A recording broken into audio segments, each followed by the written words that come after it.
I'm with that. I go morning. Oh, mute. That's when all the old people go. That's when all the old people go to Costco too. In the morning? Yeah, they Oh, go yeah. like 9, 10. Yeah. Yeah. It depends on how I'm feeling that day. If I just, if I want to be out, if I'm looking good, feeling good, I might go at 6.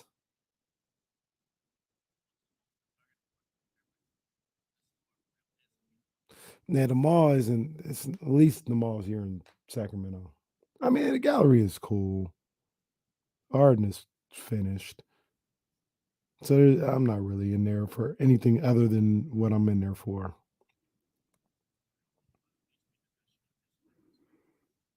Oh, my God. Would have gone absolutely nuts. Man, Absolutely nuts.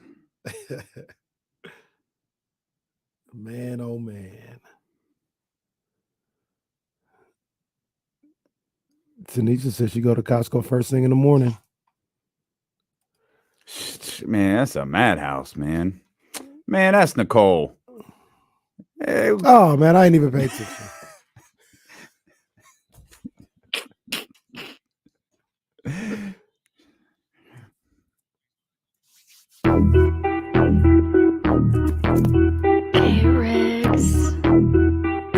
Yeah.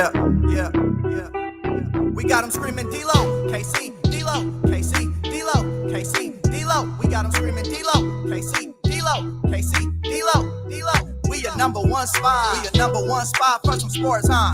Got the city going crazy when we work, huh? We top 2, but we ain't 2, we in first, huh? And when you need the real, we is who you search, huh?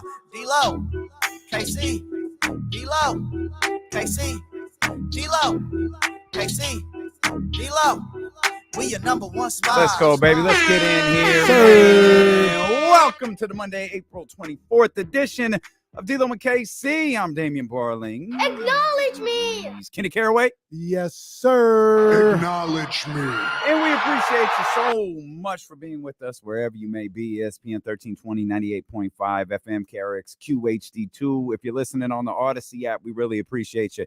Hit the heart button. Save us as your favorite radio station. If you're watching on twitch.tv/ESPN 1320, make sure you're following youtube.com/ESPN 1320. Hit the subscribe and the like button as well. Not the Monday we were hoping for as Kings fans, but as basketball fans, what an incredible game it was yesterday at the Chase Center. You can't ask for much more if you're a basketball fan. If you're a Kings fan, the only thing you can ask is that shot falls down from Harrison Barnes at the end of that one. We'll dissect every moment, every play, and every player of this game here over the course of the next 4 hours. Will Z's going to join us in a little bit. No game tonight, obviously, but he's going to throw some numbers at us. And then, of course, James Ham, who was in attendance for games 3 and 4, will be with us in the final hour of the show. What a game, man. What a game. What a hell of a game, man. That was a hell of a game. That was, I don't want to, we throw the word around a lot. I don't want to say it's a classic or anything like that, but I mean, I don't want to say it's an NBA classic, but for Kings fans and maybe even Warriors fans, this is one that you'll always remember. This is one of those games. Sunday matinee spot. Two teams just, standing in the middle of the ring, to use a boxing analogy, and going blow for blow. Yeah. It was a hell of a game, man. I obviously didn't enjoy the outcome, but the drama, the high level of play from both teams, I enjoyed that. And we got a series now, man. 2-2. We got a series. Yeah, I mean, actually, series hasn't even started series yet. hasn't even begun yet. This is all a figment of our imagination. It's not real. But I'll push back on we got a series now, like we always had a series. And as dumb as the series doesn't start till the home team wins a game, as dumb as that is, the fact is Sacramento took care of home court. Golden State took care of home court. If no one flinches, if no one loses serve, Kings win 4-3. The question is, will someone crack on their home floor, and who will it be? Will it be Sacramento on a Wednesday? Will it be Golden State on Friday? Will it wind up being both of them setting up a Game 7 at the Golden One Center? I'm not sure, but there's, we've got a 2-2 series here. We've had 2 games come down to the final shot in games number 1 and games number 4. We saw a hell of a game number 2. Didn't come down to the final shot, but certainly came down to the final handful of possessions. And then we saw the stinker in which I thought both teams played bad. Sacramento played significantly worse in game number 3. And now we're back at the Golden One Center with an opportunity for one of these two teams to go up 3-2. Numbers say the Warriors can get 1, but can't get 2. Numbers say Sacramento should win at home. We talked about losing 3 in a row, how that hasn't happened very often this season. Losing 4 in a row certainly hasn't happened since I think the first 4 games of the season. But this is a I think your analogy is perfect. It's a heavyweight fight. Yeah. That's what it is. Yeah, and yesterday's game, I mean, I thought HB was gonna knock that down. I thought HB was gonna knock that down, man, from the vantage point of the camera and everything like that. And where we were watching the game, it looked like it was about to go down. And just back rimmed it. Got a good look. He shot the ball well. In that situation, you'd be upset if it was left or right, or definitely if you left it short. He didn't do any of those. He shot it. It was just long, and it's the way it is, man. It's a make or miss league. A lot of people, in Warrior Land or whatever, taking this opportunity. Their thing with Harrison Barnes is always so weird to me, man. Harrison Barnes, man, a good man. Yep. Plays hard, doesn't disrespect anybody, and I don't understand why. Like, I know he missed some shots in 2016, but I mean, there's a number of other different reasons why they lost that series.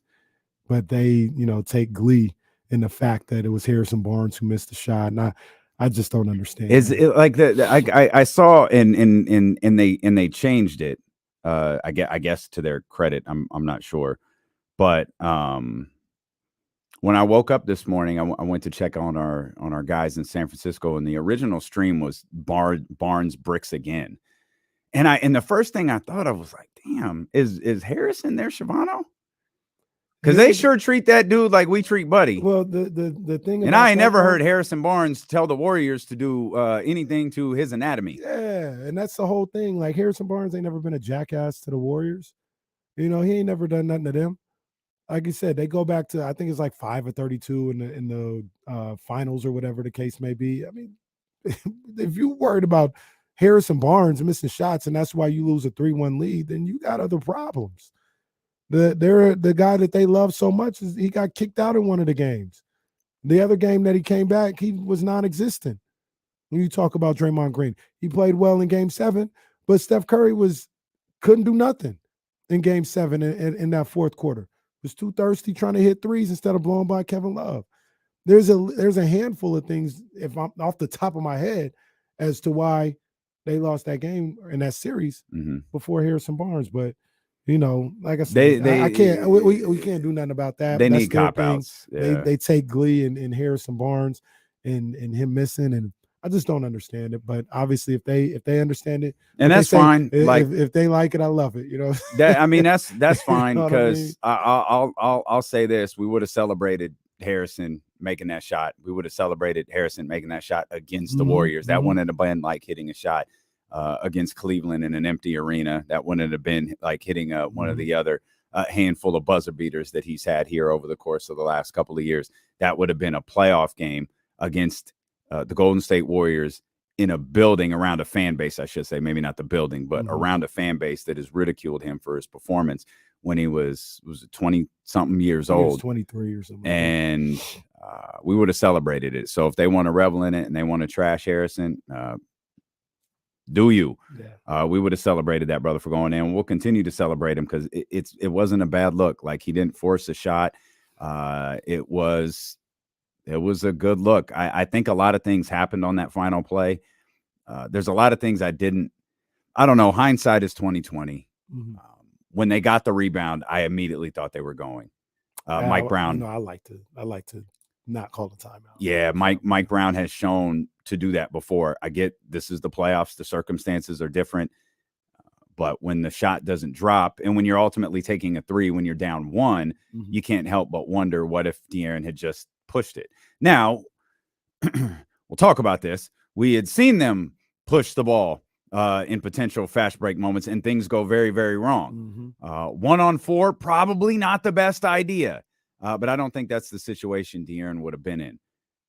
I don't want to say I hate the timeout. I get why Mike did it. I like the idea of pushing. I get it. You're on your heels a little bit. They're on their heels a lot.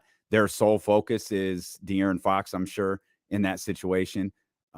But you wouldn't have had time to start off with Draymond, and then Harrison comes over and sets the pick. You got the Steph switch, and then De'Aaron kind of lost control of the ball for a minute. And I think that kind of, I don't want to say that threw a wrench into everything he was doing, but I definitely think that altered his mindset a little bit, because now you've got a million things running through your head. I got to regroup the ball.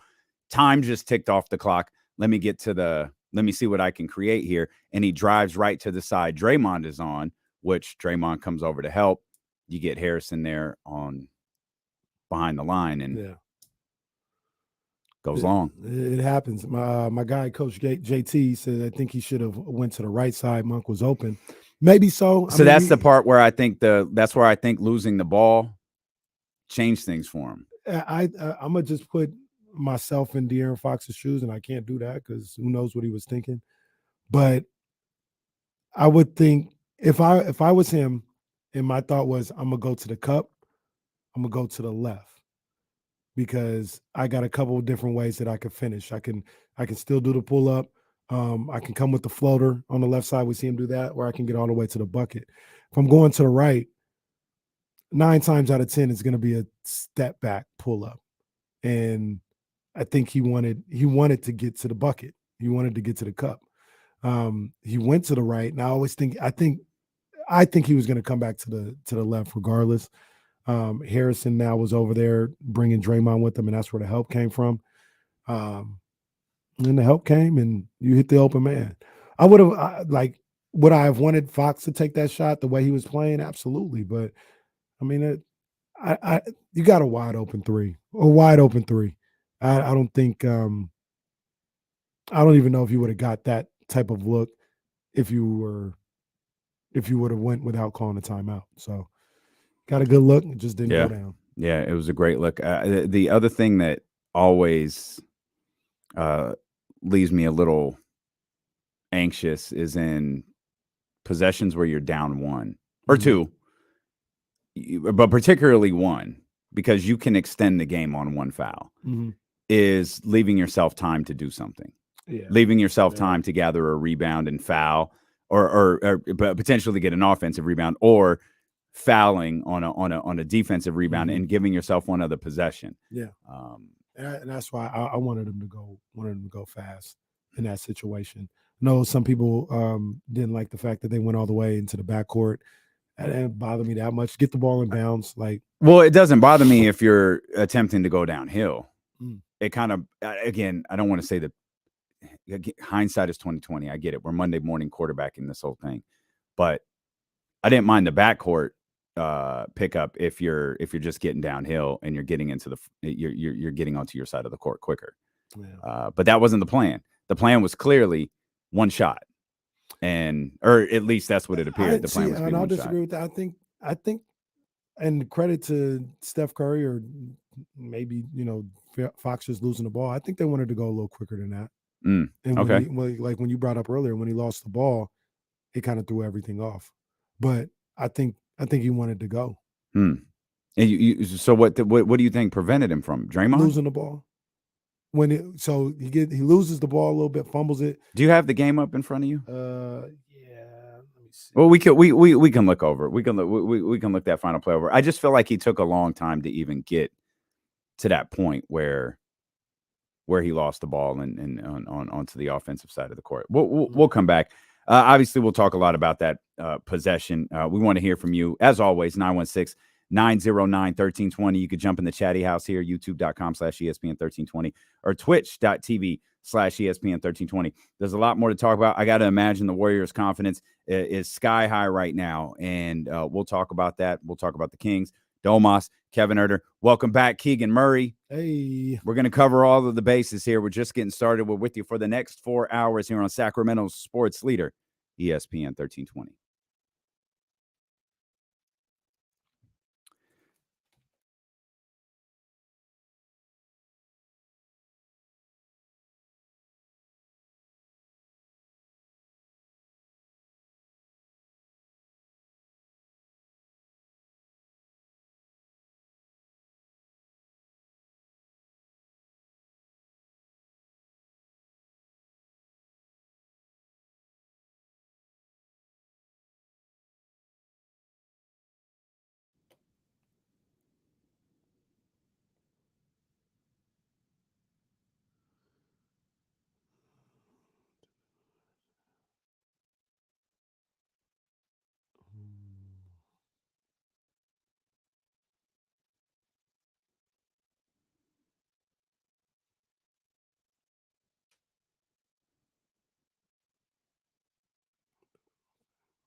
What's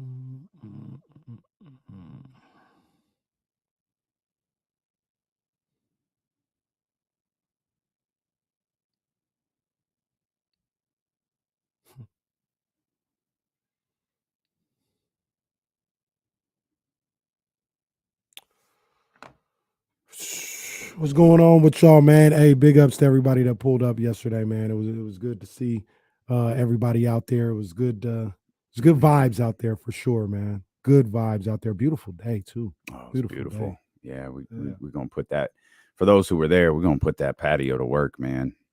Oh, for sure. And we're gonna put that patio to work.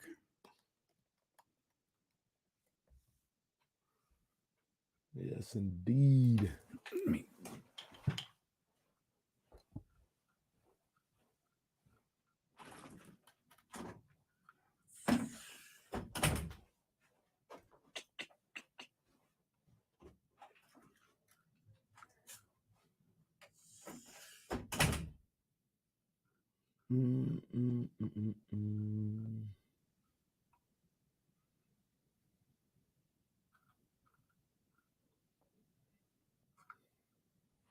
Hold on, y'all. I'm just looking something up real quick. Trying to see something about this. Trying to pull up this.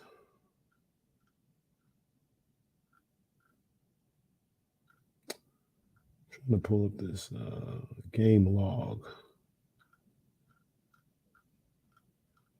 Don't mind me. But yeah, like I said, man, it was a great time. Great time out there on Sunday. I love that casino. I love Sky River. They do a great job over there. They really do.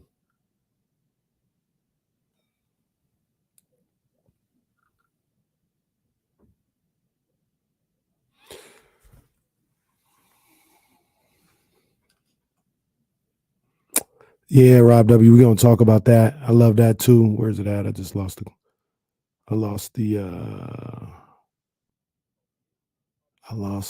there we go. We'll talk about that.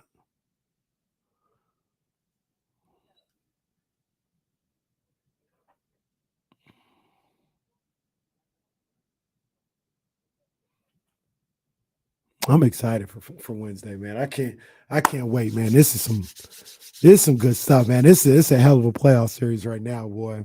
I'm hyped up. I wish they were playing a little sooner than Wednesday. We got to wait a whole extra day, but it's gonna be crazy at the Golden One Center, man. It's gonna be crazy on Wednesday. Drew Down, pleasure to meet you, big dog. Drew Down pulled up on us, came through the Sky River Casino, him and his lovely bride, and he was in his warrior gear. Yeah, all right, I see you, but good people, man. It was good to meet him, man, for sure. Shout out Drew Down. The chat Drew Down, and then the rapper Drew Down too. Shout out to him as well.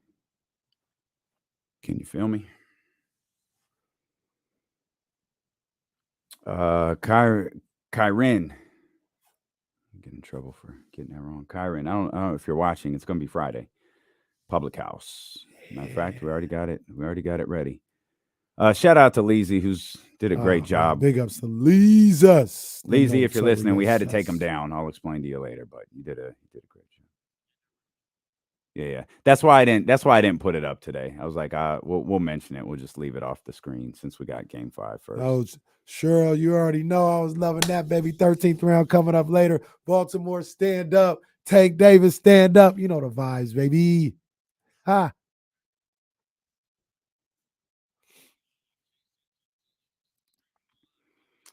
Live on the Odyssey app, indeed, man. Big thanks to everyone who came through Sky River Casino yesterday for our Game 4 watch party.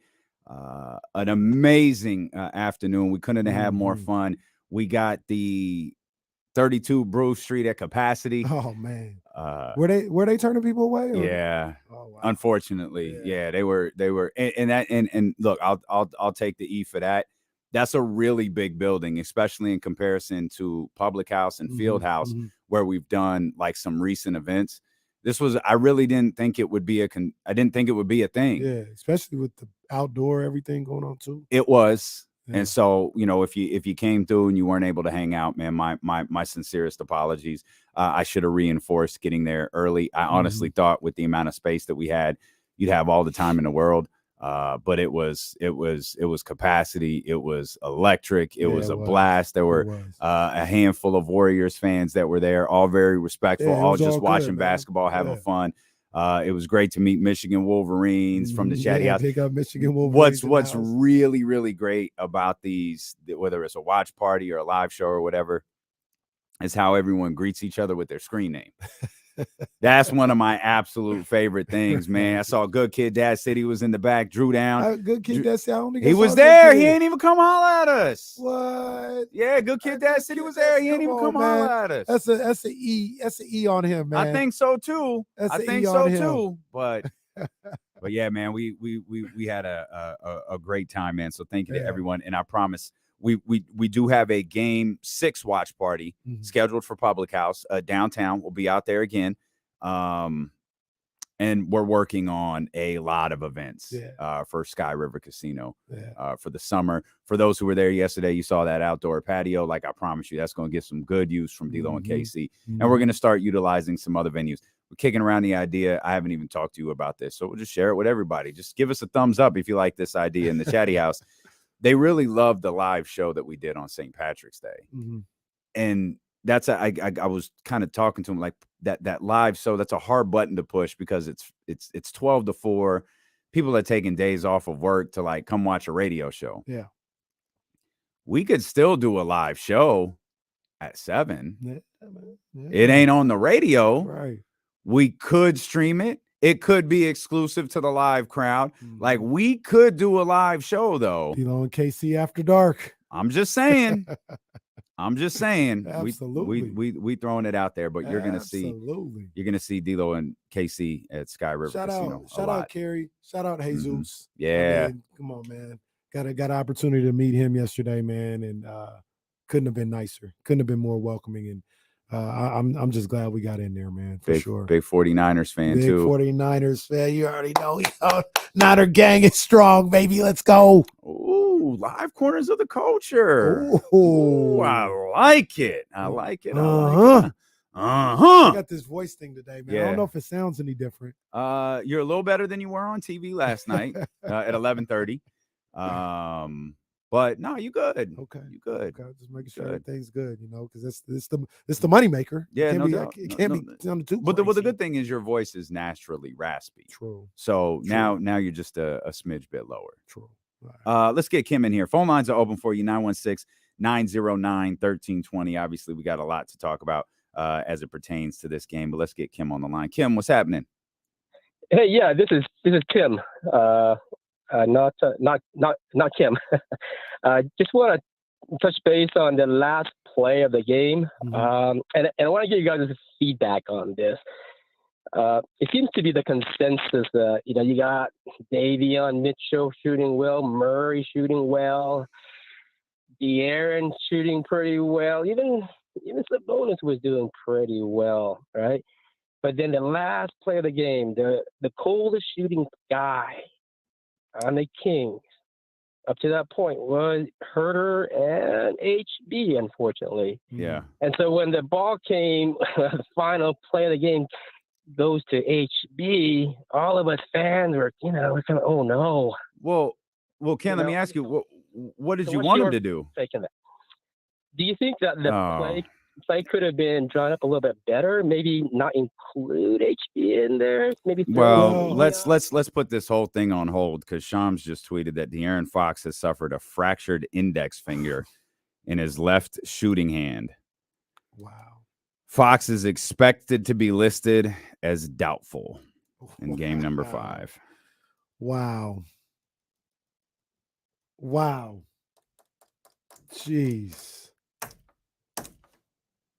Are you kidding me? I don't even know what to say. De'Aaron Fox has suffered a fractured index finger in his left shooting hand. Fox is expected to be listed doubtful for game number 5 against the Golden State Warriors. Unbelievable. Unbelievable. Brutal. Mm, I don't know what to say to that. I don't. They know. had survived this all year. I'm curious to learn more about this. When did it happen? Man, there was a play.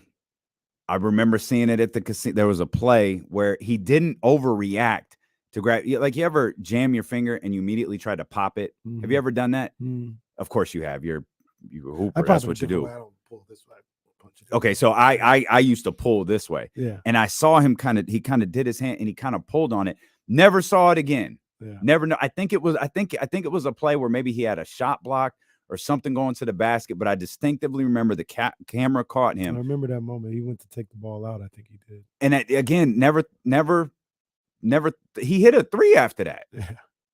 With 40-something seconds left. Of course, Tyler Hero shot the ball with a broken hand too. So I don't know. Adrenaline's a hell of a drug, I guess. Yeah. So more from Shams, the Kings All-Star guard, is believed to have sustained the injury midway through the fourth quarter of Sunday's Game 3 and played through it. Of course, Fox had 38, 9, and 5. Just devastating news, regardless of De'Aaron's availability for Game 5. This is devastating news for the Sacramento Kings and, of course, the Sacramento Kings fan base. Damn, that's tough. That's tough. I mean, we didn't even get a chance to talk about him, the way he's been playing. Yeah. The way he played yesterday, and really dive into that. And then we get this news. And this is a tough one right here. Yeah. Shout out to Mark. So we putting an asterisk on this series? Is that what we doing? Absolutely. Someone hit up Rick Bucher and find out if we're putting an absolutely. asterisk on the series if it on doesn't this go to one for King's sure. way. Okay, I just want to make sure. I just want to make sure that asterisk goes two ways. That's the way the game plays. Whereas the Sacramento Kings could be on the verge of losing their best player, and we were willing to put a goddamn asterisk on this series for the Golden State Warriors' 7th best player. For a bench player.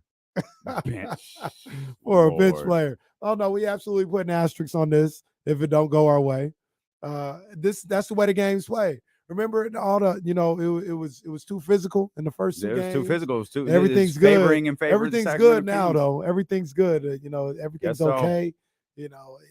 Mike Brown is right to tell these guys not to complain about the officials because that's what you do. But when shoes on the other foot, the basketball is being used as a weapon. Oh, basketball is being used as a weapon. So absolutely, there's an asterisk on this series, 100%. Man, Woj is like 3 minutes late. Like that's step your game up. Like normally at this point you just let it go, like you missed it. Man, how did Woj not know this was already out there? Fox would need to play with a protective covering on the finger. He will Kobe play with one. There's still hope he will try. Well, of course he's going to try. There's no question he's going to try. The question is, will he be able to? And even if he plays, how effective is he going to be? I mean, I've never broken a finger or fractured a finger, and especially having it on your shooting hand. I can't imagine that. Yeah. I don't even like when I don't have full grip, like when it's too slippery on my like that, affects me in some respect. I can't imagine not being able to grip the ball, not being able to get the same type of feel and same type of touch and all this other stuff. Like you said, he's going to try. That's who he is. He's cut from that cloth. But man, even if he is able to play, I don't know what's going to happen. Jesse poses the question, who runs the point other than Davion? Well, it's I guess we can tie a couple of conversations together here. Davion, obviously, the Steph stopper isn't going to be available. He's still walking around with his hand up in the air. Poor Matthew Dellavedova. I think it's Malik. Yeah, it's absolutely Malik. Which Absolutely, Malik. TD's going to get in there and get some time. There you go. I don't know if he's going to be running the point, but everybody's going to shift a little bit. You might even see some Kessler Edwards minutes. It's going to be all hands on deck. I'm not of the belief that it's over. I mean, the odds just went way down. Yeah. But this is a team that they're still pretty explosive. Mm-hmm. They still have guys that can play, and now, they're gonna. If Fox isn't able to go, they're gonna Malik. Yeah, take your shots. You're gonna get 28 looks. Take them.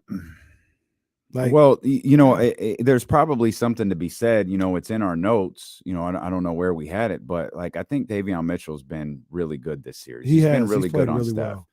And if this is an opportunity for Davion to get Davion's been effective. He's been really effective on the defensive end. And again, don't let we've talked about this before. We talked about this before the series started. You're not going to stop Steph Curry. You're not. Yeah. You just want to make things as difficult for him as possible. The frustrating thing with Steph versus normal NBA basketball players is Steph can make really infuriating shots. There's a handful of guys in the entire league that can do that. Literally one handful of guys that can do that.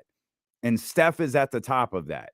But Davion has made things really difficult on him. And if it does, if worst case scenario is in fact that De'Aaron Fox can't play in this incredibly critical game number 5, that's all right. Okay, Davion, get out there, do what you've been doing. Mm-hmm. You don't have to change anything. Davion's he played damn near 30 minutes last night. Yeah.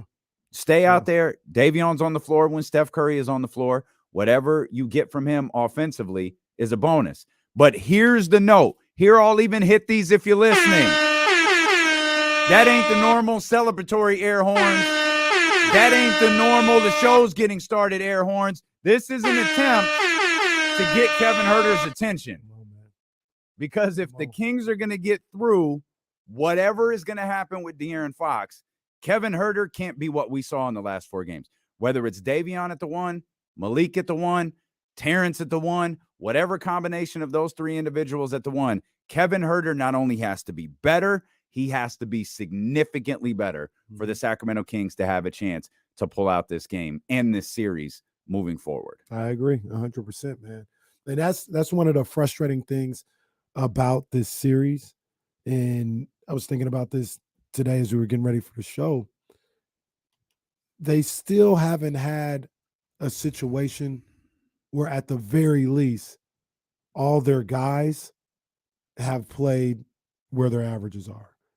Every game this series, aside from if you want to really pick it apart, maybe say a Jordan Poole in game 2, I don't know, you're really stretching, say DiVincenzo in game 3.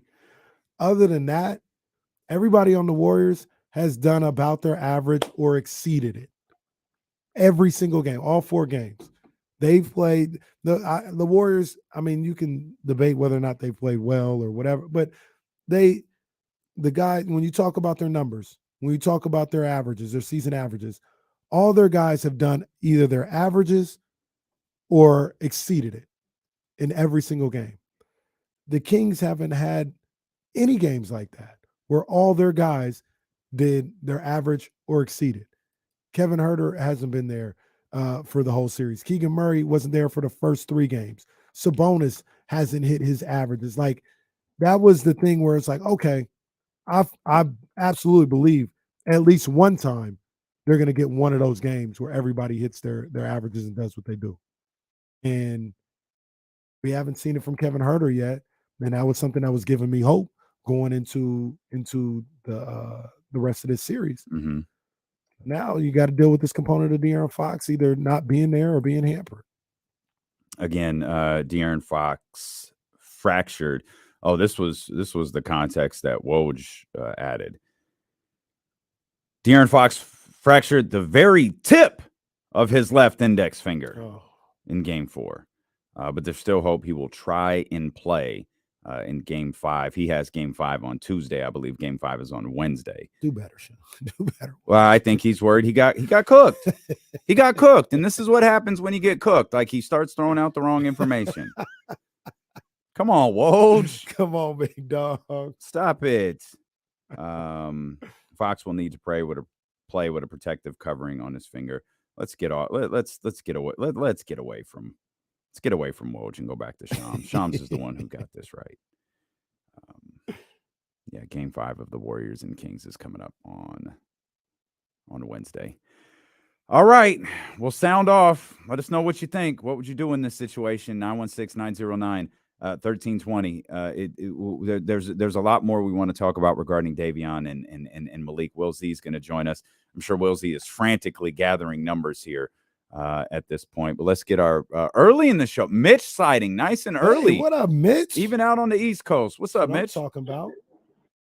How you doing? How you guys doing? I hope everything's well. Let me pull over here.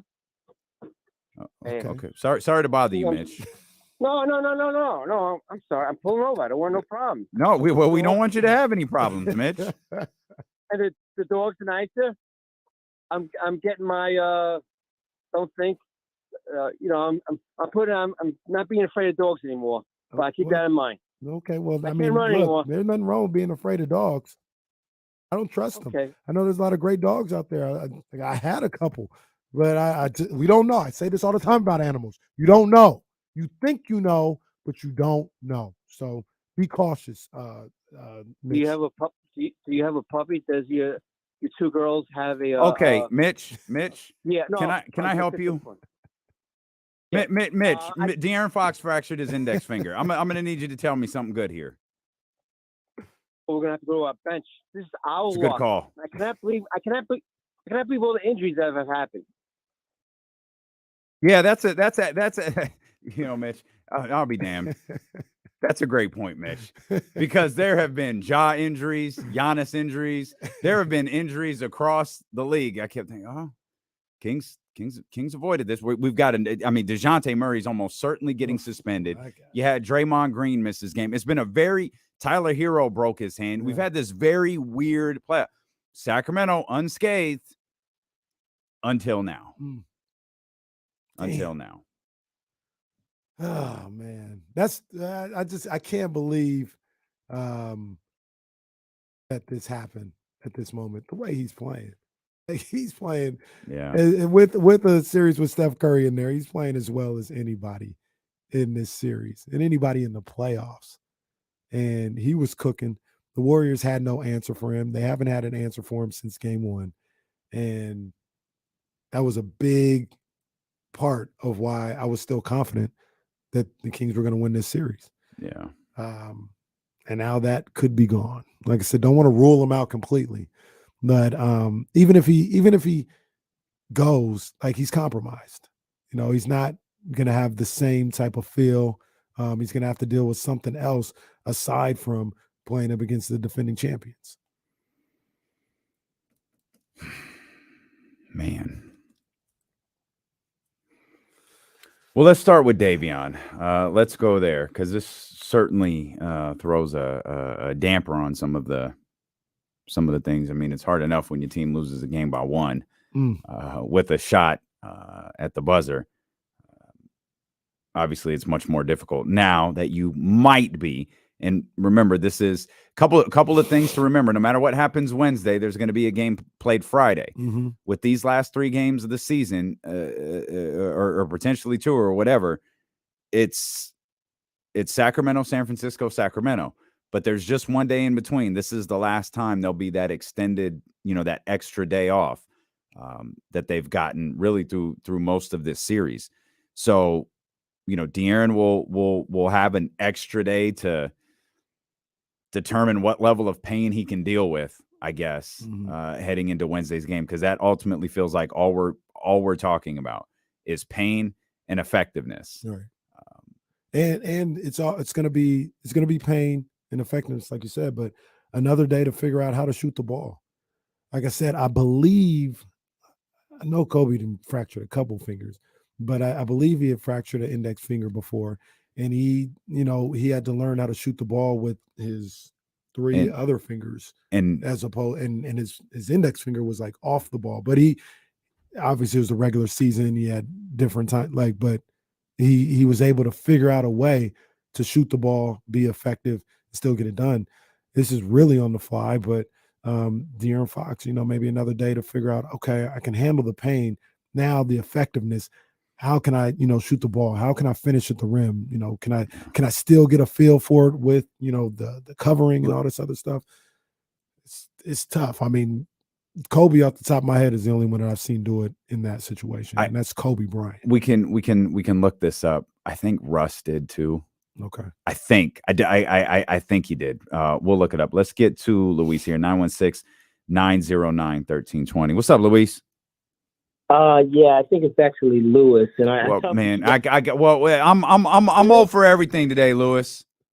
All right, but listen, I'm playing with a fractured finger, Lewis. Listen, I talked with you guys on Friday, and I was the guy who was like, take Murray out the starting lineup. Mm-hmm. Obviously, I didn't, hey, Murray played well, thank goodness. Maybe he felt that fire and so forth, all of that. So I'm that guy. But man, I'm just hearing about about Fox and his injury. But then I'm looking and I'm just like, man, Terrence Davis, maybe we'll have to mix him in a little bit more here. I'd love to see him more here. But really what I called about was to talk about that last play. It's been probably 4 or 5 times as clutch as the clutch player of the year has been in Fox. He has a tendency to sort of sometimes bounce it off his leg on the last play of the game and stuff.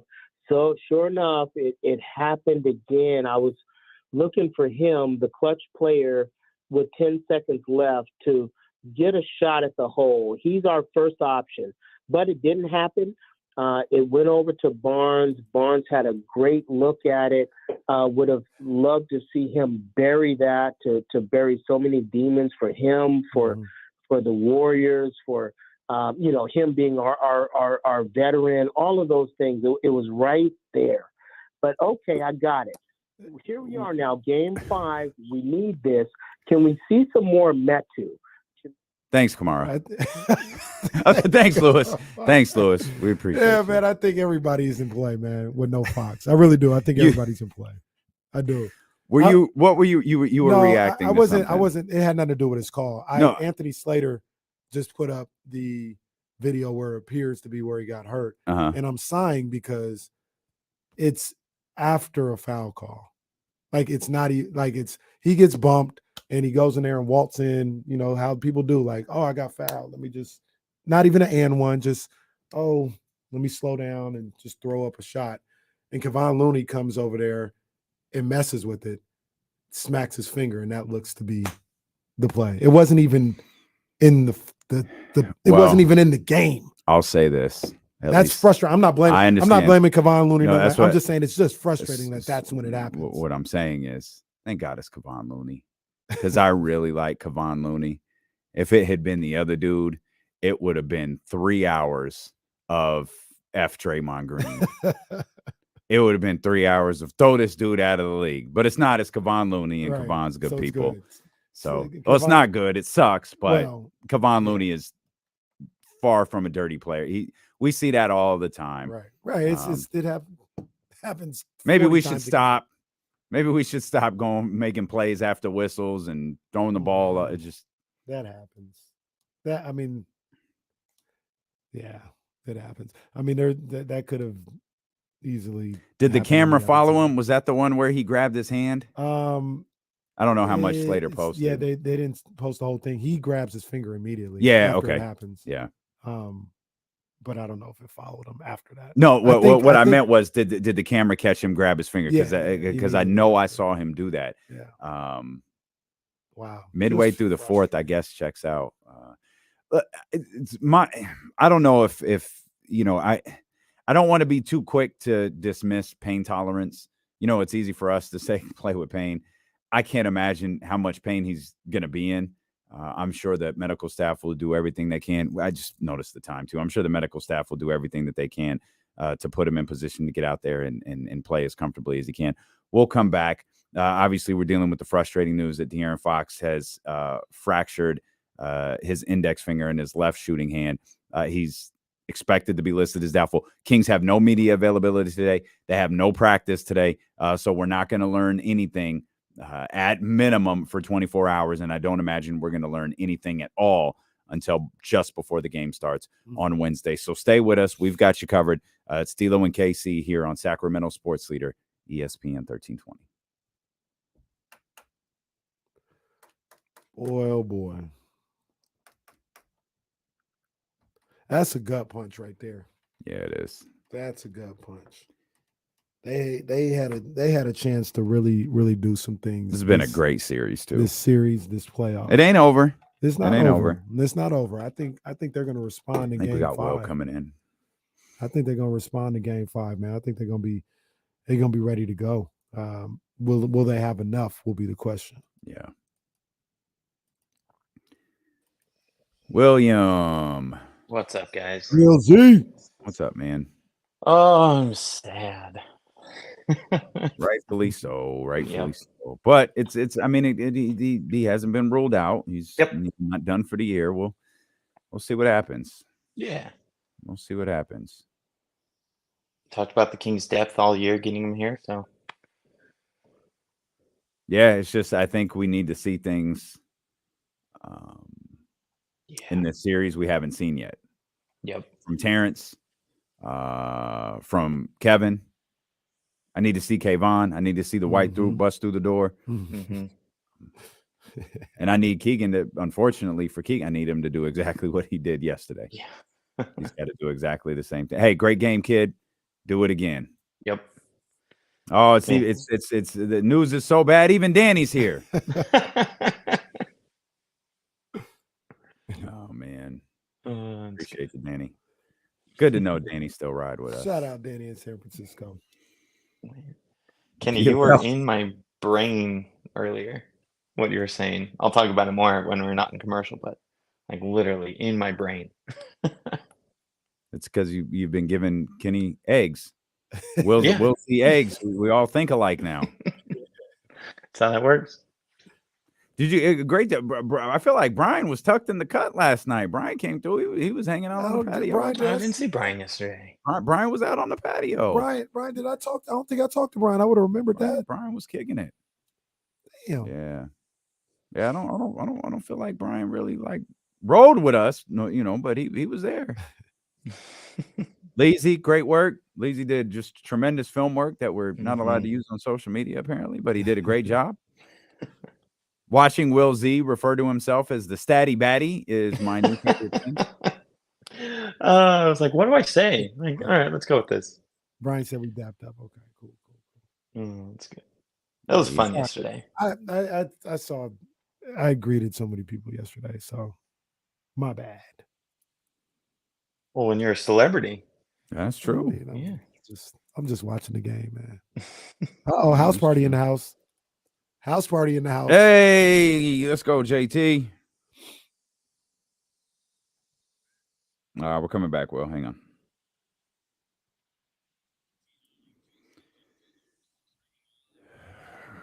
Live on Odyssey, live on ESPN 1320, live on 98.5 FM, HD2, YouTube, Twitch. You know the deal. Appreciate everybody tuning in to discuss the bad news that De'Aaron Fox has a fractured finger in his left shooting hand, fractured index finger in his left shooting hand. He has not been ruled out for the series. He has not been ruled out for game number 5. It is expected he'll be listed as doubtful. Again, the Sacramento Kings do not have any media availability today. They do not have, to the best of our knowledge, according to the report we got, they don't have any practice today. So they will be available for the first time tomorrow. I don't imagine James or Anthony Slater or Mark Spears or Chris Biederman, I don't imagine any of them are going to get one single solitary glimpse of De'Aaron Fox tomorrow at practice.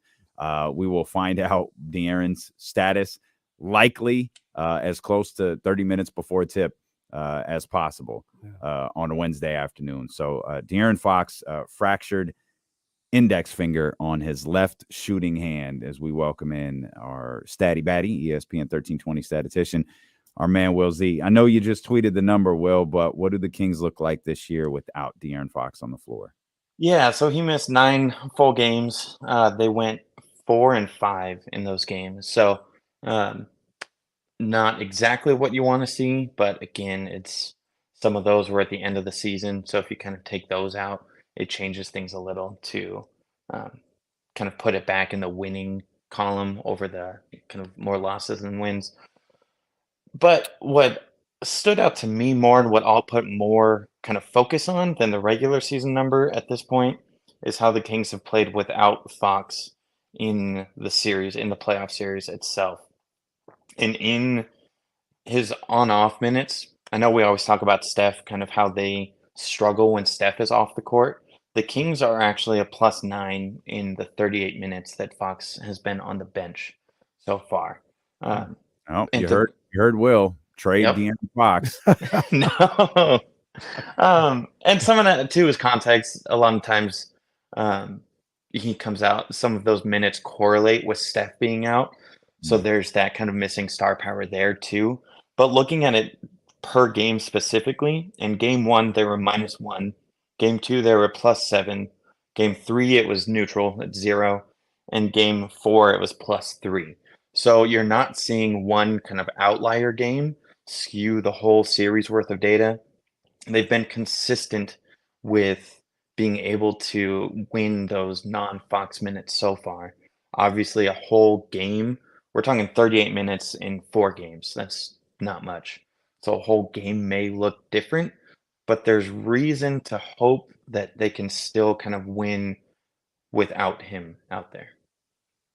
Yeah, and that's why I say, I mean, clearly you're not having your best guy out there, and the percentages and the probability goes down because of that for sure. But I mean, I still look at that roster and I look at these guys and what they're capable of, and they still got guys that can play and can produce at a pretty high level collectively. When you talk about the series that Davion has had, Davion's played really well. When you talk about Terrence Davis, when you talk about Kevin Huerter possibly turning into Kayvon, for a game or two and getting back to what he does. If Sabonis can play better, Malik Monk with an extended role could do better. They still have some firepower. It's going to take everybody to play at their absolute best to get this done without De'Aaron Fox. But it's not all isn't lost. All isn't lost. I want to make that clear off the top. All is not lost. Yeah. And one of the things too is the way Fox has been playing is he's doing so much across the board. You're not just having to replace his scoring.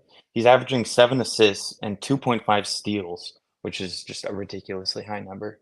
So you'll have to look at not only who can take up his 31.5 points if he sits, but also who can dish out a few more assists. Can we get a few steals here and there?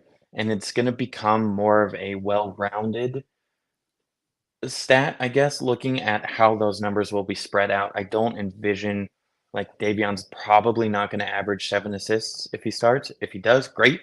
But like who can do just little bits here and there, just like you were saying, Kenny, with all those different players who might get some extra run. Well, Phil, man, it's got to start somewhere though.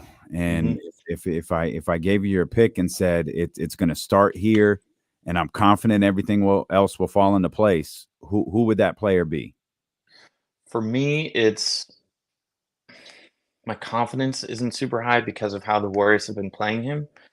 But like you were saying earlier, Kenny, I think that Sabonis has the most room for improvement out of every player. So, Ken, you were saying earlier how it, and I agree, it seems like the Warriors are playing well, like individually. They are kind of playing at their averages or above. And Sabonis just isn't. Like he, for me, is the player that has the most room for improvement. And that's in multiple facets of the game. You can make a case and you could convince me probably pretty easily that it's Huerter. But to me, Huerter is still he's still shooting well on his 2-point attempts. But looking at Sabonis, and I love the breakdown of area on the court. And this is what stood out to me, is in the restricted area, Sabonis is shooting 66.7% in the playoffs compared to 71 in the regular season. So that's down. In the non-restricted paint area, 40.7% compared to 50.5, down by 10. The mid-range, 33.3 compared to 46.1, down by 13. and then you throw in his assists being down from 7.3 to 4.5, and it's just so many different spots on the court that he can increase his production. So for me, it starts with Sabonis and just kind of picking up, can he improve in 2 of those 4 aspects? And that would be a huge difference. 31.5 points this series for De'Aaron. Man, 7 assists, right? Mm-hmm. 6 rebounds, I think it is too. I think that's. I'm with you. I get you guys a idea on Domas, and that's the one part I just don't know. Is it what they're doing with Domas, or is it Domas? Like he was, I think the number was 7 of 13 yesterday, which isn't. I mean, that's solid, but it's 13 attempts. Like you that dude. I feel like you got to have more than that. But to be fair to Domas, and like I don't think he's playing his best, but I also think like this whole thing, he's been shut down and all this other stuff. I think that's a little drastic. I mean, Will, you could say, Dame, you probably know too. He doesn't average that much more than 13 shots attempts in a game. Like he's at 11.9. Like 15 for this series, are probably like 15 and 13 or something like that. Like that's not, he averaged 19 and 13 in the season. He's not that far off from what he's been doing. The killer has been the assist numbers, and we kind of know what the assist numbers. I think the Warriors have a good game plan. They're on the dribble handoffs and doing a good job with it. But what do I always say about assists? It takes 2 to tango, and they weren't hitting no shots. Yeah. They weren't making no shots. So he can be passing the ball to Herter and Murray and all this other stuff. If they're not hitting, he's not going to get the assist. Yesterday, Keegan Murray started hitting. They started hitting from outside. He got 7 assists in that game. So I think that's where you see the real drop off in his numbers. The drastic drop off is in the assist numbers. At the basket too. That too. He's got to hit. And he's not getting shots at the basket. That's the part that stood out to me. Is he's not getting all the way to the rim. Like Looney and Draymond both stop him a few feet out of the rim. So like he's only taking 2.6 shots in the restricted area compared to 7.3 in the regular season.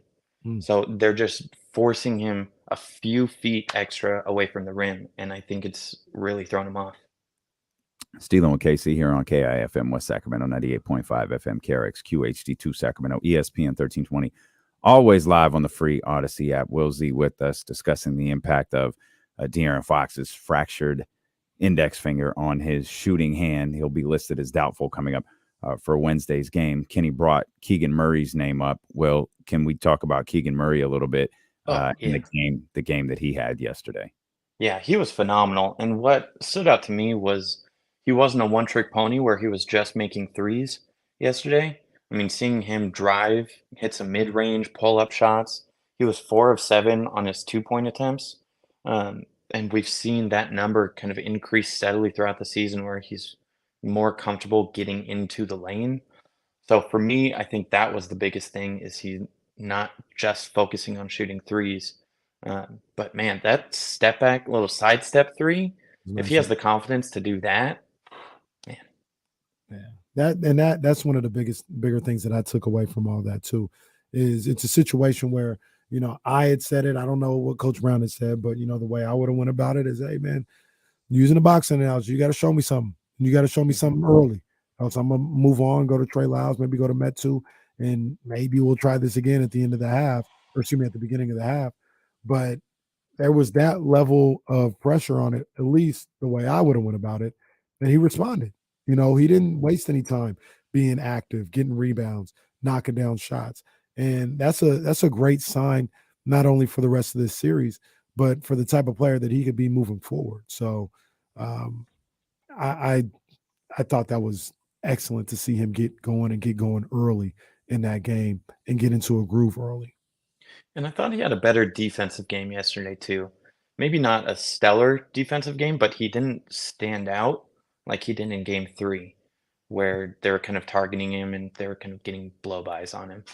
So if he can just keep that level of just don't be terrible on defense, then I think that's a big step towards improvement as well. We're going to be talking about this name a lot over the course of the next couple of days. Will, what do you think about the recent play of, or really Davion in this entire series. Oh, I mean, he's just so fun to watch. He never looks tired, which is amazing with how much he's running around chasing Steph. But I mean, it goes back to what every Kings fan loves to talk about is how Davion as a starter always seems to get a little better on the offensive side.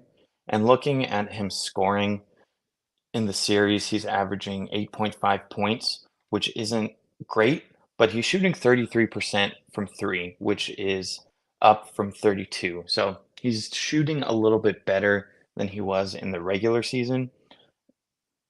They are giving him that shot, and it seemed like yesterday he didn't take it as much. I'd have to look at some of the numbers to see, but I'd like to see him drive a little bit more. He's so good in that mid-range, but he doesn't do it on high volume. I think he has the skill sets to kind of take over some of that scoring. It's just him putting it in practice, and if the Warriors are willing to give him some scoring opportunities, he's got to be comfortable with taking it. Yeah, absolutely. We saw it yesterday. I think he had 12 points in the game yesterday. But just the confident, aggressive Davion. Like, even if Fox was there, nothing never happened. You're going to need that out there. And we've seen that grow ever since probably game 2, where he's just confident in his shot and, being willing to take that shot. We're going to definitely need more of that, in the remainder of the series, regardless if Fox can go or not. We talked about it after Thursday's game. You're there, you got to take it. If it's a wide open three, take the wide open three, man. And you got to shoot it with confidence. You have to. I need you. If you have any doubt of whether or not you can shoot that or make that shot, you probably got to come out. I have to know as a coach and as a teammate that if you get the ball wide open, you're just as confident as any other shot you could take. So he looked that way on Sunday, and just hope he continues with that because he is playing really well. Mm-hmm. And then if Herder can get going too, like I think everyone knows the number at this point, 14% three-point shooting from Herder is just, it's hard to fathom him being that bad, but maybe it's with the extra effort on defense if his legs are tired. It's just the shots aren't falling. We saw him break out of a slump during the season too, so we've seen kind of his up and down, but he has to step up, especially if Fox doesn't play. Will, off the top of your head, I know maybe you have the numbers, maybe you don't right in front of you. Has anybody outside of Fox played up to their averages for the season? Maybe Malik Monk, I guess, because that first game, but feels like everybody's played statistically below their numbers this entire series outside of Fox. Yeah, just thinking, it seems like I think Davion is above, Barnes is below, Sabonis below, Herder below, Monk. If you take all 4 games, maybe average about the same. So it just feels like they have so many people that could play better individually. I'd have to look at it more in some detail, but that's just kind of what jumps into my brain at first thought. Malik is above. He's at 17.5 over his 13.5 on the regular season. Okay.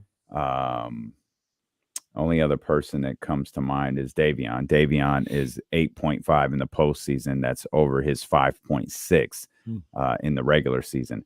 I could go through the rest of the roster, but I'm comfortable that's where it ends. Yeah. I don't imagine there's anyone else that's playing above. Like Domas's exact numbers are sorry. 16.3 in the postseason compared to his 19.1 in the regular season. And for him, you got to look at the percentage too, with his field goal percentage. 61% in the regular season, 48.2 in the postseason. Drastic. Yeah, and that's assists down by 3-2. That's a testament to the Warriors' defense and what Kevon Looney and Draymond Green when he's in there, and the team defense that they've played. They've had a really good game plan on Sabonis and made things difficult for him. And they get credit for that one. And on the flip side, you look at the Warriors and some of their averages. Steph Curry is above his season average, his regular season average. Klay Thompson is 1 point lower in this postseason. Andrew Wiggins looks like he is above his regular season total points per game. Jordan Poole is down. But everybody else is doing about what they do. You look at rebounds. With your velvety tones over here from all that, you're going to have to pull that mic a little bit closer. My bad, everybody. My bad. Shove this AirPods in. Everybody who like missed Kenny whispering sweet nothings to me like, hey, bro. For anybody who missed it, the Warriors are doing like we talked about what they've done, and a couple of guys are exceeding what they did in the regular season.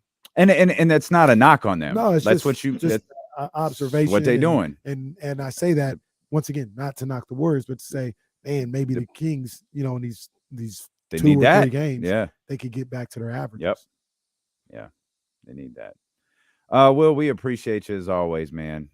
Thanks for coming to hang out at Sky River yesterday. Had a blast. Will was the guy who I was glued to on that final shot from Harrison, and both of us just kind of just fell. We sank. We sank. That's because we were all thinking, because everyone was looking around like this place is going to erupt if this shot goes in, and then it doesn't. Like, oh, they took our moment away from us. They did. How rude. Yeah, took our moment away.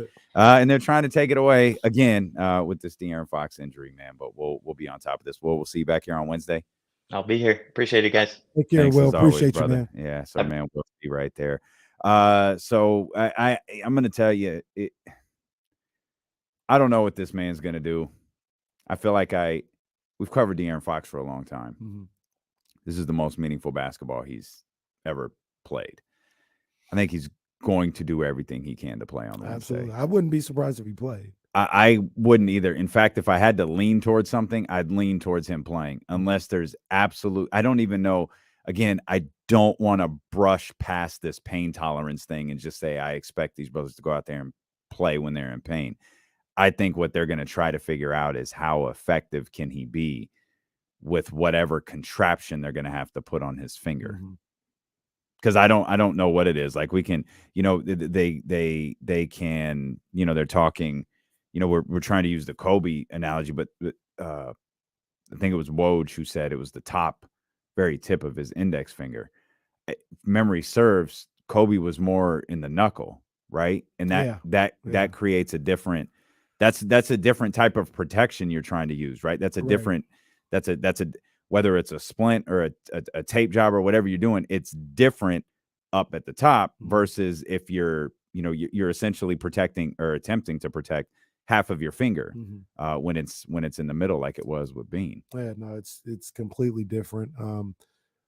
It's hard regardless to grip the ball or get a feel for it or anything. But as a player, off the top of my head, like, I feel like it'd be something that you could adjust to a little bit easier if it was in the middle, like Kobe, as opposed to the tip where it seems to be with De'Aaron. Because, I mean, forget shooting the jump shot, finishing layups, like finger roll, getting a feel for your floater, all this other stuff. Like, you're essentially, because the what about catching is going to be on the catching, you can get more in your effectively. Yeah, you could figure that out. My biggest concern is dribbling and shooting. Catching, you could figure that out because you can go more to 2 hands and you can get the ball more in your palm and than you do with your fingertips. Like, you could figure that out. But dribbling and shooting, that's gonna be tough. That's a tough adjustment. Trying to think about dribbling the ball with like a finger pointed up or something. Then, like I said, so for some people, I don't know how long it'll take. Like, if you want to play that bad, like, you will make the adjustment, you'll figure out what works. I just don't know how long that's going to take. Well, I don't know. I think it's the effectiveness. Like, are you better playing with that version? Is this our Willis Reed moment where De'Aaron, like, just being there, like, trying to be effective? It might be better for Sacramento to play Davion Mitchell more even if De'Aaron does plays. And the other side to this is, like, we're talking about dribbling, we're talking about catching, shooting. What about defensively? Because defensively is so often reactionary and instinctual that in a moment he's going to deflect. Like, he's not thinking about his finger if he's going to deflect the pass. He's not, thinking about his finger if he's trying to, go wrap up a loose ball or whatever. I mean, those things I think play a factor in this too. I mean, you've got to look at both sides of the court. Passing lane, you know what I mean? Like, are you going to be as quick to do that, or maybe you're going to switch? Or you're going to be reluctant, right hand, and that's the, that's the couple of inches that will keep you from being able to get a deflection or get a steal or something like that. Yeah, it's a problem. But like you, if I had to bet, I think he's going to go out there and try and play. I absolutely think he's going to try and play. So do I. And it's and to me, like I said, I think it's going to be one of those things where can he figure out how to play with it and be effective in time to keep this series, a possibility to win. Because, like I said, if you're a ball player and you want to play bad enough, you're going to figure some stuff out. It may take a while to get comfortable and figure out how you can be effective, or it could take you one practice and you feel comfortable. Just different people, different timelines on stuff like that. You know who's been really good this series, and I think will have to be even better on Wednesday? That's the crowd. Oh yes, crowd's been on point. Oh, yes. They've had their A game. They've had their playoff basketball moments for this series. They're going to have to be even better on Wednesday. Mm-hmm. Whatever advantage the Sacramento Kings can have by playing at the Golden One Center, we need to make sure that they have that, because regardless of De'Aaron's availability, regardless of whether De'Aaron is actually on the floor or not, obviously this is a series changing moment, especially already having dropped the last two. This is a moment here for this team collectively, and for De'Aaron Fox. Mm-hmm. And I don't fault De'Aaron if he can't play at all. I just don't think that's what's going to happen. Yeah. I think he's going to play. Look, if it came out and James Ham, Shams, whoever said tomorrow De'Aaron Fox tried to give it a go, he can't go, he's out for game 5. He's not going to have me looking at Fox crazy. I know he tried everything he could to get in there. So, I know he's going to do everything he can to try and make it happen. Mike Brown said a couple of interesting things yesterday about hunting for fouls and being too concerned about the officials. I want you to hear what Mike said. And I also want to ask you as in KC, and you as in you. Has your opinion on this series changed over the last few games? I want to ask you that. We'll talk about that, and then we'll talk, obviously, more about De'Aaron Fox and what this team has to do to grab game number 5 Wednesday night at the Golden One Center. It's D'Lo and KC, brought to you by Sky River Casino. So wonderful to see so many of you yesterday at 32 Brew Street. It's the place to catch all the action. Watch your favorite games on over 70 screens. Great food, great drinks. If you're 21 and over, that's where you need to be. Mm-hmm. Sky River Casino. And you need to be right here on Sacramento Sports Leader, ESPN 1320. Oh, man.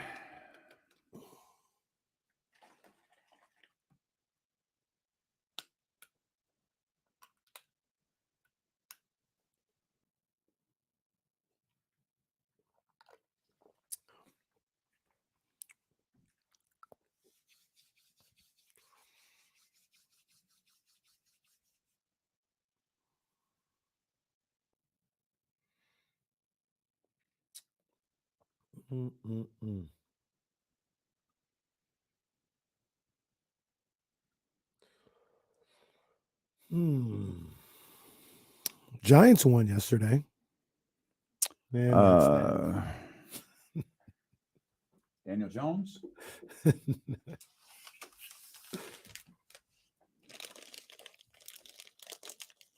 Young Zell, what up, baby? Young Zell, what up? Superstar.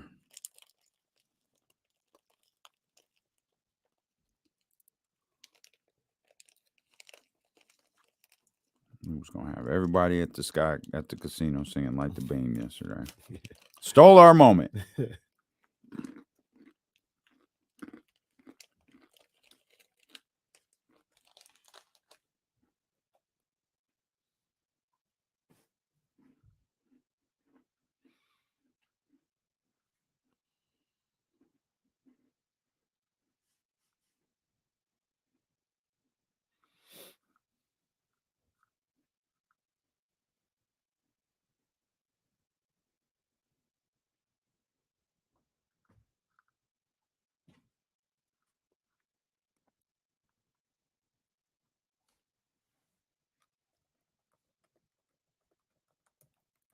All right, we all know what's going on. Let's get this off the screen.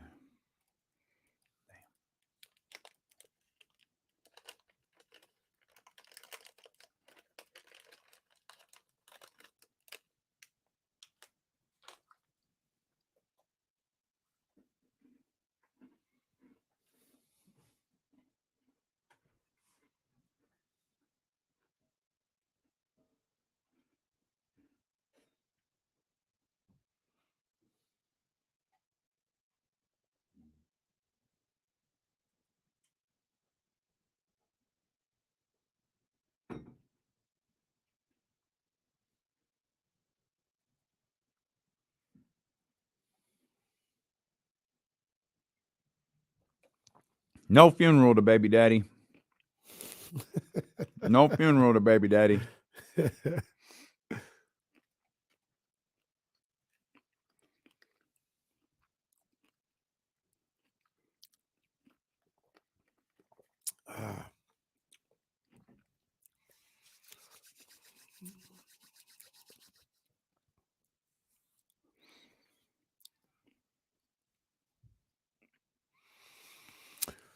Scout recycler. I think he's gonna try everything in his power. Yeah, absolutely, man. He's gonna try everything he can to get out there. We'll see. We definitely gonna talk about the fight, but I just when 13 round come around, I need who was that lazy dog or somebody who I should have wrote down his name, man, who was telling us since the fight was announced that Ryan was gonna knock out Tank in 6 every single 13th round every day. He would say that. He needs to get back in here. Don't get ghost now. Like I said, didn't learn anything new that fight.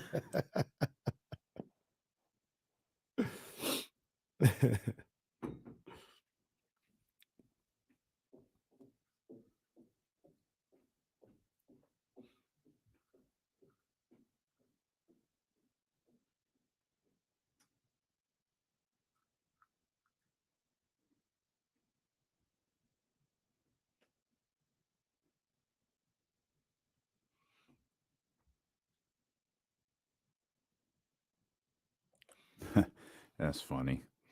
That was the first damn thing I thought of. That was the first thing I thought of.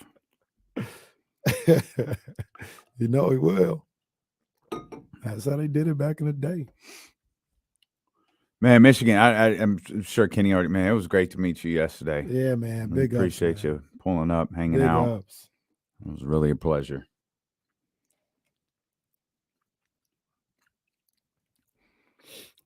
Michigan Wolverines doing some bicep curls or something right now. Hey, man, we got security, bro. Man, that's Between legit. him and John Pauls, man, we got security around here. Oh, is this deal done? What's that? This Rodgers deal just happened? Is this real? First of all, is this really Adam Schefter? It looks like it is. Okay.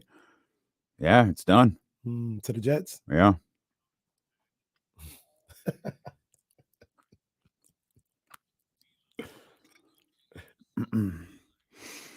A couple of things I want to mention real quick regarding De'Aaron Fox. So we'll say this. It's so cute that the NFL wants attention because the jackass in Green Bay has been I'm sorry, that's inappropriate. I apologize. Start over. Aaron Rodgers has been traded to the New York Jets. The Jets will receive Aaron Rodgers. Good for them. Pick number 15 in a 2023 fifth-round pick. The Packers will get pick number 13, a 2020 2023 second-round pick, a 6th-round pick, a conditional second-round pick next year. That becomes a first if Rodgers plays 65% of the plays. All right, dude. That's my thought. All right, dude. I'm just like They could have held that off Like, I till don't- the draft day. We're all out I mean, there. I don't truthfully, even care about the draft. Niners don't even pick in the first 2 days. I don't know. I think they pick late on Friday. good for Bob. Good for the Jets. It's whatever. Feels like he's been on the Jets for 6 months at this point. Yeah. What a petulant freaking child Aaron Rodgers is. I can't. I believe I dislike Aaron Rodgers. I don't know. I can't decide whether I dislike Draymond Green or not, but I know I dislike Aaron Rodgers. Yeah. I think he is the top of the athletes I don't like list. And that's not a long list either. All right, so who do you have disdain for the most, him or Harden? Aaron Rodgers. Yeah, Aaron Rodgers easily. I don't hate James Harden. I just don't believe in him. I don't even dislike James Harden. I just don't believe in him or his game. Yeah. I think Aaron Rodgers is top for me. He's above Draymond for me. Aaron's probably Draymond's 1, just- 2, and 3. Draymond's really just he's just kind of annoying, and then the whole like I've always said, the way people view him and give him passes is kind of annoying. That But stuff yesterday was obnoxious. Oh my god. That stuff yesterday was so that spin on Brett Favre or that spin on Draymond Green in the starting lineup That was crazy. Phenomenal. As he started the second half. Incredible. And was he not going to start on Wednesday? No, he's starting on Wednesday. Oh, but I thought this, why mess up a good thing? I got to do what David Lee did to me. Y'all fall bro, for if he starts on y'all- Wednesday, bro, you y'all- guys are some suckers. y'all fall for everything.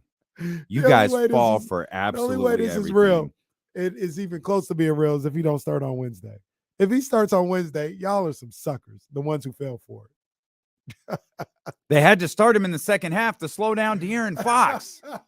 Okay. I could be wrong. De'Aaron had 21 in the first half. Yeah. He had 17 in the second. Really? Boy, really tighten him up for the greatest defensive player of our generation. And they talk Jesus. about that play towards the end where he stopped Harrison and blocked Sabonis' shot. He fouled Harrison Barnes. Like, if you look at the play, his left arm, Draymond goes up to block it with his right hand. Mhm. His left arm is just pressing, doing the LeBron stomp down thing on Harrison's shooting arm. Like, I don't understand how people are like, that's great defense. If you don't want to call the foul, you don't want to call the foul, but don't sit up here and be like, oh, he played great defense there. He fouled the man. And then Sabonis got fouled by Wiggins and he blocked the shot. So whatever, like I said, they let it go, but I'm not going to sit up there and be like, oh, he played great defense right there. Yeah. But that's neither here nor there. The whole point was, Aaron Rodgers probably 2 times more than my dislike for Draymond. Aaron Rodgers is up there with, for me, with Ronda Rousey and Oscar De La Hoya. You really hate Ronda Rousey. Yeah, I That can't is stand so funny. Can't stand Ronda Rousey. What is the birth of this? She was talking crazy. She was talking crazy when she was at her height. Okay. She was saying some crazy stuff. I ain't even gonna get into it on the airway, but she was saying some crazy stuff and going about things in a crazy way. Maybe I I just wasn't wasn't feeling paying that. close enough attention. And I wasn't feeling that.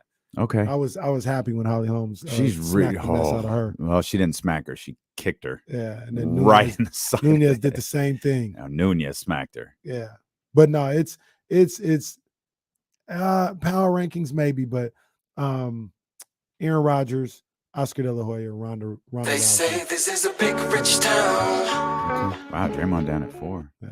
Okay.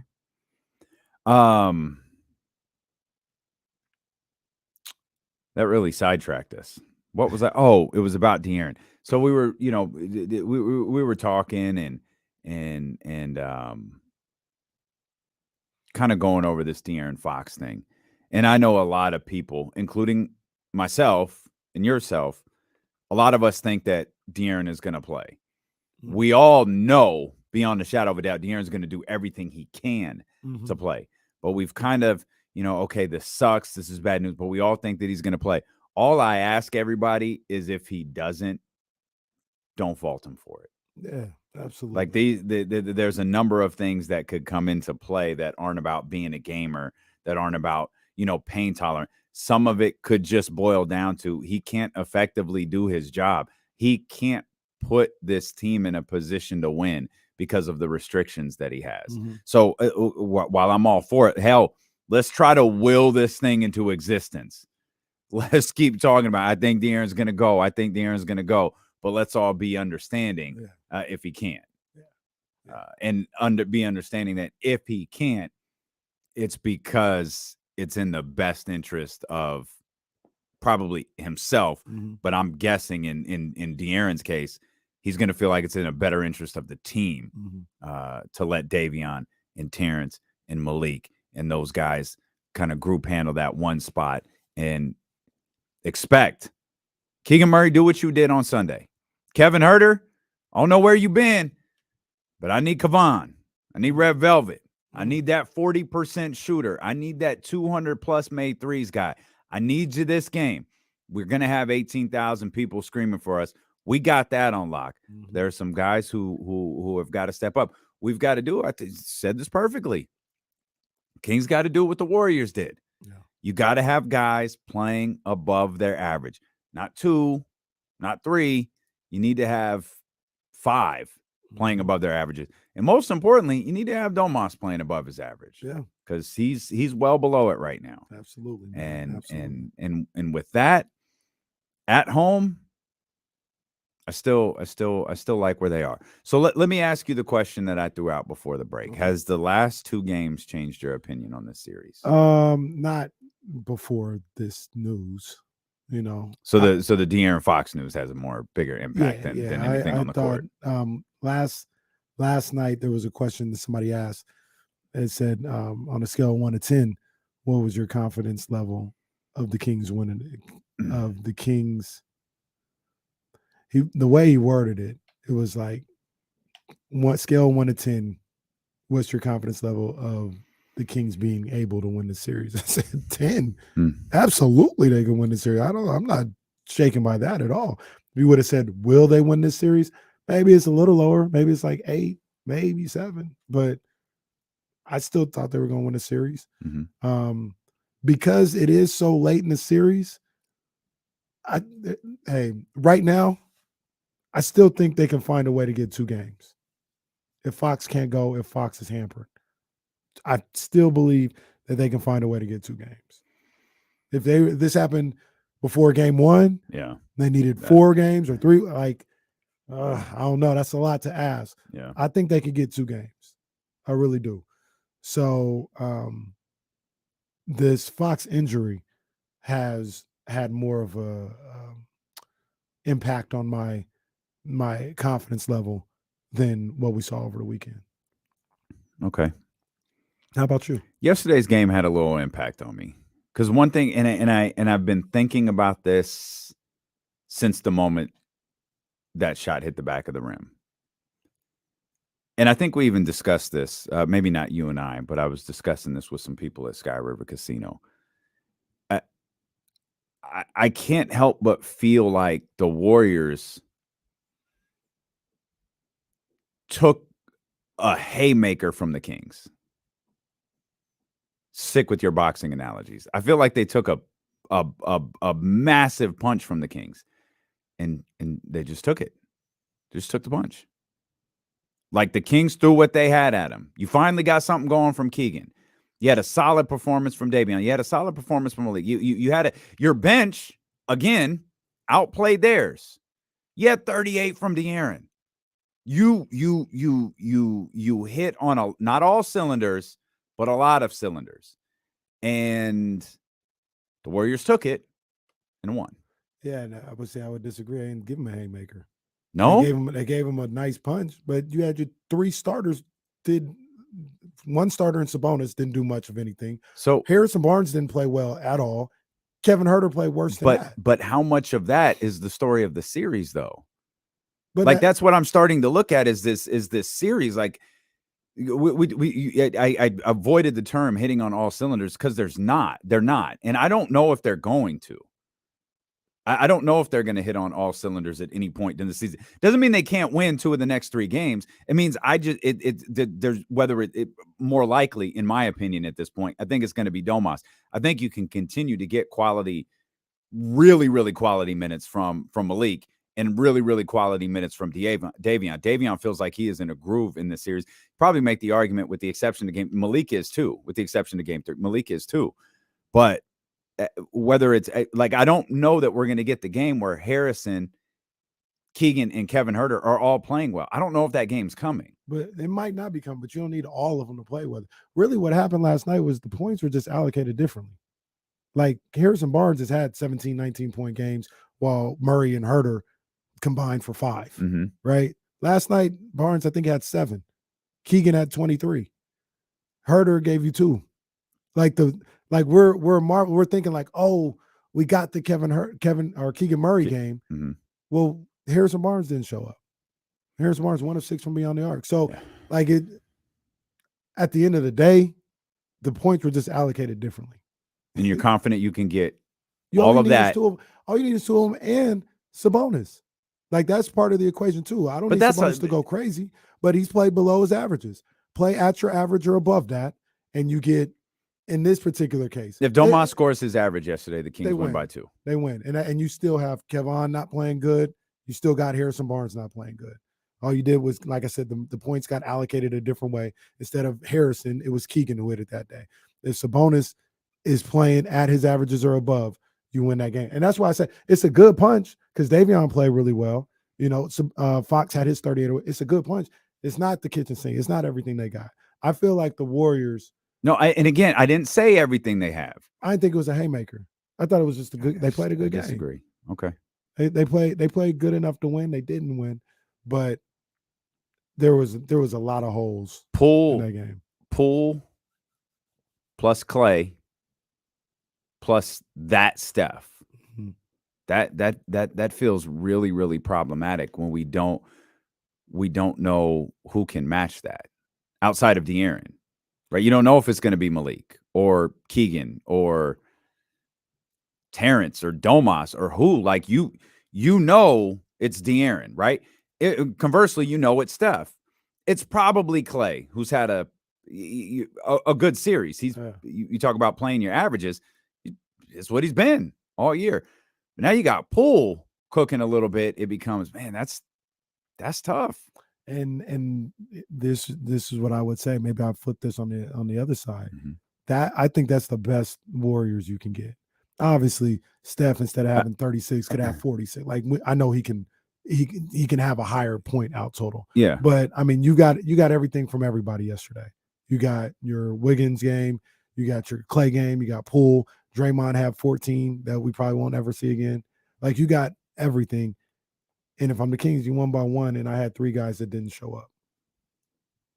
Like, all right, we see your best punch. We're still standing, and we'll be ready to play better. I got you, but you keep mentioning that the guys that didn't show up, and that's like my concern. That's what I feel like this series is going to be. We keep asking. We were asking for Keegan, right? Well, the idea is Keegan ascends, does what he did yesterday, while Harrison continuing to do what he's done this series, but he didn't. And that's what my concern is. It feels like someone gets, for lack of a better term, left behind. Right. So, but the one guy we're talking about though is Sabonis. Yeah. Like the trio of Harrison, Huerter, and Barnes. They may not, like you just meant, they made all 3 of them not play good at all at the same time in the series. It's just going to be one of the ones that are play well. And I think if that happens, hopefully, and you get a good Sabonis, right? Yeah. And you get a good Sabonis, I think that's good enough to win.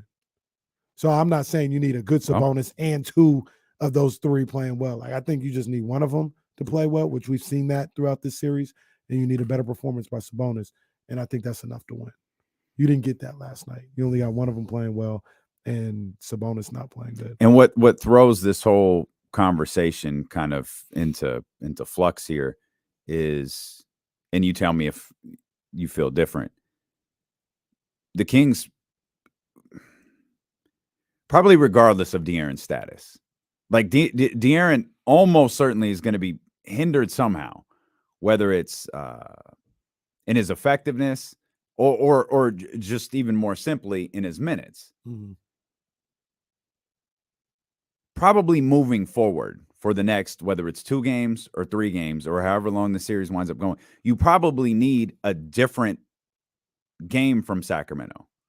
Like you talk about points being reallocated, we're probably going to have to reallocate a lot of this stuff. Talk about only one of those 3 in Keegan Harrison and Kevin Huerter getting going. That's not going to work now.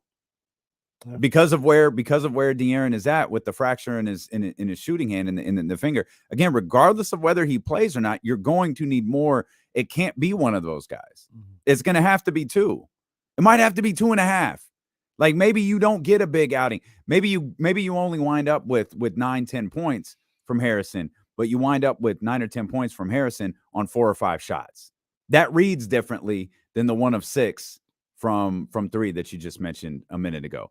That just simply means he hit a couple baskets, but the opportunities weren't there, or he found other guys in those situations, and Kevin Huerter took advantage, or Keegan Murray takes advantage. We looked back on the series. That was, of course, the plan today, was to look back on the series, but now we have to reshuffle things and look ahead and think things probably have to be a little bit different starting Wednesday. Unless De'Aaron can go out there and drop 42 with a fractured finger. Right. That'd be crazy. I mean, shout out to Hunter Patterson. I'm sure the timing is making him sick, but he just wrote an article, The Athletic, that just popped up on our push notifications now, talking about how De'Aaron has arrived. De'Aaron is doing exactly what we've begged for. The stage, and arguably, I think it's fair to say, and Bonte Hill can pick this remark apart all he wants to. This is the biggest stage in this first round of the playoffs.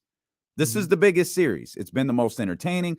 It's been the best. It's been the most talked about, and it's the only one that hasn't been on NBA TV. The Lakers and Grizzlies were on NBA TV.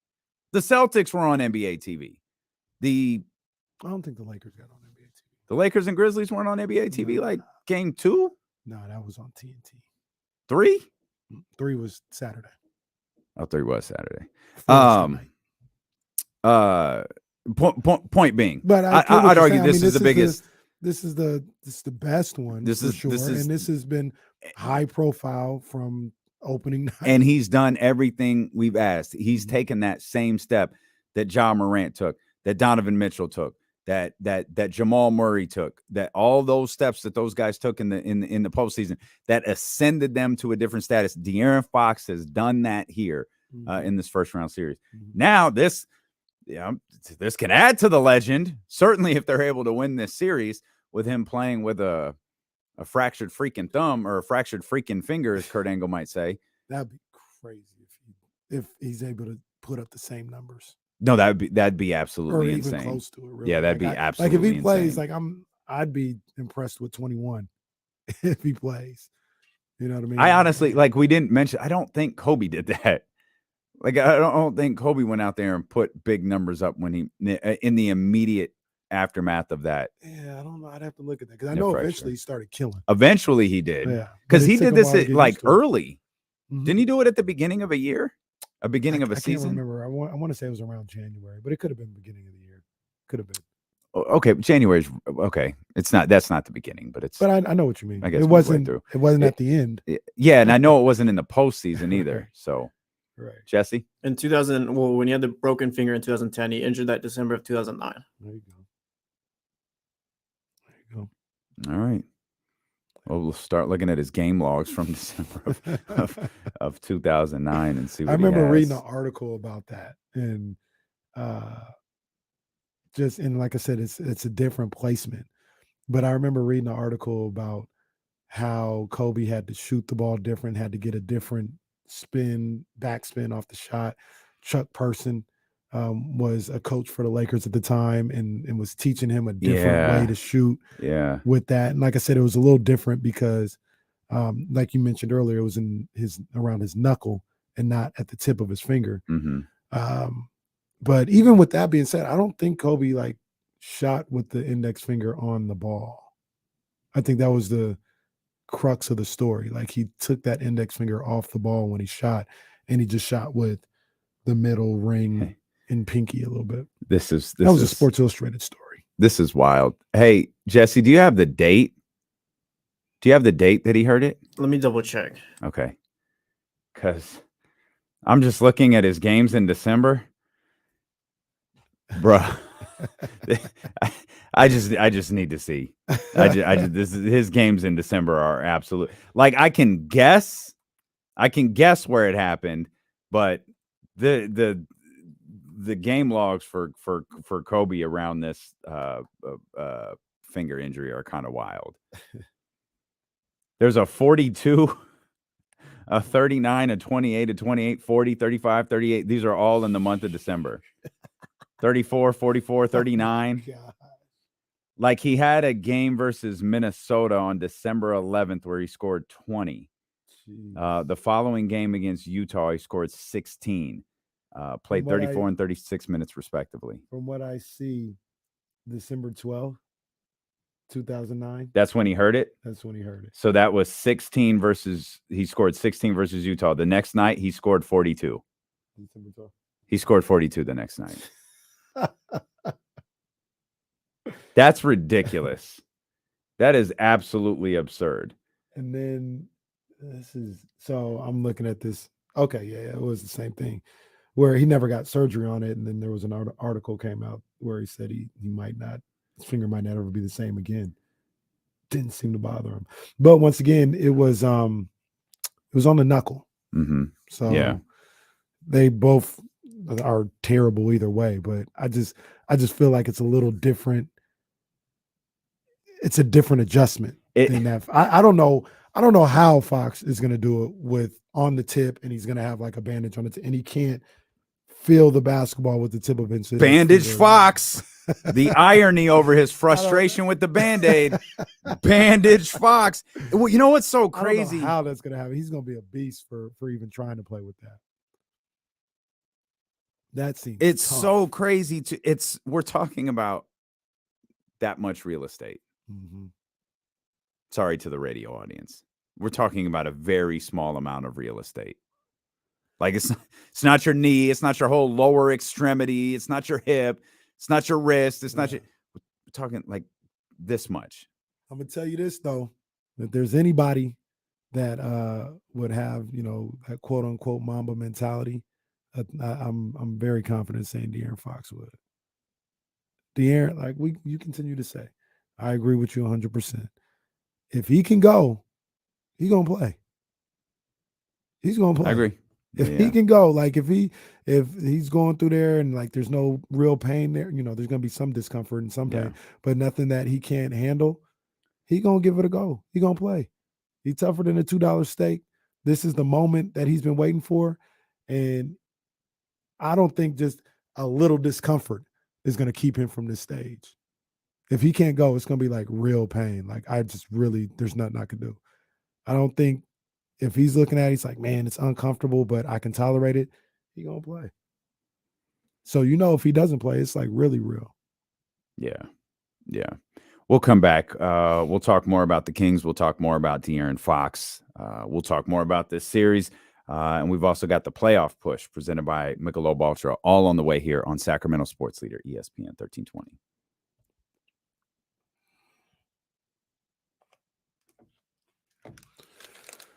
Good point, John. Really, if you want a $2 steak, you got to go to Vegas. Essentially, that's where them $2 steaks are at. $4 steak and eggs at 3:30 a.m. I had one of those one time. It was a tough ass steak.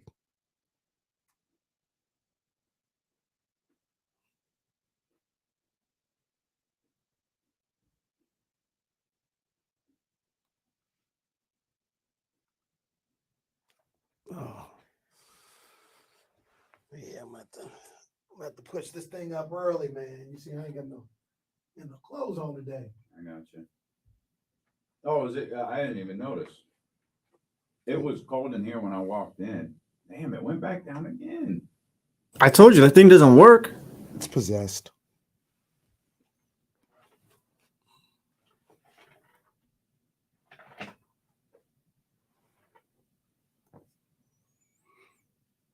Look who's in here, Leonel. Leonel, what's up, man? Make sure you like and subscribe, big dog.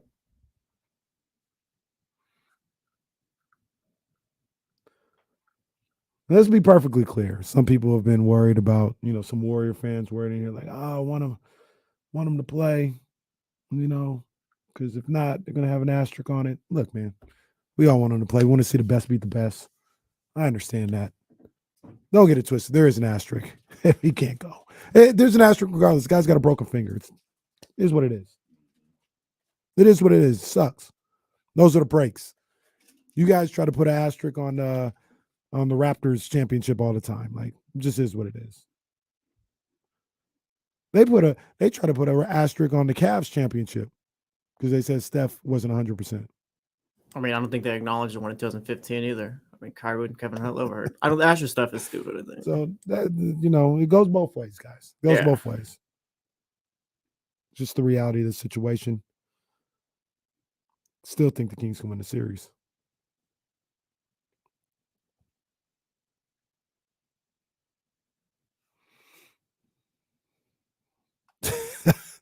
Leo now.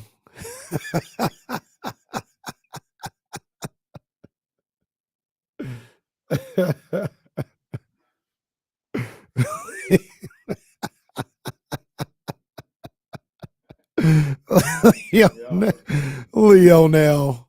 Get out of here. Knock it off.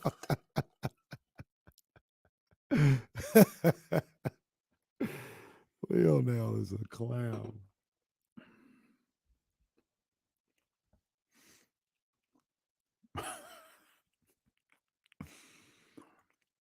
Oh, man.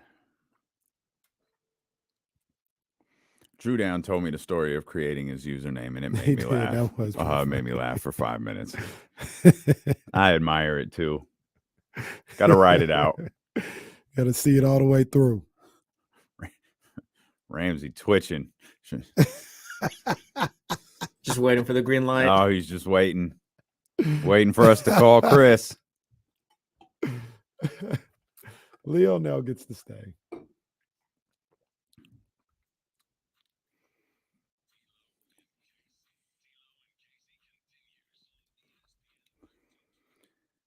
Shout out to all the Dubs fans in the chat house, man. Hope y'all come back when this series wraps up. Yeah, man. Come on back, Leonel. Because no matter what, the series is coming to a conclusion, whether it's in 6 or 7, whether it's Sacramento or it's Golden State. This thing is coming to a conclusion pretty quickly.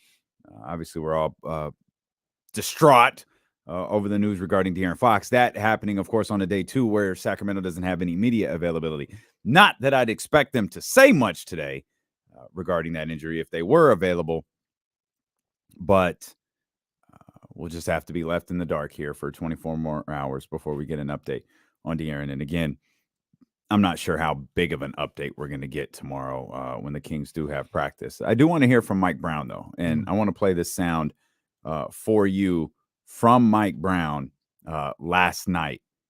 This is Mike talking about kind of his guys hunting fouls a little bit. And here's Mike Brown following the game. One of the things we have to do, but we want to play fast. We're going to keep playing fast. But all of our guys are driving into 2, 3, sometimes 3 guys in transition and begging for a call. And you can't, we can't continue to do that. And, it's a great learning experience for guys to be able to see, because we wasted a ton of possessions in transition, driving and just throwing up some crazy stuff. And, space the floor, stop and spray the ball. And if we miss a wide open 3, that is way better than driving and throwing up some crazy stuff. Because at the end of the day, this is what I keep telling our guys. You're going to have to knock these guys out. You can't rely on the referee Because if I'm a referee, the shots that we're taking at the rim in transition, I ain't calling neither, because you're begging for a foul. You can't drive to the rim and beg for a foul every single possession, and then they run it back at us because they have a numbers advantage. We got to play the right way, and when we're playing fast, and we didn't do a good job of that, especially in the second half. We had a lot of guys shoot some tough shots, begging for fouls at the rim in transition. Mike Brown there. Your immediate thoughts on that? Man, I love it, man. I love it. He's 100% right. Do you think that happened a lot yesterday? You know what? I didn't really see it a whole lot. I definitely saw it, but I didn't see it a whole lot. But even if it didn't happen, it's a good reminder. You know, it's a good reminder. You can't get caught up in that, man. You gotta play your game. You gotta stay locked in. There's a lot of people who believe that he was talking through the media and using the collective analogy, but really talking to Sabonis. That was what was going around last night, and you know, did a great job as a coach, and you know, not to single him out or anything like that, but you know, was talking to him like, can't do that. I actually didn't notice it a ton yesterday. I didn't notice it a whole lot at all. I do notice it with Domas, and I don't know that it's really Domas. It's hard to tell if Domas is hunting for a foul or just kind of misses a shot and then complains about a foul, or actually got fouled. Mhm. With him, it's really, really hard to tell. And I think the overarching point, though, of what Mike was talking about was the bad shot selection that encompassed, like, or what wound up being bad shots because you were working so hard to try to get a foul call. The whistle doesn't get blown. You wind up taking some garbage, Right. and now you're stuck with an empty possession. And my thought on that is, like, you know, he's also probably telling me, you just got to be tougher in there. You got to anticipate the contact. You got to brace for the contact. You've got to know that it's coming, and you might not get a foul call. You've got to finish the play, whether you're getting contact when you get past, when you're making a pass, when you're dribbling, when you're going for a shot. Like, you've got to accept, like, hey, this is coming. I got to be able to execute whatever I'm trying to do at that particular time. That's got to be just how you approach the game if you're the Kings, man. You can't worry about fouls being called or not called. You've got to approach the game as, I'm going to take some contact. I can't lose the ball. I have to get a good shot up.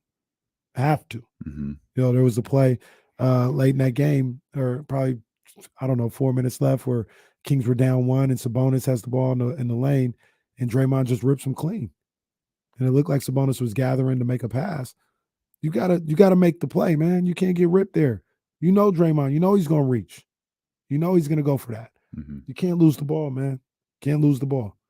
And he wasn't the only one. Malik Monk had a couple of plays where he got reckless, and you know, can't lose the ball, man. I want to talk about Malik for a second. Mike once said earlier this year, and I think he was asked the question, do you hold your breath when Malik has the ball? And I think that was the question, but I know his response was, I hold my breath every time Malik has the ball. And we laughed at it. But that's kind of who and what Malik is. Like, he's going to do a lot of things on instinct. He's going to do a lot of things he's going to do a lot of things that make you hold your breath. Well, he did that last night in the fourth quarter on a couple of key possessions. Is this simply the good and the bad with Malik Monk? And you've got to take those moments at last night that you had last night, or yesterday afternoon, excuse me, in order to have the moments that you had against the Clippers, or the moments that you had in game 1, or the moments that you had at various points throughout this season? Or is it a situation of, like, Malik, time and place? Like, we've got to get some of this stuff under control a little bit. We've got to play smarter. Yeah, you remind them of that, but you know, there's gonna be times you go into it knowing, at least Malik Monk right now, where he's at as a player. There's gonna be times when he goes, you know, full board and maybe a little reckless. You take it. You take the good with the bad. That's how I look at it. Like I don't know, because here's the deal, and I've said it before. You know how I am. I never want, especially a guy as talented as Malik Monk is, I never want him second guessing himself. Absolutely. I'll to answer your question, I'll take maybe a bad decision because I think that's going to get me his aggressiveness and his confidence is going to get me some more good decisions than bad decisions. And so I would have 1,000% predicted that would have been your response, because I think that's my response too. You don't want to change who Malik is, but does that impact whether you can have him in clutch time? Knowing that you have to take the good with the bad for this team. For this team, yes, absolutely not. Okay, absolutely not. He's in there. Okay. You know, but even then, so like, yeah, let's just take yesterday. Let's just talk about yesterday. That's what we're talking about. Like, where else are you gonna go? Yeah, and we've seen that this year where Kevin has been hitting and Malik has been on the bench late. But that's because Kevin's been hitting, or you know, Terrence was hitting, or whatever the case may be. But yesterday, you had to take it. You had to take your chances. Here's Malik Monk following the game yesterday. Where is this team after coming into it? Oh, we good, man. We good. High hopes. Still high hopes. Heads high. Everything good. We good. When you see the series go back 2-2, I mean, you guys have basically held home court throughout. Do you guys still have confidence going into Game 5? We got a lot of confidence, man. We still got confidence. Game 5, Game 6, Game 7, if we go that far. So we confident, man. Speaking of confidence, you would think that Keegan's confidence might have been a little low after those first 3 games. Did you say anything to him, or was his very good performance day just kind of a reflection of him himself? That's key, man. But I stay on him. I never let him get down. Never let him hang his head down. So I think that's one of my jobs to keep his head up high. So I'm gonna continue to do that. But yeah, that's key, being key. And that's, I think those are those answers, those words. That's why you take Malik. You need a dude who has that much confidence in everything he does and everything this team does. He's the one who said earlier this year, I'm not going to let us fall apart. I'm not going to let us splinter. He was the one who said earlier this year, we're right there. We know we're doing things right. We've just got to finish off these games. Like, he has been that guy. So when he says we're good, we're confident, I believe him. There's basketball speak. There's coach speak. There's get this interview over with speak. There's get this media scrum over with speak. Malik doesn't talk any of that. When Malik says things that we just heard, I buy Malik Monk 100%. And you know what? One of the things that keeps me from saying, "Oh, series is over if Fox can't go," or whatever, is a guy like Malik Monk. Malik Monk is, how do I put this? Because I don't want to disrespect him or anything. He is irrationally confident enough to be like, "Oh, I'm here. We're good. Like, I'm good."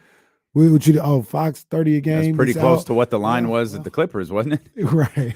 little spicier, but that was pretty close to it. He's like, I'm here. You know, you need 30 a night. All right, I'll pick that up. You know, I usually let my man Fox do it, but I got to step up. All right, I got this. Like, and not even think twice. Truly believe it. That's why we love him. That's why I love him. Because number one, he has that skill set. Number two, he has that belief in himself. So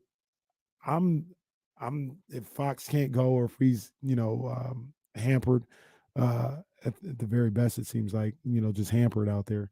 I still think the Kings can win this series because of a guy like Malik Monk. And there's going to be times when he comes down there reckless and comes out of control. And you're going to be like, I wish he didn't do that. But you're not going to take him out. You're just going to be like, all right, well, come on. Hey, Malik, remember, you can bring that out. All right, now go get him. It's a no-brainer, right? Davion's starting. Like, it should De'Aaron not go? Like, Davion slides right into that starting space, and you work everything around that. That's what if again, it's big if. We don't know. We know that De'Aaron Fox has a fractured finger, index finger on his left shooting hand, and he'll be likely listed as doubtful for Wednesday's game. But there is a lot of time before Wednesday at 7:00. But Davion is like 40 plus minutes now. I think Davion might be glued to Steph moving forward. I was just going to, sorry to interrupt. I think you could steal some minutes with TD there. Okay. Steal some minutes. Yeah, he's staying in front. He's staying in front. He's a tough defender. Is he great all the time? No, I'm not saying that. He's gonna have his moments. He might need a quick timeout and a reminder. You give him that, he'll be fine. Yeah, right. Just give him that. He'll demonstrate. Yeah, like that's right. Walk to the circle, explain it, and boom, you're good. But I think he's a willing, tough defender that you can steal some minutes on Steph Curry with. And then also you might see Kessler Edwards. So that's a good call. I was going to ask you about him. It feels, but to be clear, whether we're talking Davion or Kessler or Terrence, whoever on Steph, a lot of this is contingent on Kevin Huerter snapping out of this funk that he's in. And if he's not, Harrison is going to have to elevate. Keegan's going to have to do what he did last year. Like if Kevin, you can have one odd man out in the starting lineup, but you can't have two if De'Aaron Fox isn't playing. Exactly. And you've gotten away with a lot this series to be able to get 2 victories and be within a Harrison Barnes 3-point shot of 3 victories. But oh man, just saying that out loud too now makes me think like, God, that shot goes in. How different is that? You just have to win one of the next 3, regardless of De'Aaron's status. You just got to win one of the next 3. That's crazy. That's crazy.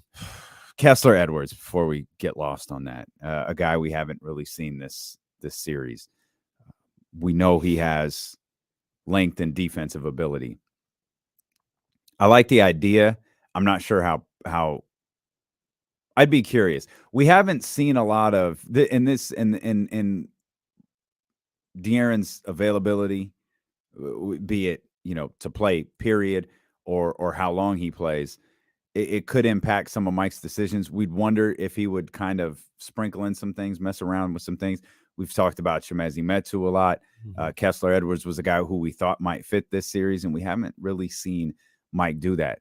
I'd imagine we might see a little something different moving forward, just out of necessity. And that sand's running through the hourglass. You gotta get a couple victories here. Yeah, man, and really, it's gonna be for me at least. It's gonna be all hands on deck. Yeah. It's gonna be a situation where not only are you losing your point guard, your best scorer, and your best player, but you're probably losing one of your best perimeter defenders. So you're gonna be searching for that as well. Yeah, I think TD would get the look before Kessler simply because of the way TD potentially can score. So you want to be able to, if we're asking Domas to like step his game up and get better, you want to keep more shooters around him so he can still have those one-on-one opportunities. And they'll probably still leave Terrence Davis, but he's the type of guy where he could hit 1 or 2 threes and get going and make you respect that and change your whole defensive game plan if you're the Warriors. So I think you would see him first, but I wouldn't be against it, and I wouldn't be surprised if you saw Kessler Edwards and saw him get a look potentially at some minutes. You're listening to D-Lo and KC on KIFM West Sacramento 98.5 FM, KRX QHD2 Sacramento, ESPN 1320, always live on the free Odyssey app. We've got the playoff push presented by Michelob Ultra. It's only worth it if you enjoy it. A couple of notes here from around the NBA. 76ers, they get the job done. They sweep the Nets. Embiid's immediate future seems to be in question, and that seems to be the biggest question coming out of the Eastern Conference side of the playoff bracket. And we'll talk more about this in about 45 minutes or so, but it looks like Giannis is going to be back tonight. So that was another big question mark over there out east, but it looks like Giannis is going to be back. Celtics up 3-1 on the Hawks, and the Knicks. Go New York, go New York, go. Can I just make a casual observation from just dude in Sacramento who talks? Yeah. Find it funny how the national media was clamoring over your boys, your fans, outside of Madison Square Garden, talking about Kevin Durant. Don't you wish you came here? No, that's not what he said. They say, hey, Kevin Durant, don't you wish you were with the Knicks?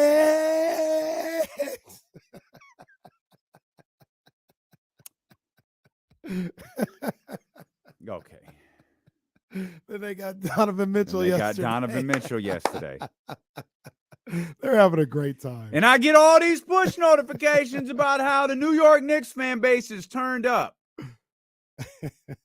But the Kings fans are a bunch of jackasses for celebrating game 1 victory against the Warriors. I just want to make sure I got this right. You saw that? I didn't see that much. The game 1 stuff? Yeah. Oh, child, please. I didn't see that. The only thing I saw. Y'all acting like this for 1 win? Act like you've been there before. Dog, we haven't. We literally haven't. Like, let them enjoy this. Let us enjoy this. What's wrong with you? But it's the Knicks who were just in the playoffs 2 years ago, year ago. Yeah, but it's okay. It's okay. The only thing I saw from game 1 was the let out after game 1. That was circulating a lot. The what? The Doko after getting, I think somebody was like by Polanco or something like that, and the trillions of people that were in Doko after game 1. That's all I saw. I didn't see anything. But we do have 2 different timelines a lot of the time. Well, yours I'm sure is very New York centric. After you've injected so much New York culture here into California. Thank God for Kenny Caraway. I haven't worn no Timbs in a long time. I was gonna say fact, I might wear some Timbs tomorrow with some shorts. Didn't I tell you the story about Timberlands? Oh yeah, you did. Yeah, they don't want you wearing those. Yeah. You could drop those off at the other watch party. They'd be more excited about that guy wearing them. But all silliness aside, all fan stuff aside, I'm stunned that the Knicks are up 3-1 on the Cavs. Yeah. Absolutely stunned. Did not see that coming at all. I don't know if I'm stunned. I am. I thought Cleveland was significantly better. Cleveland can't score right now. Apparently. What did they score like 70? What was watching 78, 79? That game on Friday night, I was watching that one. I think they had like 39 at the half. That's all. Really picked it up in the second half to get to 79 or whatever they got to. Series not over though. Series not over. No, it's not. But I mean, Tibbs got to be the happiest guy on the planet, holding the Cleveland Cavaliers team to nothing. Then did you see what Josh Hart said? They had him mic'd up, and he Tibbs. He says, "Hey Tibbs, you need I can go 48. I can go all 48." And they were quoting him like, "Hey, be careful, Josh. Don't tempt him." Yeah, I do have you out there practicing. I mentioned the Celtics up 3-1 on the Hawks. DeJounte Murray probably by the end of today's show will almost certainly be suspended for making very blatant contact with an official following the final buzzer. That was terrible. What happened to him? I don't know. Like did he just legit leave the Spurs and lose his mind? I guess so. I watched that game on Friday. Have I mentioned I don't like the Hawks? Have I told you that? Who you like? Who you dislike more, the Hawks or Aaron Rodgers? Aaron Rodgers. And it's not close. Like Aaron Rodgers. I was watching the game on Friday, and I was like kind of rooting for Trae Young. I think Trae Young has been like raked through the coals or over the coals or whatever, a little excessively.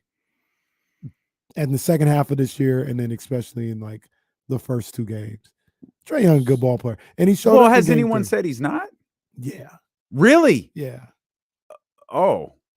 Okay, that's dumb. Yeah, I think I've heard a couple people like just kind of like. I don't think Trae's above criticism. Doesn't warrant criticism. Right. But I thought it was going to overboard. say he's a and not like bad ball player. Mean. I don't want to say like it was something mean, but it was just like y'all treat him like he weak. Like he's still a really good ball player. Like maybe you need a certain guys around him and a certain cast around him. Maybe that's the case, but he can play. So I say all that to say Friday, when he hit some big time shots, then help the Hawks get that win. I felt good for Trae. I wanted to see him get that moment. Didn't get it yesterday, but Trae, I wanted to see him do that. DeJounte, not so much. No. Trey might not be the best player on that team anymore either. I think that might be happening. He is the best player I on the team. He's better than DeJounte. I disagree. I don't know. They've shown a lot of different stuff this series. DeJounte Murray's been lights out this whole series. Trey hasn't had an answer except for game 3. I feel like that's sometimes Trae Young though. I think sometimes like I've told you the story, but I missed the whole Trae Young college thing. I tuned in too late. Like I started watching him at the tail end of that year, and he stunk. Like his whole thing happened in the first part of the college year. Yeah. And then he I don't want to say he stunk, but he didn't have he wasn't leading Sports Center anymore. He was barely hitting the highlights. Trey's a really, really good ball player. I don't know if I'd go as far as Jesse went to say he may not be the best player on that team anymore, but he certainly is open for criticism. Yeah, like you say, he's not above that at all. But I think a big one of the main crux of my issue with the Hawks centers on the bogey stuff, and kind of the conversation that started, and I still can't believe they signed that dude to a massive extension. That is just crazy. Miami up 2-1 on Milwaukee, as we mentioned. Giannis expected back. We'll talk about that later. Lakers up 2-1 on the Grizzlies. Both game 4s tonight. This has been such a strange start to the playoffs with the DeJounte Murray stuff. You got the Draymond Green stuff. You got Giannis missing games. You got Joel missing time here. You've got the Ja Morant situation, him missing a game. And now, of course, we're dealing with the situation regarding De'Aaron Fox. 916-909-1320. It's the playoff push presented by Michelob Ultra. It's only worth it if you enjoy it. Let's get our man Chicago in here. Chi-Town, what's happening, baby? Hey, what's up, fellas? How was y'all weekend? Yeah, it was cool. It was cool. I wish the Kings would have won, but other than that, it was all right. So how you feel about Harrison Barnes taking that last shot? I feel it should have been a different design play where De'Aaron ended up with that ball, bro. Well, you know what, Chicago, I wanted De'Aaron to take the shot. I don't want to go too far into it because, maybe it deserves a little more explanation. That wasn't the play. Yeah. Yeah. That wasn't the play. Coach Brown said Harrison kind of acted on his own in that situation. And that wasn't what they were looking for. Setting the screen? Yeah. Oh. He said that verbatim. So a couple more things. Draymond Green is scientific, bro.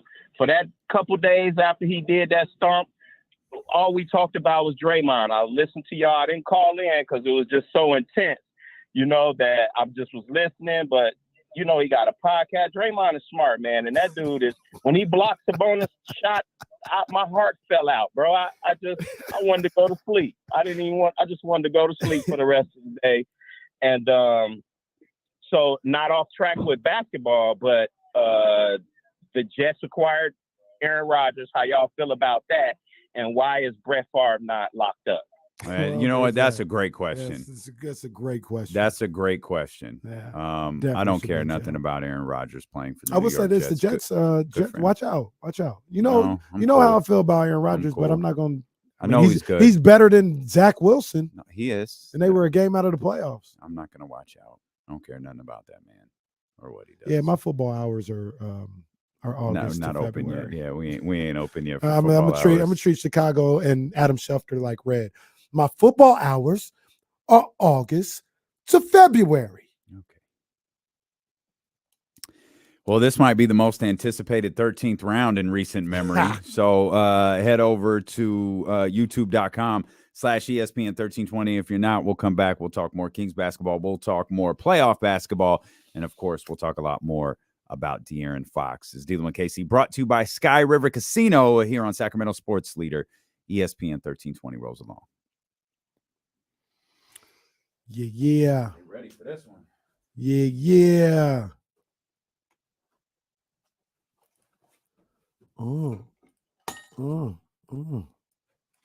Try not to barge in while you're still recording. Don't worry about it. That's the allure. 13th round. It's your main man, Kenny Caraway. Shout out to the dope ones. My people over there. Shout out Downey Dope Ones. Shout out to Jordan Brand. Always showing love what we do over here. And shout out to Colas. I didn't ask you to do anything. Take two. 13th round with your main man, Kenny Caraway. Shout out to the dope ones. They're always showing love and support. Shout out to Jordan Brand, my people over there. Big ups to them. And shout out to Cola Seamoss. All right, today I got that raspberry mango lemonade. You know, I like these flavors. I like my pineapple. I love my strawberry joint. I love I even like the dragon fruit joint. But today I decided to go with that raspberry mango lemonade, and it's hitting hard. ColaCMoss.com. Go check that out. Potentially the fight of the year took place on Saturday night in the T-Mobile Arena in Las Vegas, Nevada. Tank Davis going up against Ryan Garcia. And just like I said was going to happen, Tank Davis by TKO in round 7. He caught Ryan at one point in the second round when Ryan tried to turn up in a little bit and get aggressive and bring the fight to Tank. And what he did was something that we saw happen when Tank took on Leo Santa Cruz. Ryan came with 3 straight left hooks. Tank was ready for him. Tank had studied him, and he came for 3 straight left hooks. And the first one, he ducks underneath. Then Ryan gets himself, comes with another one. Tank ducks underneath. And he said to himself at that time, Tank said, you know what? If he does this one more time, I got something for that boy. Sure enough, Ryan comes with the left hook. Tank ducks it and gives him the straight left from hell, the counter straight left from hell, and knocked Ryan right on his ass. And that was the fight at that point. It didn't knock Ryan out, but at that point, he didn't want to engage too much anymore for the next 3 or 4 rounds. And then when he finally did engage, just a perfect body shot, as quick as a cat burglar was Gervonta Davis with that left to the body, right in the liver, had Ryan take a knee, and that was all she wrote at that point. One of the things that come away from this fight for me, and we'll be talking about this all week, the aftermath of it all, is not only is Gervonta Davis one of the most explosive fighters in the game today with the power and the suddenness of his power. Y'all need to start giving this man respect for being one of the high IQ fighters in the game today. His boxing mind is up there with the Shakurs when they talk about him, with the Devin Haney's when they talk about him, when they talk about a guy like Canelo, when they talk about Bivol, when they talk about all these guys with great boxing minds. I think you need to start putting Tank in that class. The way he broke down Ryan Garcia, the way he took away all his weapons, the way he had a game plan, him and Calvin Ford, who should be considered for trainer of the year, the way they came up with the game plan and executed the game plan flawlessly. Come on, man. Got to talk about Tank's high IQ. So we'll talk about what's next for Tank moving forward. But right now, the best show in boxing did it again on Saturday night, and that's the 13th round. The best show in boxing, the modern day Mike Tyson. You heard it here first. I've been saying it for almost a year now. It is what it is. They didn't belong in the same ring as each other. Well, I mean, everything everyone thought about Ryan, I mean, coming into it, he's not that guy. I mean, Ryan's still a good fighter. No. Ryan's He hasn't fought anybody. He's a good fighter, though. He's got skills. He just don't have those type of skills. Jake Paul has skills. I think Ryan is I told you yesterday, I think Ryan is the hardest hitter in that 130 to 140 range. He might be, but he hasn't fought anyone. And like I said, he got outclassed big time in that fight. Like Tank made him look like the smaller fighter. But Tank might be the best. But that's what I'm saying, though. Ryan's not even on that level. He's not, doesn't even belong in the same ring. I think Tank would do that to Haney. And I like Haney. Love Haney. But Haney, I don't think there's nobody from 130 to 140 that beats Tank Davis. Nobody. Oh, there he is. Hey, salute, brother. Salute. All right. That's all I asked for. You know, I'm not going to rake you over the coals with it, man. Hey, just come in here. Respect, baby. Respect.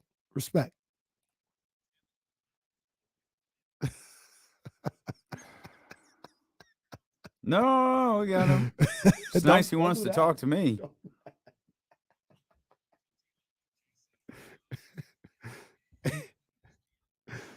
Yeah, Jesse, be careful. Don't do that. You know, we don't want to get sent to the principal's office. So, Don't do that. So, Got to say HE double hockey sticks now. Kenny has not completed his interpersonal communications training yet. Will Z tweeted this. Sorry. I was just going to ask you your thoughts on Tank versus Ryan. I was following it. I did ultimately see, how it ended. I saw the knockdown. I mean, Tank is the guy who you told me about 2 years ago when we started this show. He seems like the dude. Like, not to highlight my ignorance on the sport here, but I don't know that much about Ryan Garcia. I know you've talked about him. Do you have TikTok? I know you've said, again, different timelines. I know you've said he's the guy. This is the matchup. Yeah. But it was the talk of the sports world on Saturday. So your thoughts on Tank versus Shakur? Shakur, I know that name also only from you. I don't have any. I'll have to I know. study my 13th round notes. But Tank beats everybody, by the way. Everybody from 130 to 140. He beats is everybody. Shakur fighting Haney? No, Loma's Loma, that's the one. Loma's Yeah. fighting Haney. That's the one. Tim Zhu might fight one Tim of them at some Zhu. point. Just want to make sure we Put keep it that in the there. description. Tim Zhu.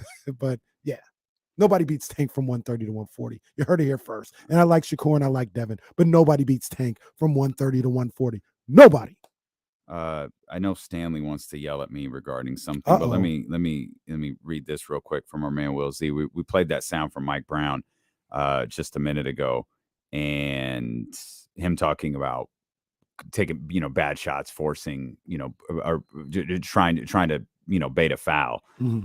And Will Z said, according to NBA.com, the Kings have been the second worst team on transition plays in the playoffs. Mm. So they've been the second worst team. He said, also, it should be noted that the Warriors are the third worst team in transition plays in the playoffs. So I don't know. Take for that what you will, but it's out there. Yeah, they got to play better, man. They just got to play a little bit better. I thought they played well on Sunday, though. Like, I thought they played a good game. Warriors were just a shot better. All right. Well, let's get Stanley, because I don't know what I did, but Stanley's not feeling it. So, Stanley, we appreciate you, brother. What's going on? Well, I've been listening to you, and all the time. I can't respond all the time because I usually go to work at I have to start work at 3, but I'm on my way at 2:00, and I'm off on Sundays and Mondays. Gotcha. And I heard you all, both of you, and I respect Mr. Carraway because he's a baller, obviously, and he knows things about it that I don't know. But I wasn't pleased with neither one of you all criticizing two people, Luka Doncic and, of course, Trae Young. Now, I see you backed off of Trae Young somewhat, and, you're just wrong about Luka. Luka, if he gets the right people around him, they got to understand he's the superstar on the team. He's the straw that stirs the drink. Stanley, you guys. Who's the ideal player to put around Luka Doncic? I wish Mark Cuban had kept Jalen Brunson. I really do wish he had kept him. Okay. You need what you need now is somebody in there with some force. You need somebody with some. In other words, you need somebody like a Draymond Green, somebody who's going to knock some heads. Okay, that's what you need for him. And as far as Trae, that center they got. He could play better, and I don't know why Collins isn't doing what he's supposed to be. John Collins. Boy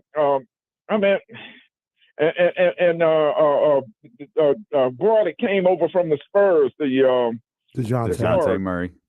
Yeah, he's not doing what he's supposed to be doing. Oh boy. Well, that's fine, Jesse. Hey, you've got to deal with it. That was all Jesse. Just to be clear, Stanley, don't put the heat on me. Jesse hit the album cut fade. Appreciate you tapping in, Stanley. DeJounte Murray has been suspended. I don't know. I don't even think we were talking about Luka Doncic. I'm not sure what got that going in his head. I think at one point we had said, months ago, we said Trey and Luka are the same thing. Yeah, I know he hasn't been pleased with our thoughts on Trae Young for a while. My issue lies more with the Hawks than it does Trae. I respect Trae Young. He's a very, very good basketball player. But at some you do with these guys who are really good who can't win. You do got to look around a little bit, and I don't know. I don't know who the ideal. I mean, I know it's romantic to like. I don't know that Jalen works. I don't want to spend a lot of time on this. Like Jalen Brunson with the Mavericks? with the two of them together. This is the plan. This is what we're doing moving forward. You're the guy and you're the guy. Like, we're all sold that works because remember when Brunson took off? That's when Luka was gone.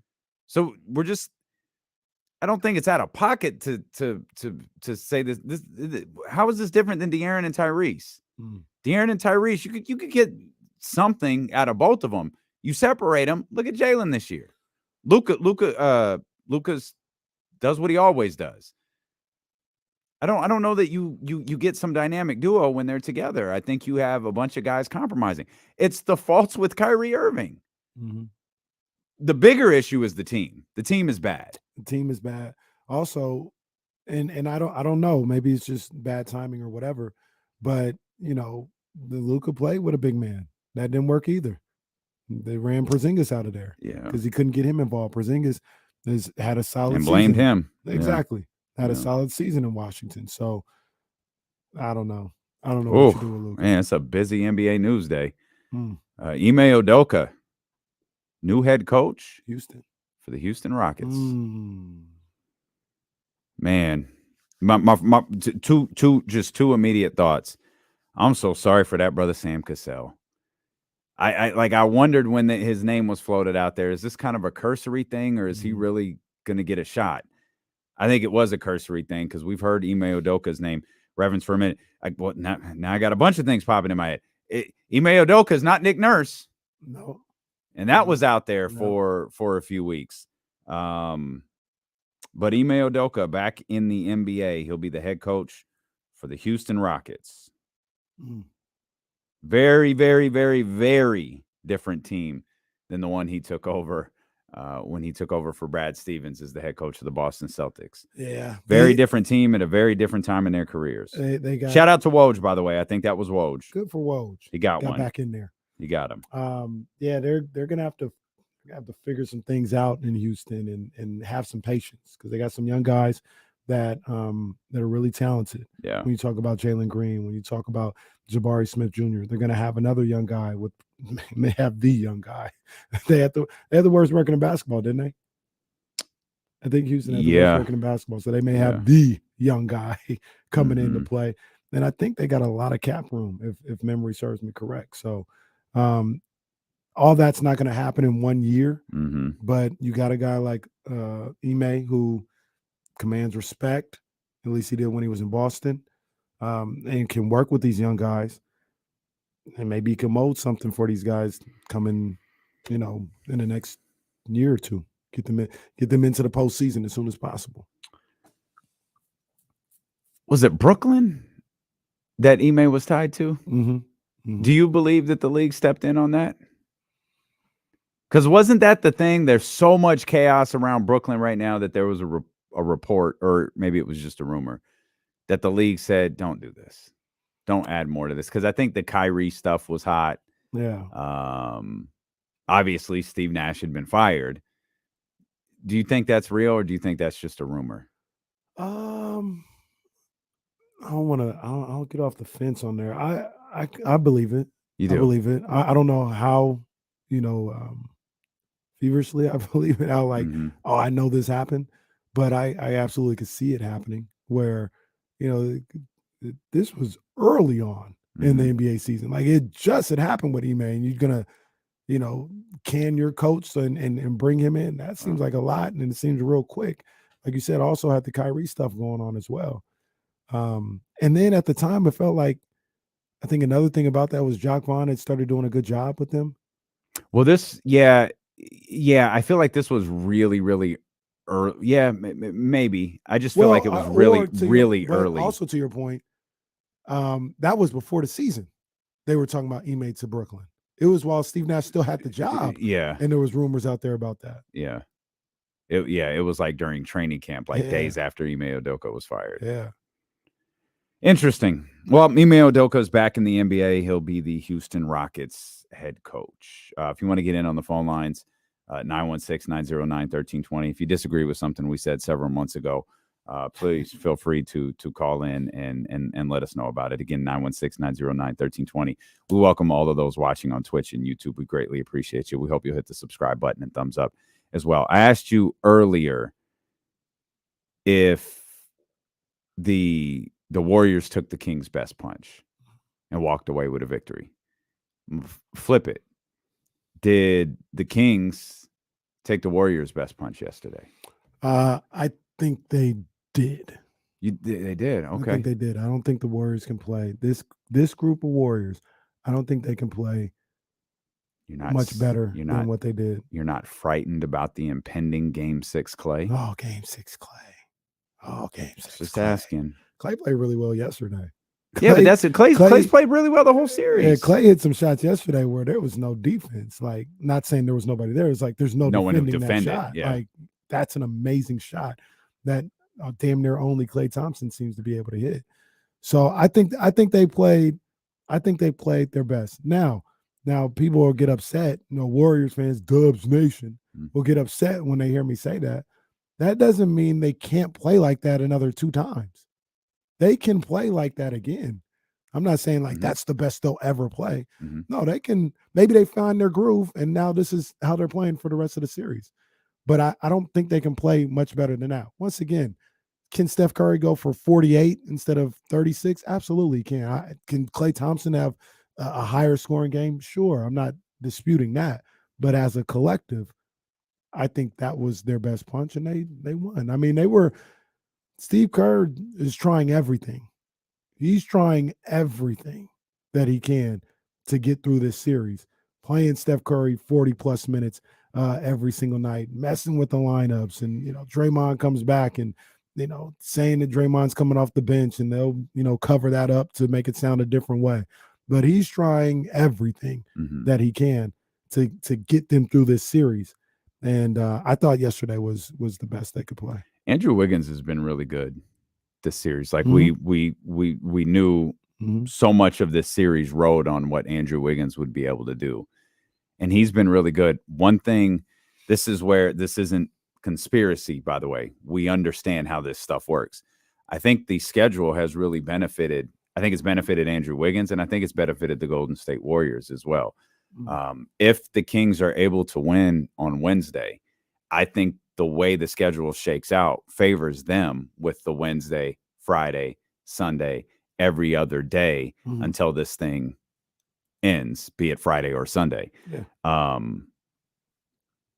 But Wiggins has had far more legs than I expected.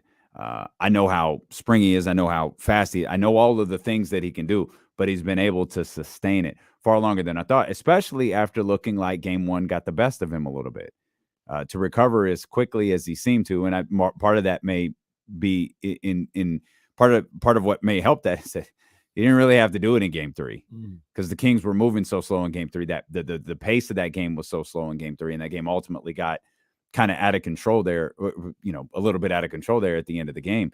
Maybe that benefited him, but don't want to take anything away. Andrew Wiggins, just as a basketball player, has been extraordinary, but Andrew Wiggins, under the circumstances, has been really good, and he's been every bit the difference maker that we were concerned a top-tier Andrew Wiggins would be. Yeah, for sure, man. He's played really well, man. He's played really, really well. 916-909-1320. Let's get Brian in here. Brian, what's going on, man? Hey, what's going on, guys? How you doing? We're good, brother. Man. How you doing? Good. I was out at Sky River yesterday. Was able to look at the game. I got put by all these Golden State Warrior fans, though. That sucks. I thought I was going to be around a lot of Sacramento Kings fans, and then I see Damian Barley come out with his sleeves off, looking like Triple H. I thought he was beating a dead horse in the back. Okay, Oh, all wait a right. minute. We'll do that to that poor Wait horse. a minute.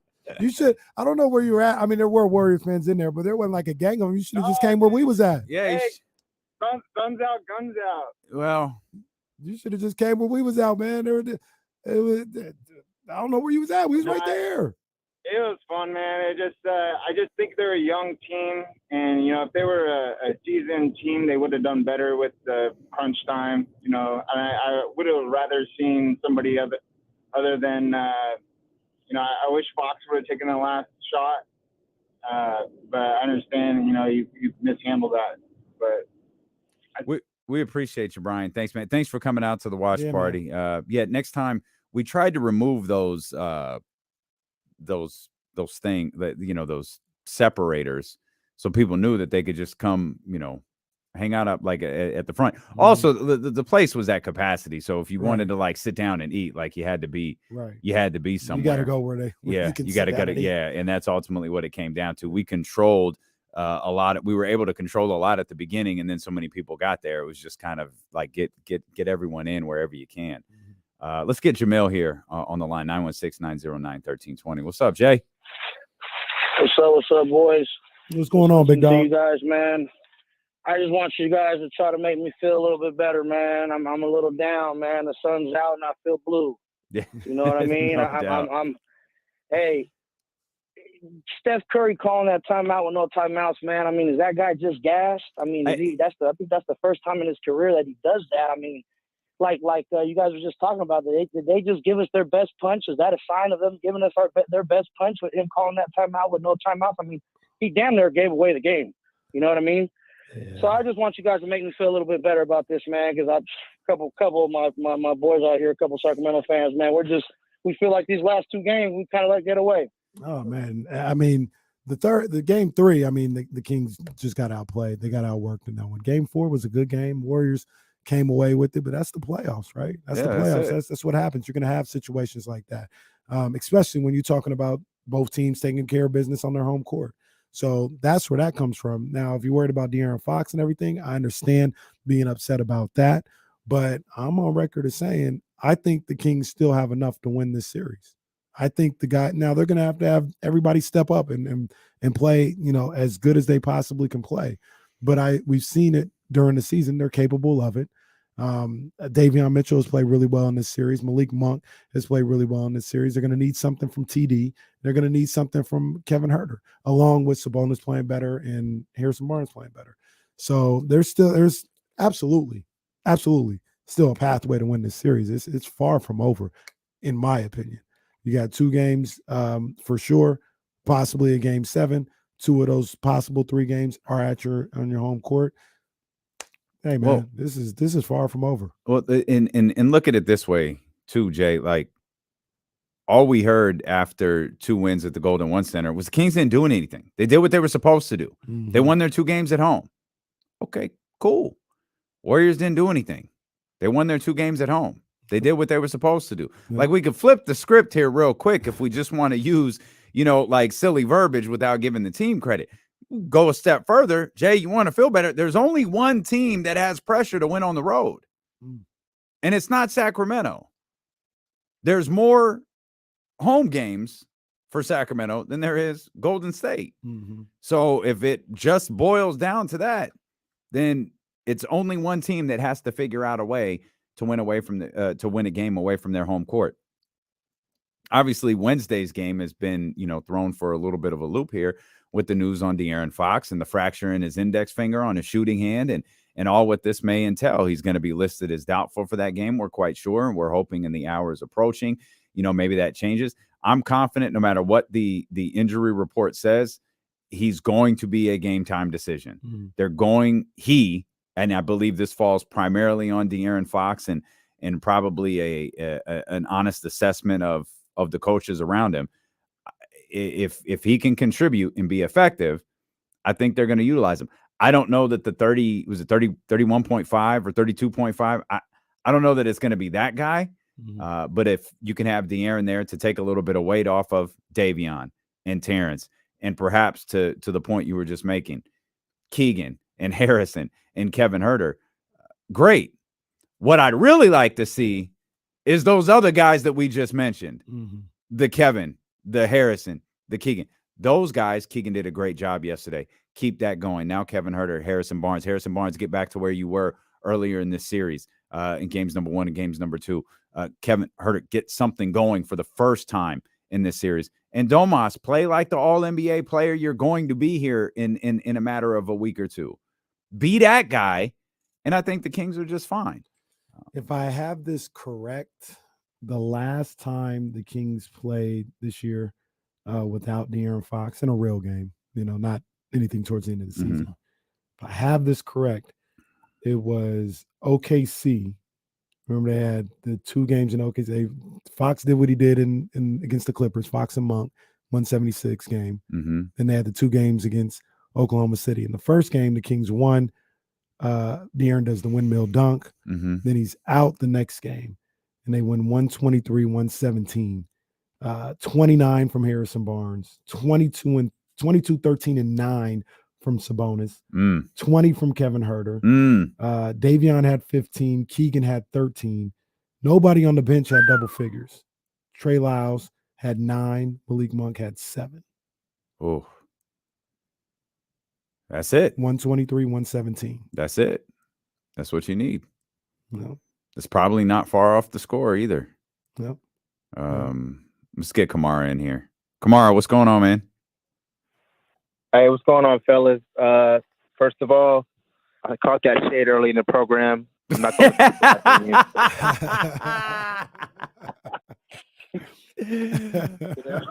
It's only funny because you heard it. It's not even remotely close to funny if you didn't hear it. Yeah, you know what I'm saying? My ears are, I had rabbit ears on, you know what I'm saying? So, I got you. Yeah, and just know, even if I don't hear it, the streets will let me know. Oh, the streets. Man, We go hard in the streets of Orlando, baby. Streets are watching. The streets are watching, you know what I'm saying? So, KC, Haney definitely can beat Tank. So I'll be on the record saying that. He can. I wouldn't. I'd put my money on Tank. Haney don't hit hard enough, and that chin is a little suspect. Listen, I just think styles make fights, and I think I like Haney's style, compared. That's why I didn't even think I love Devin even Haney. had anything. I love Devin Haney. He's super skilled. Kamara, this is what we're doing. This is what we're doing. This is what the people want. The people want boxing. I'm sorry. It's not the people want boxing. We love boxing, man. Over here, but we still rocking, man. Game 5. As I said last week, I thought they were going to come out with a better showing. They did that on Sunday. I think, if anything, Sunday gave them some confidence, knowing that our offense is on track. They're trending, and seeing that ball go in the hole, seeing that our rook got some movement on his offense. I think that's encouraging. Yeah, we don't like to hear what Fox News, but man. But listen, he's that dude's a gamer, so I think he's gonna give it a shot. And when he does, I think he's gonna at least give that Willis Reed energy into that arena tomorrow, and we're gonna pull it out. Yeah, I laugh at that, but I do like wonder how like legitimate that is. I laugh at the Willis Reed. It's obviously an incredible moment for New York basketball, for the NBA in general. Yeah. I never mean to diminish it, but we always my man like scored 4 points, and and that was kind of it. But every man will tell you like the fact that he was out there, meant everything to them. And we've seen that from other players at other times and other walks. And like, I don't want to diminish that. That's Walt Clyde Frazier, if memory serves me correct, a 36-point triple-double in that game 7. Brother, never gets talked about. Never gets talked about. 36-point triple-double from Clyde Frazier.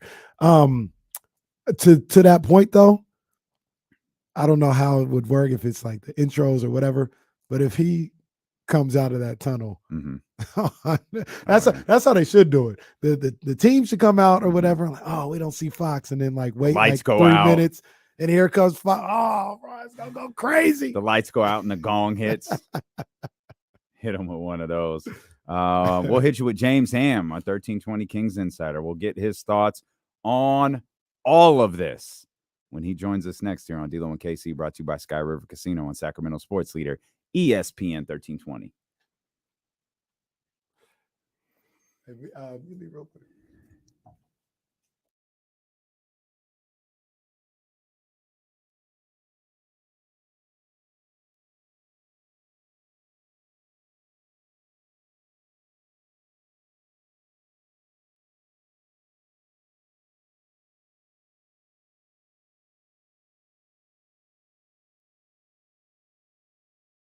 I'll find out. Yeah, that was a tweet. I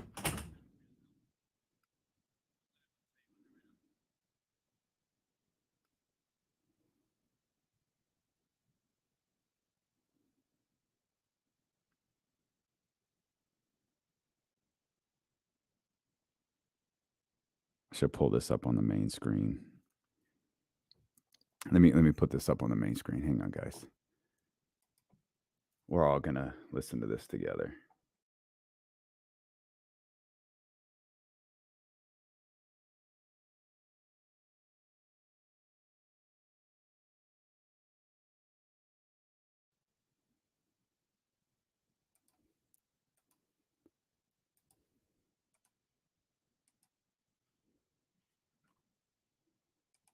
They quote tweeting something else.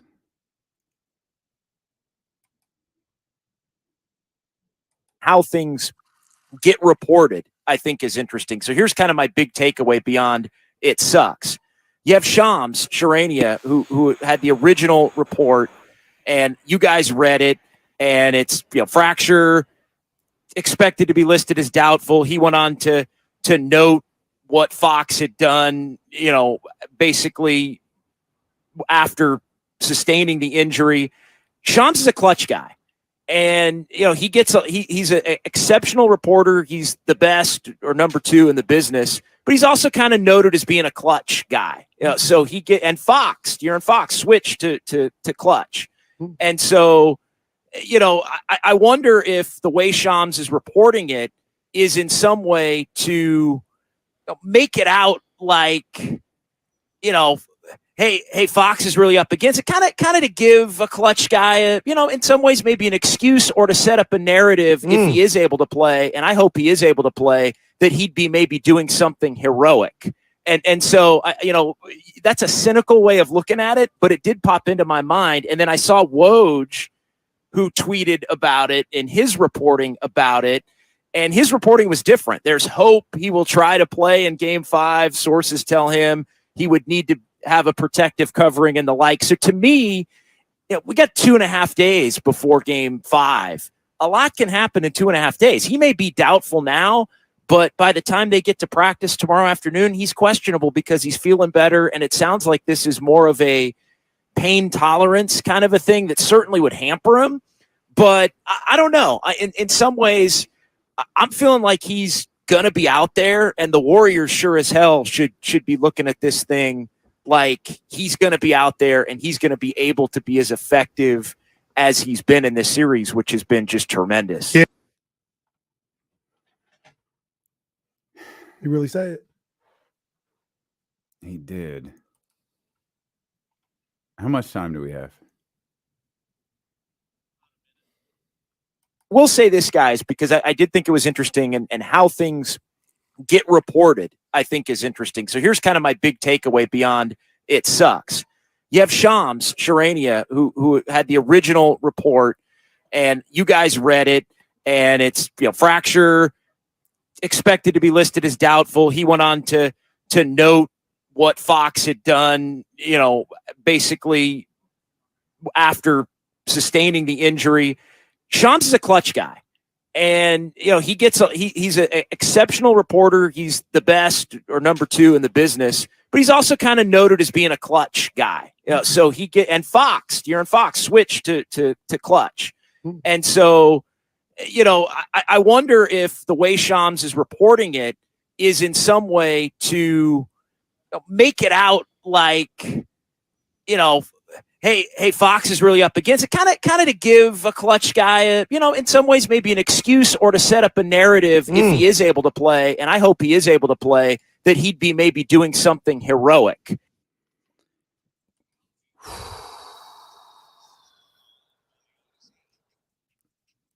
Wow.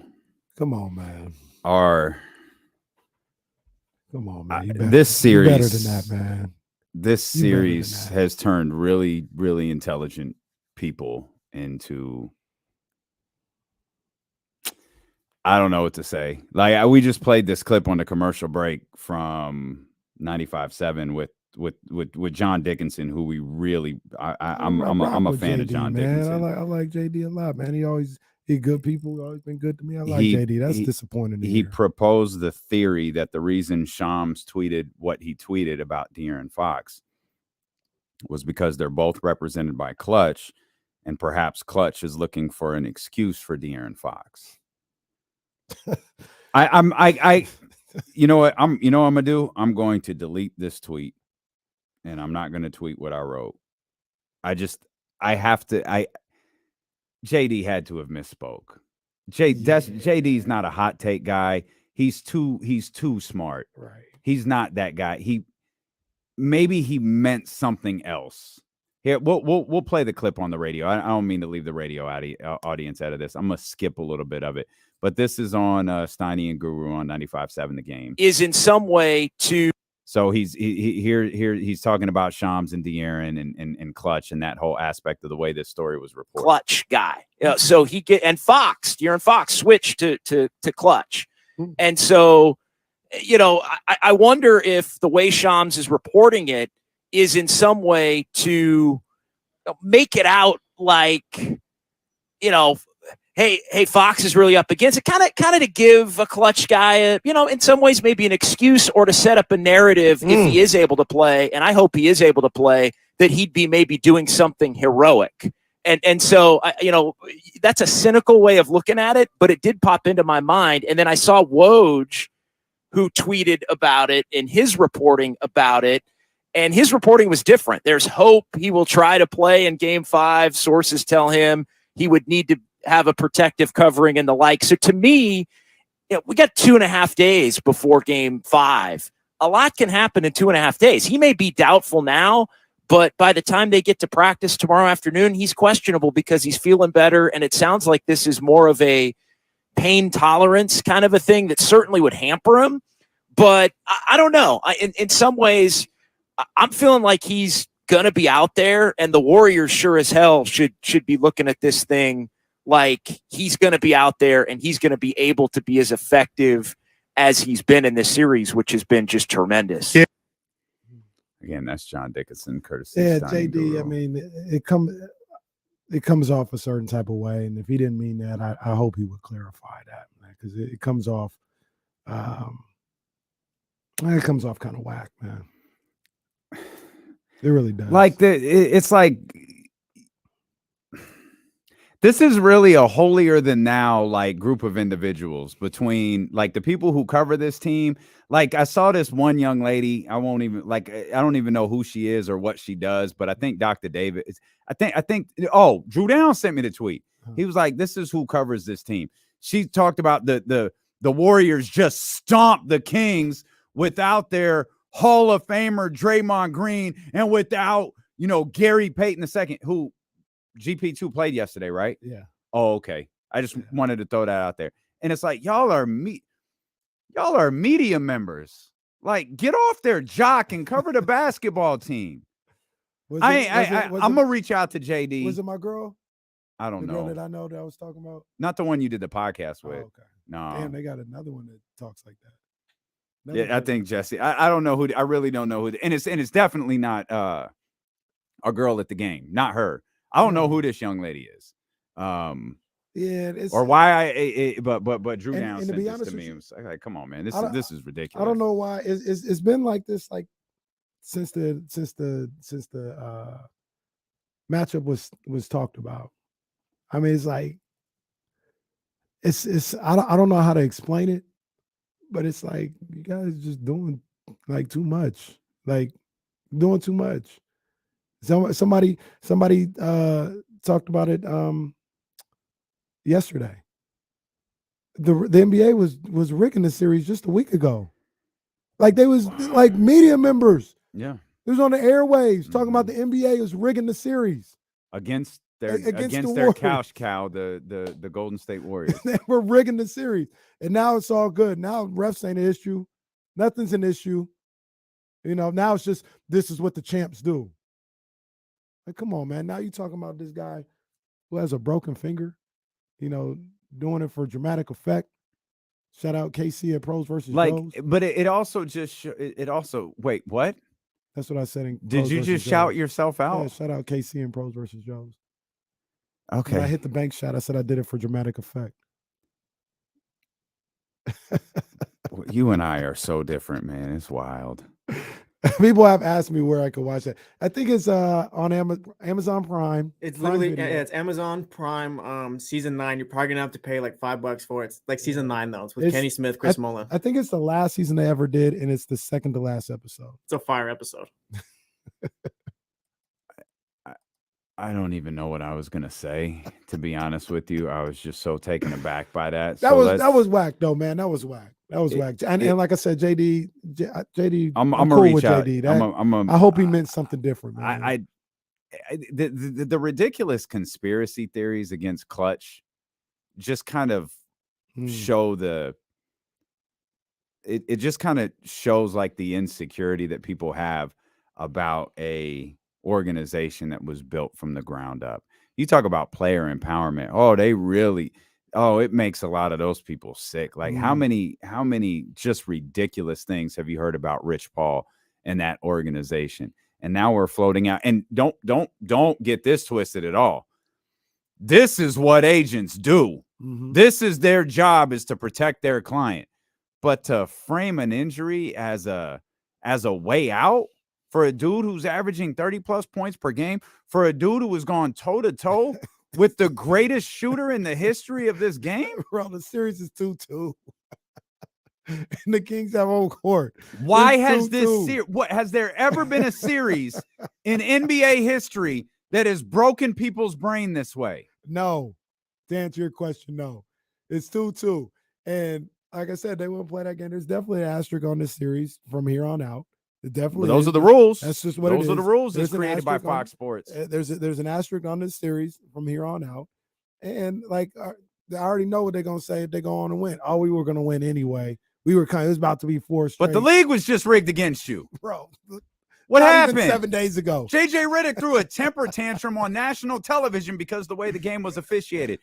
James is with us, but I want to shout out our guy, Dr. Lance, who came through to the shout watch out party Dr. Lance, yesterday. man. That's a Lance air horn for Dr. Yeah, Lance, we'll man. rock those air Big horns ups, for man. Doc, man. It was great. It was great to see. It was actually the first time we've been able to like really hang with Dr. Lance. Yeah. So it was awesome for him to come out. We've got the what's cracking with Dr. Lance injury report right here. Obviously, no injury bigger than the one De'Aaron Fox has, the fractured index finger on his left shooting hand. We will be monitoring that for the next couple of days. Giannis back on the floor tonight after missing game 3. All eyes in the Eastern Conference on Joel Embiid as well. So those are the things that we're watching. Make sure you check out our man, Dr. Lance, at askdrlance.com. You could text him 916-707-0456. We got nothing but love for our man, Dr. Lance, and we've got nothing but love for our man, James Ham here, kind enough to join us as he does every Monday, Wednesday, and Friday here on Dealing with KC. Hammer, let's just start with what we were just talking about. Why has this series melted people's brain the way that it has? I don't know, man. I just feel like there's so many people that are willing to bite on things at this point. Like I just like all day long in my Twitter feed, it's just ugly and weird and funky. And, even, the Harrison Barnes situation and like everyone just heaping on Harrison Barnes. Like that guy just like did something horrendous. It's weird. I think sports discourse, it's kind of where we're heading. And like it just keeps getting darker and darker and darker. Like I have no idea whether Fox will play or not on Wednesday. As of right now, it looks like he won't. It's a tip of his left index finger. I know Sean put out a clip that he said this might be where he hurt himself. I'm not sure. Like it's one of those weird things that just happens in a game. and we're just all going to have to wait and see. If he misses one game, I would worry that he would miss the rest of the games, because this is one of those things where, if it's that bad on 3-4 days in, then it's probably going to be that bad for a week or two. And I think Anthony Slater had it, the clip, and it goes to everything that you had talked about earlier, Dame, where he gets hit by Looney and immediately starts messing with the finger, looking down at it, messing with it, things of that nature. So yeah, it's unfortunate. James, me and Damian both seem to think if there's a chance for him to play, I'm betting on him at least trying. I know he's going to do everything he can, whatever protective wrap or anything he needs over the finger or whatever. I think he's going to try everything he can to get out there on the floor.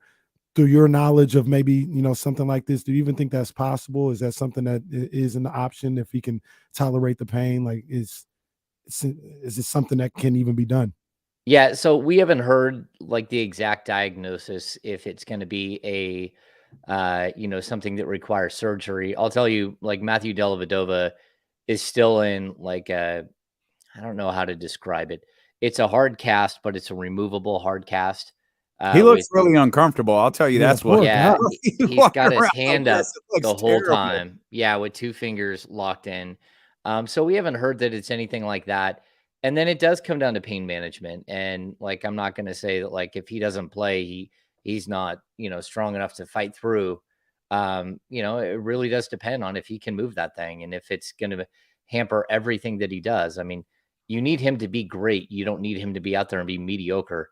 And I know his speed is great and everything else, but like if his handles aren't good and that's his dominant hand, that's not a good thing. So we're going to have to wait and see. Again, like I would like to tell you that he's just going to be able to blow right through this. He is a quick healer. We saw it years ago with the ankle, the massive ankle sprain. Throughout his career, he's been a quick healer. But until we actually, see this thing and we actually see how he looks, trying to handle a basketball, we won't know anything. Yeah, and I don't imagine you're going to see that tomorrow, James. Like I joked earlier, there's no practice, no media availability or anything like that today. My guess is whatever De'Aaron does at practice tomorrow will be done before you guys arrive. Oh, yeah, we're not seeing any of it. No, they're not going to have us talk to him either. Like tomorrow will be a day where we get Davion, because he's going to be the guy that will start if De'Aaron won't go. I mean, he's the guy who started every other game this season when De'Aaron didn't play.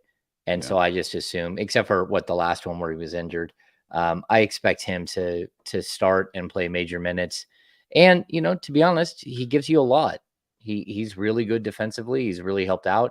You just have to find somewhere else to get the 31.5 points per game that we're seeing from Fox so far. One of the things that got brought up about De'Aaron that we haven't even talked about yet, Damien, was that interaction with him and Draymond. Yeah. Absolutely loved it. So happy to see. He damn near stepped over Keegan to get in Draymond's face, which is low key the funniest part. And that's something that we haven't. James, maybe you can speak on it. I can't remember seeing Fox go at another player that way. And I loved it. I loved him defending Keegan the way he did, and because Draymond, I'm not gonna call him dirty or nothing like that, but I mean, just so happened to poke somebody in the eye again. Like, that seems to be his move. Okay, so a lot. Yeah. So you don't want to call him dirty. I mean, this is a guy who just like Mario jumped off of Domantas Sabonis' chest. He's a guy who did the exact same thing in game one. I think it was game one where he slapped Trey Lyles in the face. This is who he is. And so, yeah, he's dirty. I would even think that he would say he's dirty. Like it was a dirty play. He was getting beat. He went up in the air with one hand, and with the other hand, he slapped him in the face. And it was a kid who was starting to get loose on you, and he tried to make an impact in a different way, in a non-basketball way. It's really hard to have like healthy discourse, like down in the Bay Area around the media down there when it comes to Draymond. And I don't even know how to explain it, but I sat there and had another long discussion at dinner before lunch before game 4, and I'm just taken aback by people who are reasonable people who don't seem to have the right objectivity when it comes to Draymond Green and what he does on the court as far as a negative. And, it's a lot of excuses. It's a lot of, well, that wasn't that bad, or, oh, I can't imagine him getting suspended. Like, the second he did that move, I knew he wouldn't play the next game. I don't understand how anyone else felt that way. You watched it happen. You thought, okay, well, maybe the league won't pull the trigger, but I fully expected him to get suspended. And, we're watching all of these other series with these guys slapping each other in the junk and kicking each other. And it's like the game it's not even that it's so much dirty as it is just like, it's almost childish in what some of these moves are. Like, this isn't like 80s and 90s basketball where, like, if you go in there hard at the, trying to fly in at the rim, someone's going to lay you out and you're risking life and limb. This is just some like really like low key trash that we're seeing from these players that are going out there and doing things to instigate stuff all day long. And I don't know if you're Draymond Green, if you think you can instigate something with Keegan Murray, I don't know what you're thinking, because I mean, that dude is like stone faced to you the whole time. But I don't think he was trying to instigate with Keegan Murray. I think he was trying to instigate with someone in the Sacramento Kings uniform. And that's what he got. Like, he got De'Aaron's response. And like, I'm thrilled with the way that De'Aaron responded. But the first thing I thought about is, okay, if Fox starts to go off, which he did, watch Draymond, because he's going to try to goad him into a second one. Mm-hmm. Like, he'll get himself tossed if he can get De'Aaron out of the game. I don't listen to it, but I heard him. He said that on his podcast, I guess. He said, I'll take the trade-off. Oh, I'm sure he would. He said that himself. Because he knows he's the eighth best player on the Golden State Warriors. And if you can take out the number one, regardless of what Warriors fans and Warrior media is trying to tell you, even he knows I'm not as good as this man. Mm-hmm. I'm not as vital to the game as this man. So if they want to throw us both out, fine. He's more impactful, and he's a greater player than I am at this point in my career. He knows that. But let any host down there in the Bay Area or any writer tell you, no, you just can't win without him. Can't win without him. And it's weird because some of them say different things privately. Oh, I think there will be a much different feel when he leaves. When he's no longer there. First time he kicked Steph Curry in the junk when he's a member of the Phoenix Suns. Oh, I guarantee you they're going to talk a little bit differently. Yeah. Yeah. He's gonna be talking about core control when his leg flew up and hit Steph in the 3-pointers. Yeah. The 3-pointers. There you go. James, let's go back to Davion, because Davion's obviously, regardless of whether De'Aaron has availability or limited availability or whatever, Davion is going to have to play a massive role moving forward in this series. And I'd argue he's played pretty well. If Davion took over that spot, would you be confident that Sacramento could? And we'll go worst case scenario that De'Aaron is out.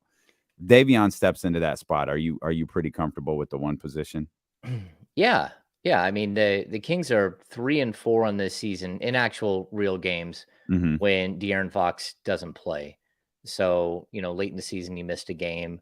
But yeah, I mean, I think Davion has proven that he's a solid game manager. He's not clearly the scorer, but this team has a lot of scores.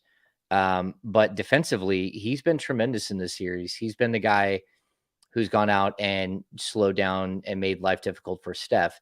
And people could look and say, well, it's not like Steph isn't, scoring a ton of points still. And that doesn't matter. Like, the way that they're making Steph work, it's just they're doing a really good job, and he was going to play major minutes either way, but he's a little under 24 minutes per game on the series.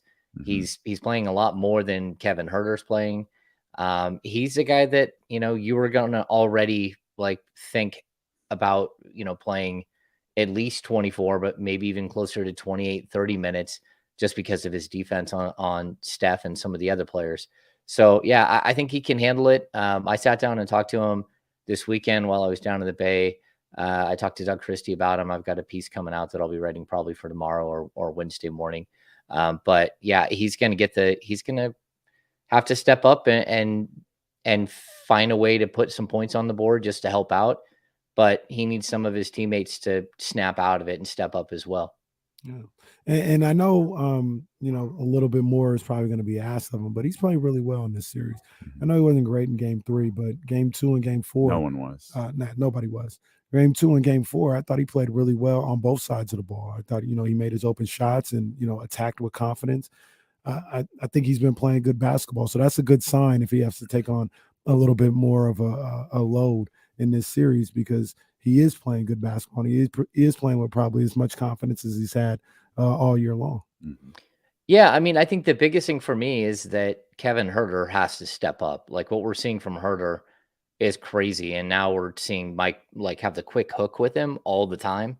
I think that's been one of the bigger developments in this series, that, Kevin isn't getting up shots. He's also not getting a lot of opportunity. And I think what we saw from Keegan Murray this last game was something that everyone else who's struggling on this team needs to learn. If you're going to get open, if you're going to get loose in the playoffs against the Warriors, you have to work harder. You have to run faster. You have to keep pushing and pushing and pushing. And that's what I saw from Keegan. Keegan finally learned what the speed of the game had to be for him to get open. And now I think he's back to normal. Do I think he's going to put up 23 points again? I don't know, but I certainly think he's going to be a viable option. And it's guys like him and it's guys like Kevin Huerter, especially with Fox out, that have to step up and really take on some of the scoring load. Even a Harrison Barnes, a Trey Lyles, who's been up and down the whole series. Malik Monk has had some good moments and some really bad moments. All these guys are going to have to step up if Fox isn't there. Keegan had a play, I feel like it was the first quarter, where he crashed to the basket and ripped a rebound away. And I think it wound up resulting in a jump ball, but that got the crowd at Sky River Casino at 32 Brew Street pretty hyped, because we saw it kind of what you were just talking about right there, James. He obviously wasn't shooting, he wasn't scoring, he wasn't trying to get open, but he was really active. And it was like, okay, if the shot's not falling, and I think, KC, you were talking about this before, if the shot's not falling, that's fine. Do something else. And before that 3 started dropping, it was like, oh, Keegan's doing something else. This might be this might be the moment for him. And it turned out beautifully.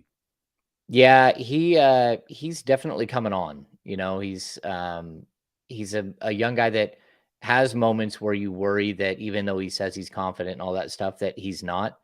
But he stepped up in a big way. And I think the Kings, you could see their bench react when he hit his first 3.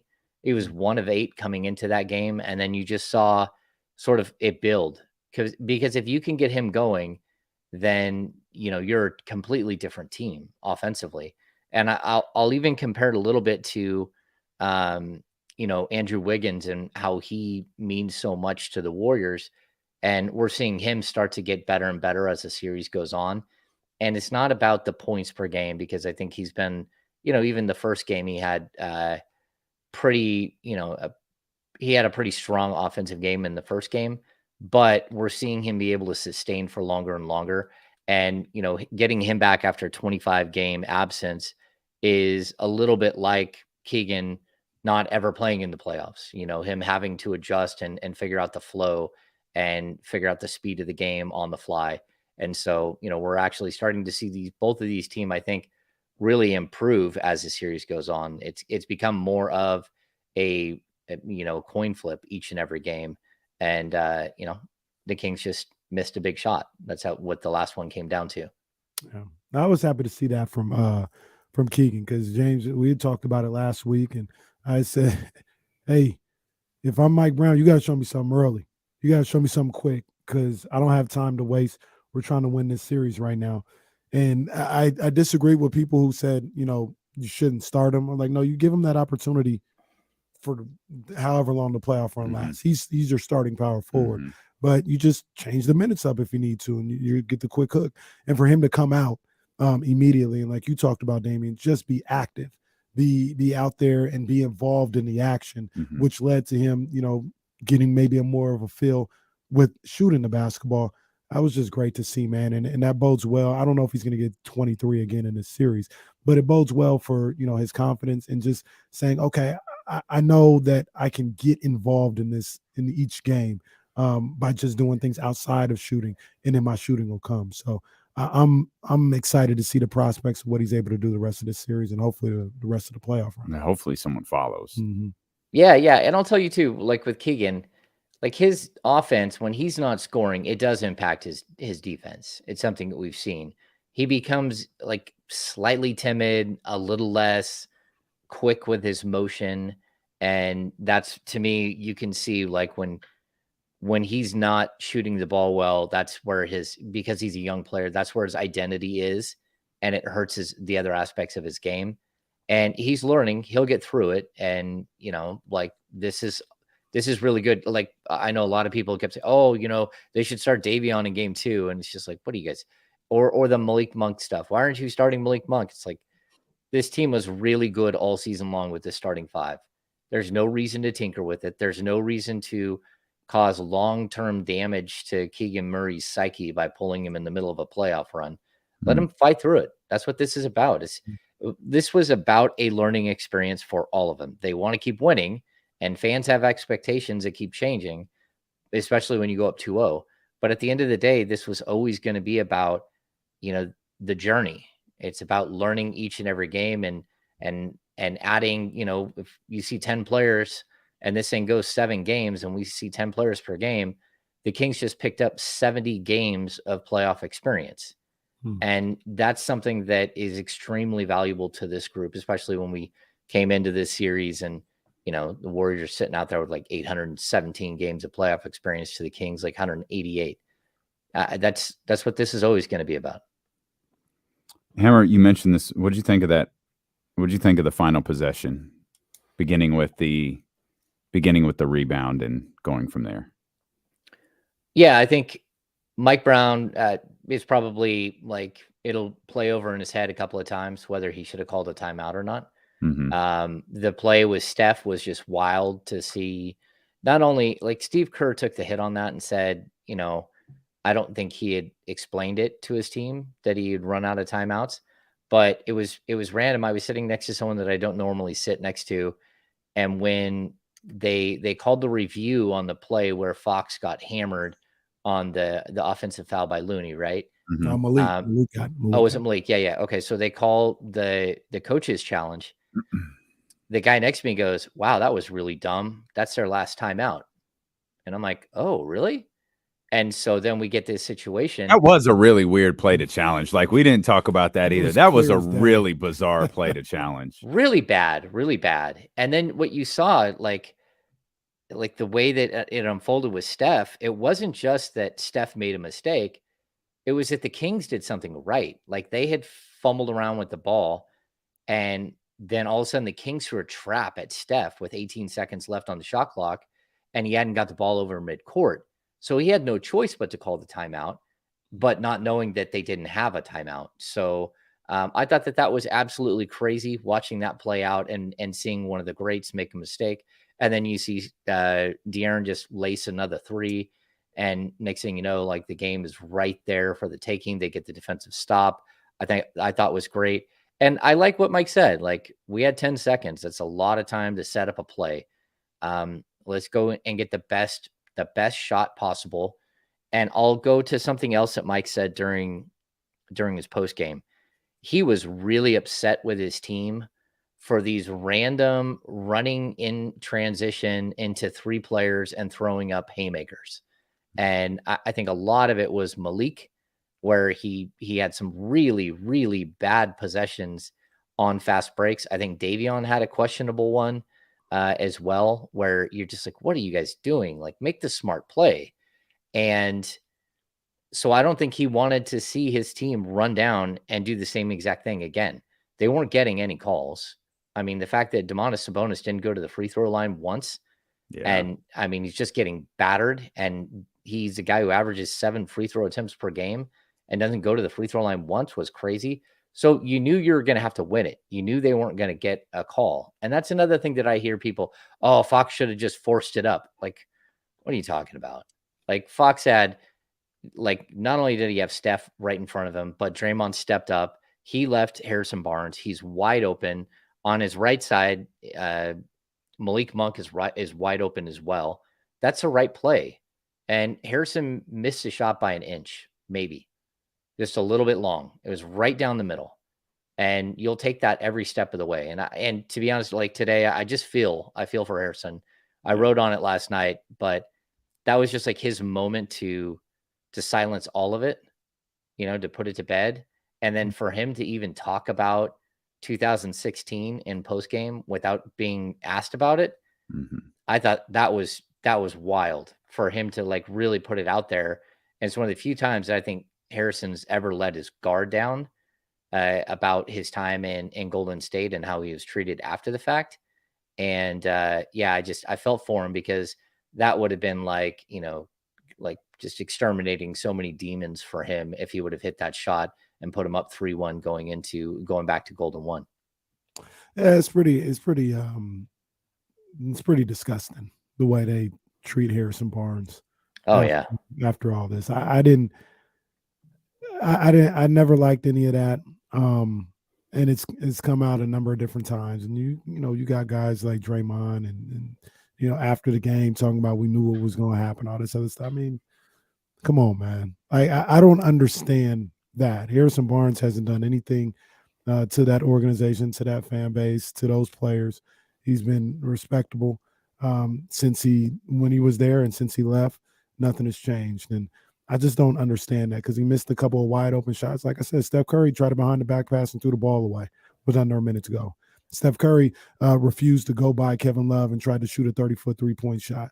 Draymond Green got suspended in the game and there was nowhere to be found in Game 6. There were so many different things in that situation that kept the Warriors from winning that series. But Harrison Barnes somehow gets all the blame and all the vitriol for it. It's nasty behavior by Warriors media, Warriors fans, and some of the players. Yeah, well, remember, he's a guy that left that wasn't part of what happened after. So it's easy for a guy like Draymond to put it all on him when, again, you brought up how he was suspended for a game and everything else. And real quick, James, they always talk about suspended for a game. He was there Game 6 and did nothing. Did absolutely nothing. Played well in Game 7, but that was the game plan. Let you shoot, and we can't lose to the Warriors if we let Draymond shoot. Played well, but it worked. Let him score as much as possible. Make Clay and Steph do what they do, and we'll win this game. And that's exactly what happened. Well, and I'm going to point out too, like when it came to that exact play, like De'Aaron Fox has proven time and time again that he's not selfish, that he's okay with somebody else hitting that shot. Even if he's the guy that got you there and he's the guy that put up all the points in the fourth quarter, he's also the guy that hit Chimezie Metu for a game winner against Dallas last year. He's a guy who served up passes to guys to hit big shots in big moments. And that's good. Like, you want your leader to not just feel like he's got to put on himself every single time. And, every once in a while, a guy just flat out misses. I bring it up. Even the best Major League Baseball hitters would, like, Tony Gwynn hit over 300, I think, every year in his career. He still missed 68% of the time he got out. Mm-hmm.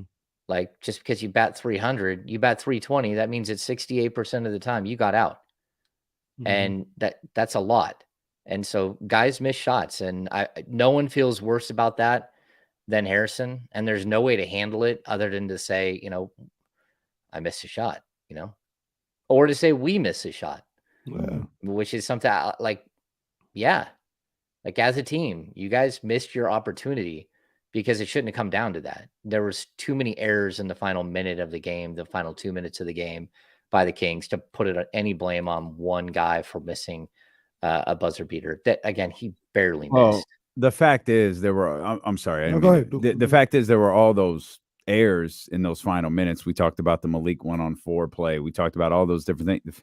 It didn't matter. You had the ball with the chance to win at the end. I don't know what else De'Aaron could have done.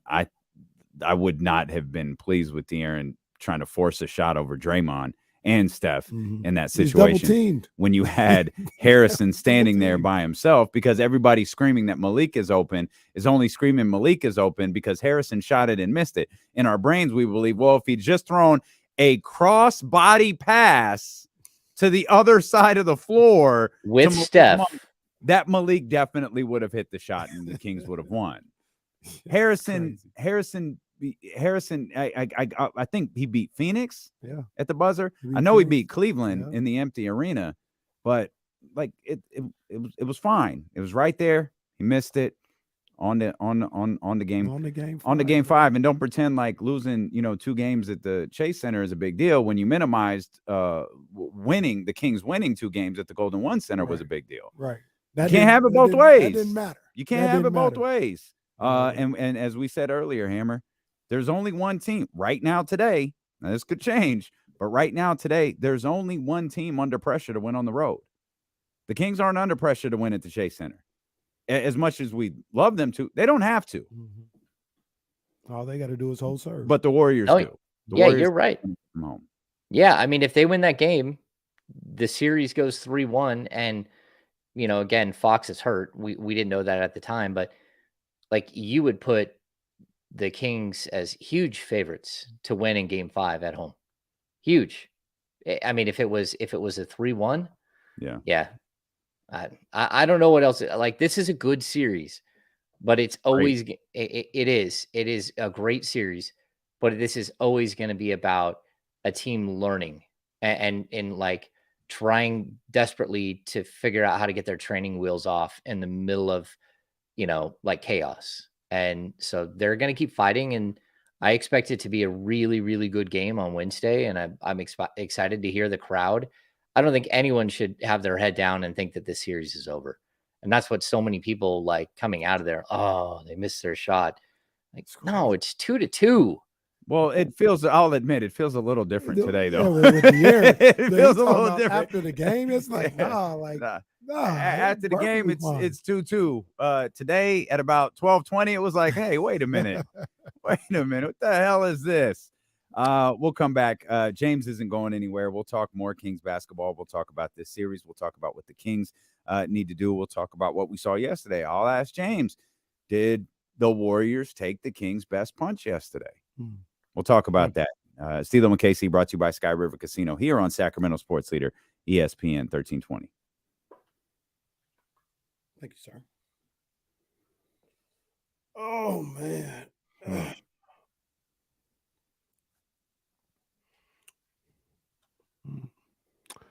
Hey, Business Decision Sports. Appreciate you being in here. Make sure you like and subscribe. We got your view on here. That's all that matters.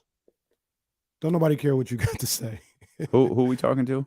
Business Decision Sports. That dude's a struggle. Dude is a struggle. Don't nobody care what you got to say. Not one person. If you did, you'd have your own show. You don't.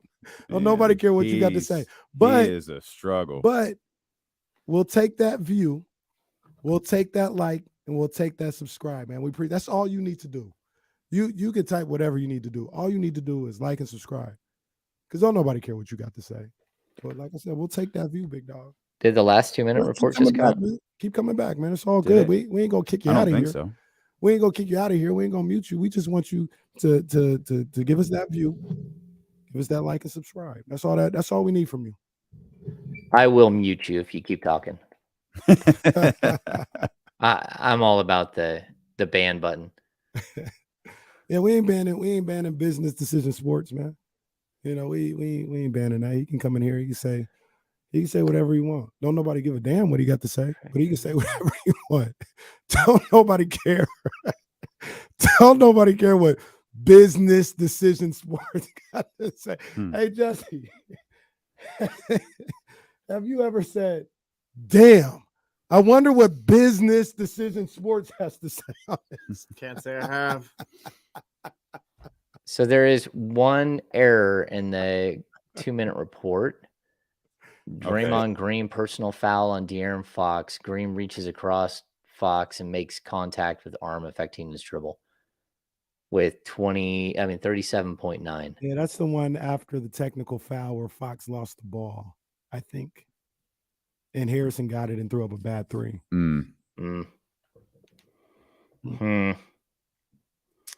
Yeah, there were some bad shots. And some just really good shots that were missed. Yeah. And that's been the story of the series. Good shots not going down, even though they went down at a much better clip. I think both of them shot 40% yesterday. 40%, but only 14, which is so funny because if they had hit that last three, it would have been 15. Damn. 40% and 41.2%. They both hit 14 threes yesterday. The Warriors shot one less than Sacramento. I thought both teams played. Warriors shot 6 more free throws, though. We could, third quarter was crazy. We could talk about, missed opportunities and turnovers or whatever. I thought both teams played a good game yesterday. I thought it was a good game. Yeah. Obviously, there'll be moments where somebody didn't do something right or whatever. I mean, that's the nature of the beast. I thought all in all, both teams played really well yesterday, and it was a great game. It got sloppy at the end, and the officiating, like I always enjoy, like the officiating was really, really one-sided for a good portion of the game, but then they make up for it in weird ways, and you're like, man, how are you going to balance this sheet? And then you're like, oh, here they come. They just keep calling fouls on everything. And I know the Warriors are sitting here like, wait, we're the champs. Like, how come we're getting all these late foul calls? It's like, well, because you got like 20 plus like going your way the first half, which shouldn't have happened.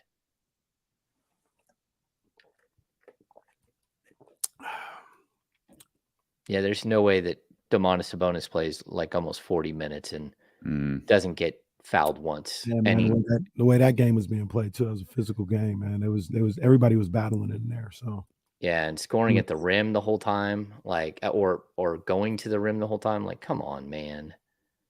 Like not one foul call. Lazy Curry and Clay, it felt like in that fourth quarter, man. Any big three they had, they knocked it down, man. That's what it felt like. I know Curry missed one for sure.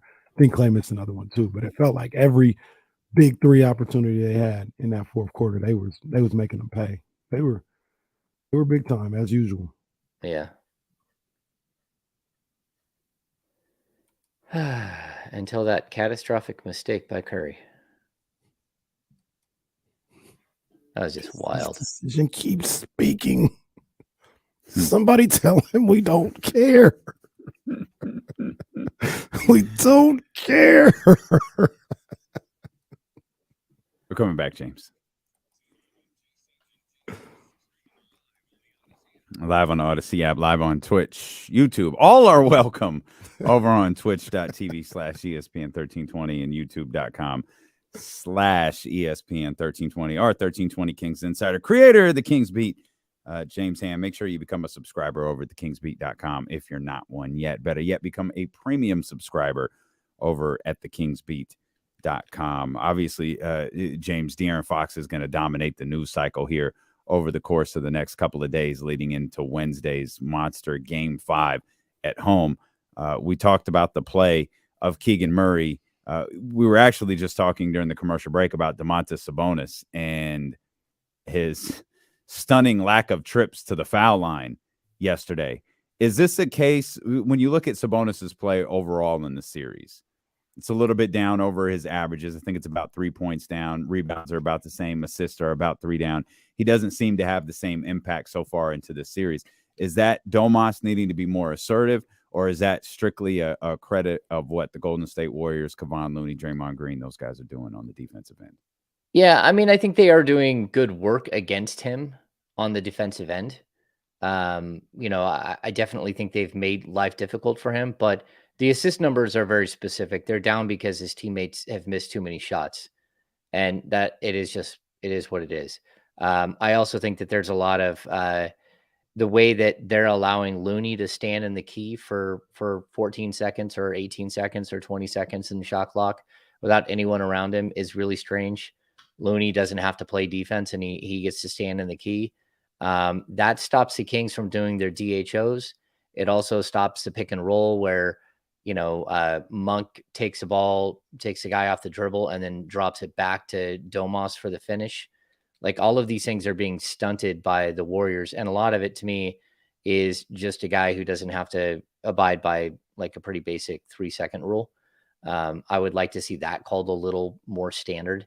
But he does have to be better. I know he's trying hard, and you can see that, like, all of the, even like the Klay Thompson one where him and Klay just like smashing into each other. Like, at what point are these things fouls? And you need to probably call them both ways. But even they had the one where Looney finally flopped on one, but he was under the basket. He was in the circle and they didn't even look at it.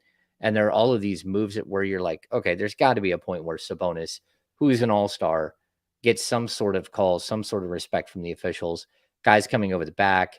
They did a good job, though, of keeping him off the glass. It took him until the mid-second quarter to get his first rebound. I was stunned by that. And then he had 4 rebounds in the matter of like 40 seconds, which was good to see him like kind of wake back up. But the Warriors made another adjustment and really limited him. So he's got to be better. It doesn't help him that Keegan Murray was off to such a horrible start in the first 3 games, that Kevin Huerter hasn't been able to find his stroke, that Harrison Barnes hasn't been as impactful as a scorer, but also as a rebounder.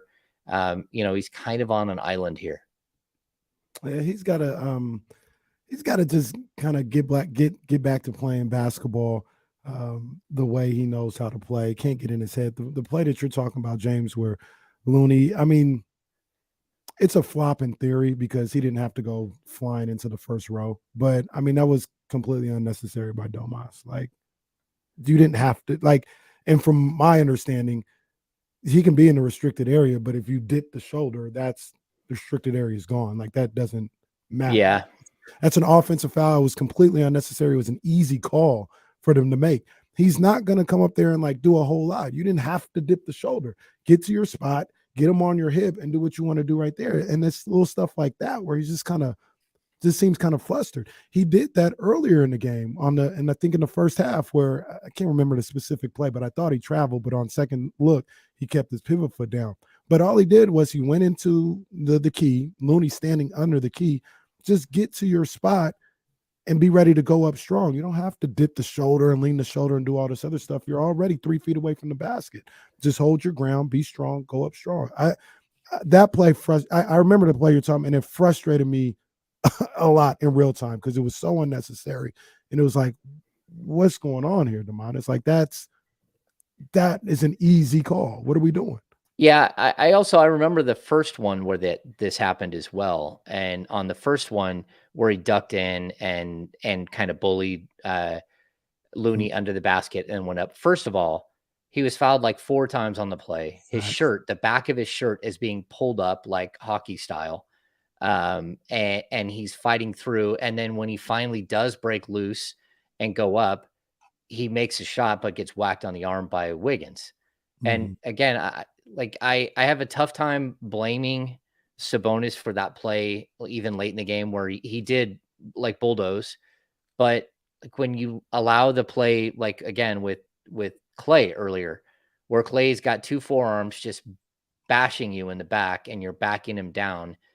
And then, Sabonis finally slips out of it and got a foul call, right? So that play, you're like, how do you set the standard for that being how physical it's going to be? But then it's not okay to be physical at other times. And it's not okay to be physical with other players on the opposition, but it's okay to be physical with Sabonis. And so like, I think it's really hard for a player to like change once the standard is set for what is going to be called. It's like, if you're going to call the high strike, then you got to call the high strike the whole day. Don't switch up in the middle of the game. You start calling, the high strike doesn't count anymore. That's not the way it works. And so, yeah, I feel for Sabonis because this is like this tremendous battle in the post, but he's taking a beating. And Looney is too. Looney's taking a beating. So it was super physical. That's not unusual. Like those, especially for Domas. Like Domas regularly. I mean, go back to game 1. He's getting popped in the face. He got curb stomped in the most talked about play of the NBA playoffs so far. And we've seen guys whack at people's junk in this playoffs, and still the stomp on the chest He got was. slapped in the face on that Draymond. Well, he got fouled by Wiggins and then slapped in the face by Draymond on that I'm play. sure it was an accident. Just an accident on that play late in the fourth, where they talked about how great Draymond was for stopping Harrison. Yeah, like Wiggins pulls his back down, and then Draymond blocks a shot, and then smacks Sabonis in the face. It's the most strangely covered player like that I can ever remember. Yeah, it's just so weird. What did you guys make of the sneaky news dump there by the Houston Rockets today? They're like, okay, first of all, we've got chaos at Fox News in the morning, which is like eating up everybody's time. And then then again at CNN. Oh yeah, and then again at CNN, you're watching all this stuff unfold, and then big injury to De'Aaron Fox. Then Aaron Rodgers gets traded. Oh, we're gonna sneak in. We're signing Ime Udoka. Like they were sitting there waiting, like James, now conspiracy theories. Come on, news dump. Come on. Oh, there it is. There it is. Drop it. Hey, James Woj. spent too much time in San Francisco. Look what happened to him. Who did you have dinner with on Saturday? Yeah, he's just you're Emma. sitting there waiting the whole time, oh, come on. Hey, Emmy, we're gonna hire you as a coach, but we're not gonna tell anybody until the right moment. He's like, okay, what does that mean? We'll know it when we see it. We saw it today, this afternoon. He's like, oh, boom, Ime Udoka, head coach. Like, oh, all right. There's nothing wrong with Ime Udoka being the head coach, especially since they never really told us what happened. They never it's been alluded to. It's been, I know so much about this, I can't even tell you. Oh, all right. Yeah. Well, unless someone wants to, obviously, either no one has spoken on the record about it, or the NBA was just like, that's cool.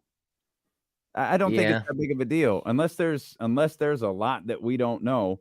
I don't think it's a big deal. I was pretty adamant about this when the Brooklyn stuff happened. Like, if there's a reason he can't be in the league, you need to tell us what it is.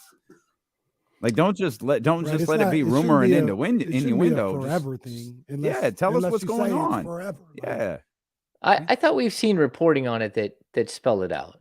Like, no, we have not. He had a relationship with somebody.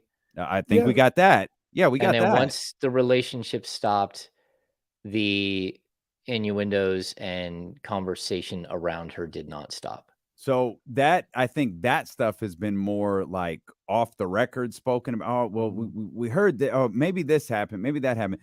I feel like the only thing we definitively know for sure was the relationship with the young lady. Mm-hmm. And I think everything else, he did it with multiple women.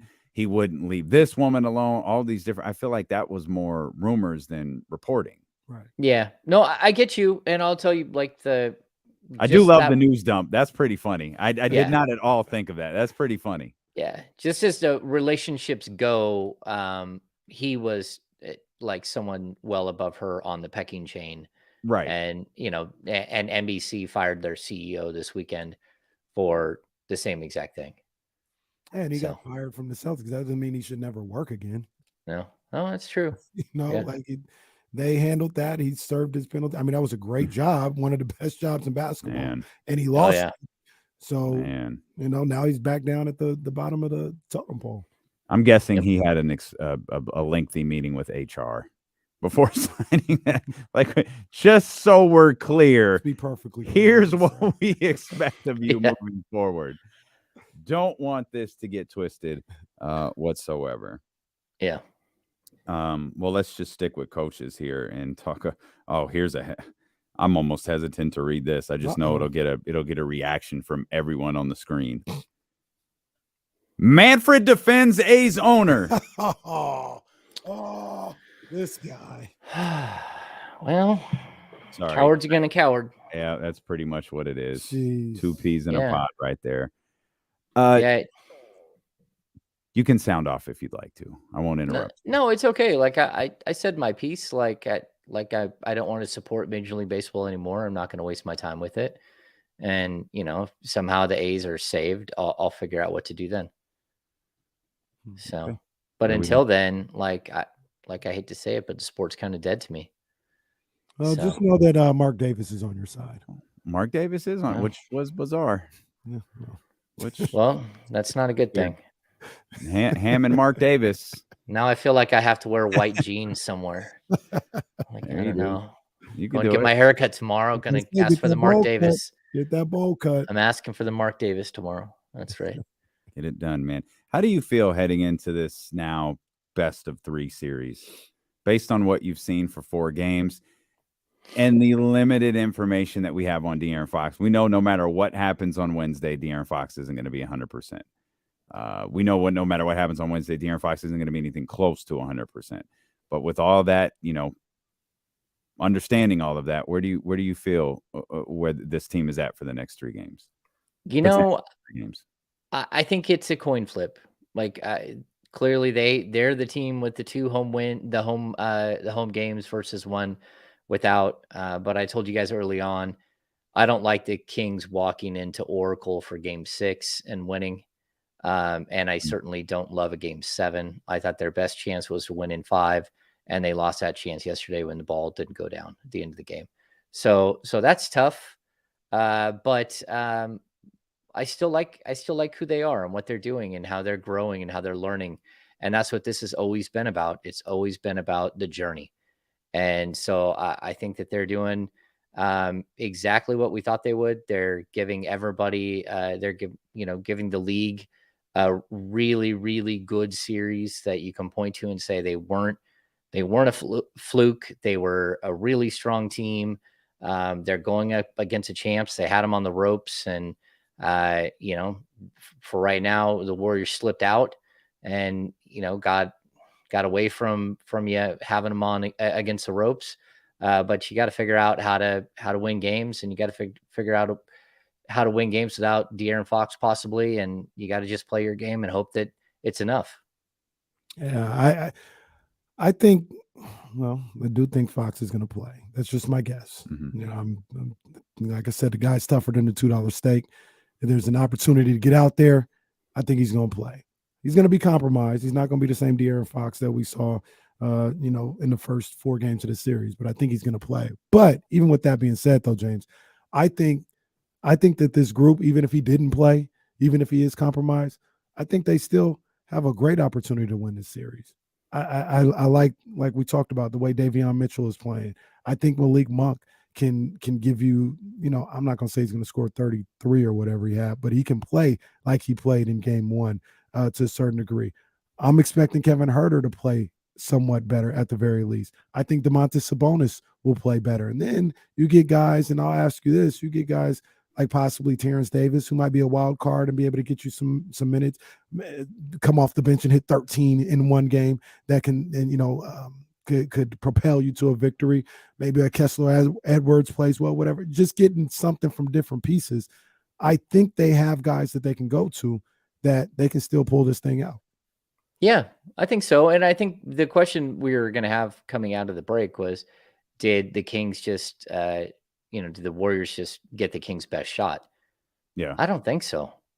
Like, I don't think that Domantas Sabonis played all that well. I don't think Kevin Huerter's played well at all. I don't think Harrison Barnes, outside of the game, the final shot, like he only had 9 points. Like there's more he can do. And so I think there is.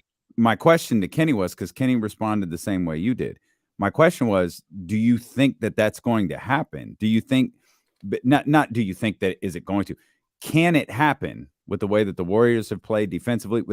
Can all of those things that you were just talking about hit to make that punch even stronger? I think so, because what we were talking about, we didn't go over the numbers, but what did they in game 3? They missed 27 wide open. No. They were 5 of 27, right, on wide open 3-point shots. Mm-hmm. And then everyone wants to make sure that that the Kings aren't just missing wide open shots, that the Warriors are forcing them into shots that aren't the same wide open looks that they're used to, right? And I get that, but every single game that you go through, the Kings need to learn from those situations and get better. And we can't just say, oh, okay, Keegan Murray can only hit a 3-point shot if he's right at this spot on the corner, or right at this spot at the bend in the arc. Like, you have to be able to develop and to move and to make adjustments.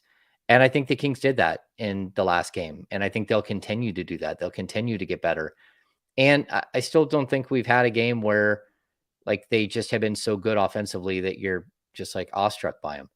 They were really good last game, but they didn't have the like complete blow up game where you're like, okay, no one can beat them on this given night. And so, yeah, I think it's a great series. We've got 3 of the 4 games were realistically like, coin flip all the way down the stretch. Kings won 2 of them. They very well could have won a third, and they should have probably won a third with a wide open look like that misses by nothing. Do you think, we'll flip it a little bit, you think the Warriors have played their best game and gave their best shot? Well, like I think the Warriors, like even early on, they have so much work to do where you just felt like that they weren't really whole as a team. And we're seeing them get better as we get through the series. I think that adjustments, they clearly know that they can no longer put like Gary Payton Jr. and Kevon Looney and Draymond Green. They can't have like 2 or 3 guys at all times that can't score. So I think, again, having Draymond score a couple of buckets, that actually opened things up for them a little bit. But I think that they've made a lot of adjustments to keep up with the Kings. And that's good for the Sacramento, because I think a lot of their players who have kind of had good games, they've kind of maxed out who they are. I mean, Steph can still go for 50 at any time, but the rest of these guys, this is kind of who they are throughout the season. And we can go across all their stat lines and they're pretty similar to what they've been. And so, yeah, I still think that the Kings can beat them. It's just who shows up and how does De'Aaron respond and all that stuff. I don't want to be too dismissive of Jordan Poole. I think Jordan Poole is capable of a bigger scoring outing than we've seen. I don't think he's going to get 50, especially because we expect Steph to have so many shots. But I think he had 20 something last night, 22. It might have been Clay. I think he was good. I think he's capable for 30 plus on a night that Steph has 38 or 40. He is. I don't think he's going to get enough opportunity, though. But Steph is playing like 42 minutes a night. And Well, and that probably goes into, we're all under the belief that Draymond Green is starting. Are they going to keep Poole out there? Like, how are they going to put, like, what are they going to make this starting lineup look like? Yeah, Poole, if Draymond starts, Poole back to the bench. Which, it's so dumb. It's so dumb. I thought he was being That's been the move of the series. It's so dumb. I thought he was being unselfish, though. I thought he was, doing it because, hey, we haven't don't want to mess up a good thing. Now, Coach, I'm gonna do it for a half. I ain't gonna do it for 2. That was the first thing I said. Second half gets underway, and I'm like, hey, is that Draymond out there? Yeah. They really did this marketing stunt for this, or not a PR stunt for one half? Couldn't even sit both halves? And then he gonna start game 5. Watching that unfold was interesting to watch behind the scenes. Watching it all unfold, like, yeah. No whatever. one. Like, why did people buy this? Like, they buy everything he sells. I don't, man. Out there, they buy everything he sells. Man. They buy everything. That's wild. He when Draymond says he's a one of one, he really is. I don't know that there's another player in the league that has an entire fan base and media contingent warped like he does. They buy every single thing he sells. But I'm telling you, their tone is going to change next year when he's wearing the Phoenix Suns uniform and he's taking Steph Curry out on a fast break. Yeah, they spent 2 days convincing him to come off the bench. And then on day 3, it was his idea. Good for you. Good work. Weird, man. Good work. So weird. And then it's the story. Oh, just being selfless. This man's really going to the Hall of Fame. Like, this man BS'd himself into the Hall of Fame. Incredible. Hey, man. Gotta salute the hustle. I get. Hey, you're right. You're right. He deserves his own wing for the way he hustled this joint. Swindled all these people into the Hall of Man. Fame. Just swindled them all. And the crazy part is, like, you can't, like, because of the way he is, it's difficult, the way that he is, but more specifically, the way that he's covered, it becomes difficult to acknowledge the things that he does do well. That's what I've been saying forever. He had impactful moments yesterday that you wish you could just say, man, that play by Draymond really kind of, that was a problem. But then it becomes, you have to, like, oh, Draymond, look at the defensive prowess. Like, no, he made a good play. That's what I've been saying forever. Now you see, he missed 13 shots. It's not too. that he doesn't ever do anything good. He does a lot of good out there, but it can't just be like, man, that was a good play.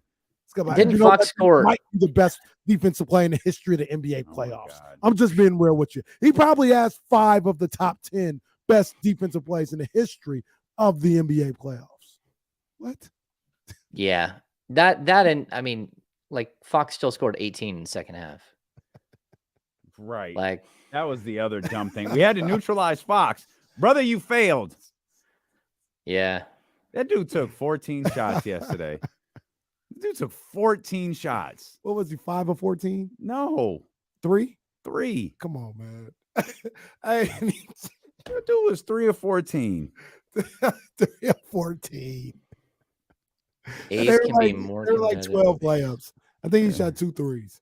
That dude gonna make me root for the Lakers next series if this doesn't go our way. Hey, I was thinking about that today. My vote is already in. I'm about to change. If it go the other way, Lake Show. It's gonna if it be go me. the other way, hey, there ain't no team I hate more than the Warriors. I'm gonna just tell you that right now. I don't like them. Haven't liked them for years. Drew Down says, "Man, that's a Dylan Brooks line right there. Ain't no lie. That 3 of 14. Full Dylan Brooks. Oh man, and don't ever, to paraphrase Jay-Z, don't ever go full Dylan Brooks." James knows that reference. He's a big Jay-Z guy. We appreciate you so much for being with us. We've got 2 more days of this. Hang with us. We're going to get you ready for that critical Game 5 at the Golden One Center. Talking Kings, talking Warriors. I know James will be in attendance at practice tomorrow to bring us updates whenever he can. If you're listening on ESPN 1320 or the Odyssey app, do not go anywhere. You'll hear from Will Z. You'll hear more from James, and we'll talk about De'Aaron Fox. We'll run it back next on Sacramento Sports Leader, ESPN 1320. Go Kings.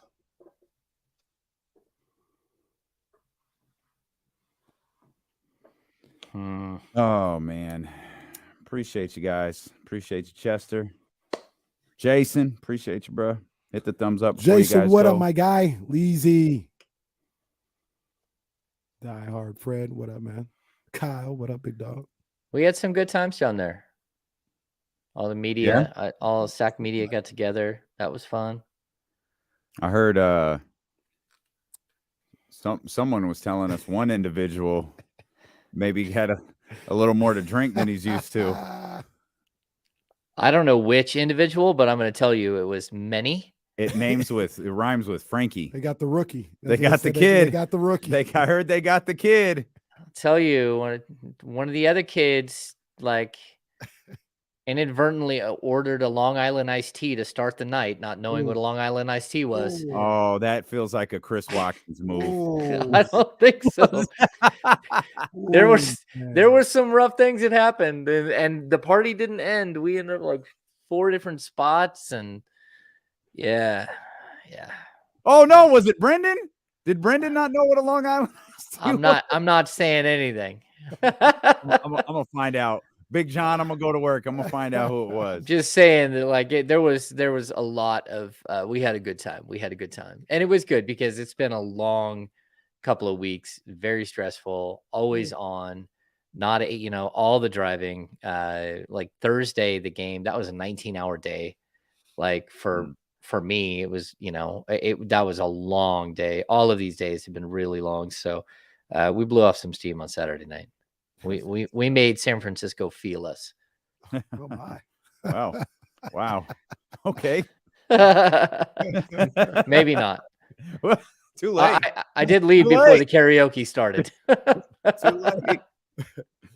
One of the worst drunk outings I've ever had was due to Long Island iced teas. I can't even imagine you drunk. Me? Yeah. It was NBA All-Star Weekend in Vegas. Well, that checks hours out. into the trip. Hours into the trip. Oh my. Done. Had about 8 Long Islands. And no. It was ugly. Yeah, because I think they sound so good. They sound so good, and then you're like, oh no, it's nothing but liquor and a whole glass of liquor and a splash of Coke. That's all it is. Yeah, that's a rough way to start the night. So that was bad. Yeah. Never had one ever again. Yeah. We had a good time.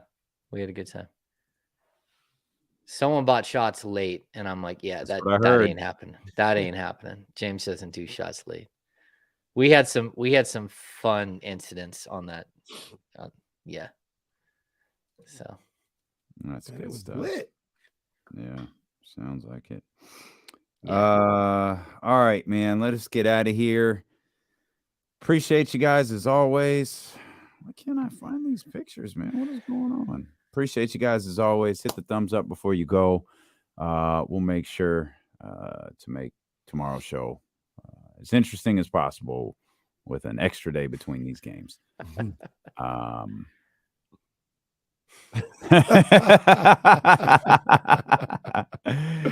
Great job, Brendan. Great job. All right, man. We'll see you guys tomorrow.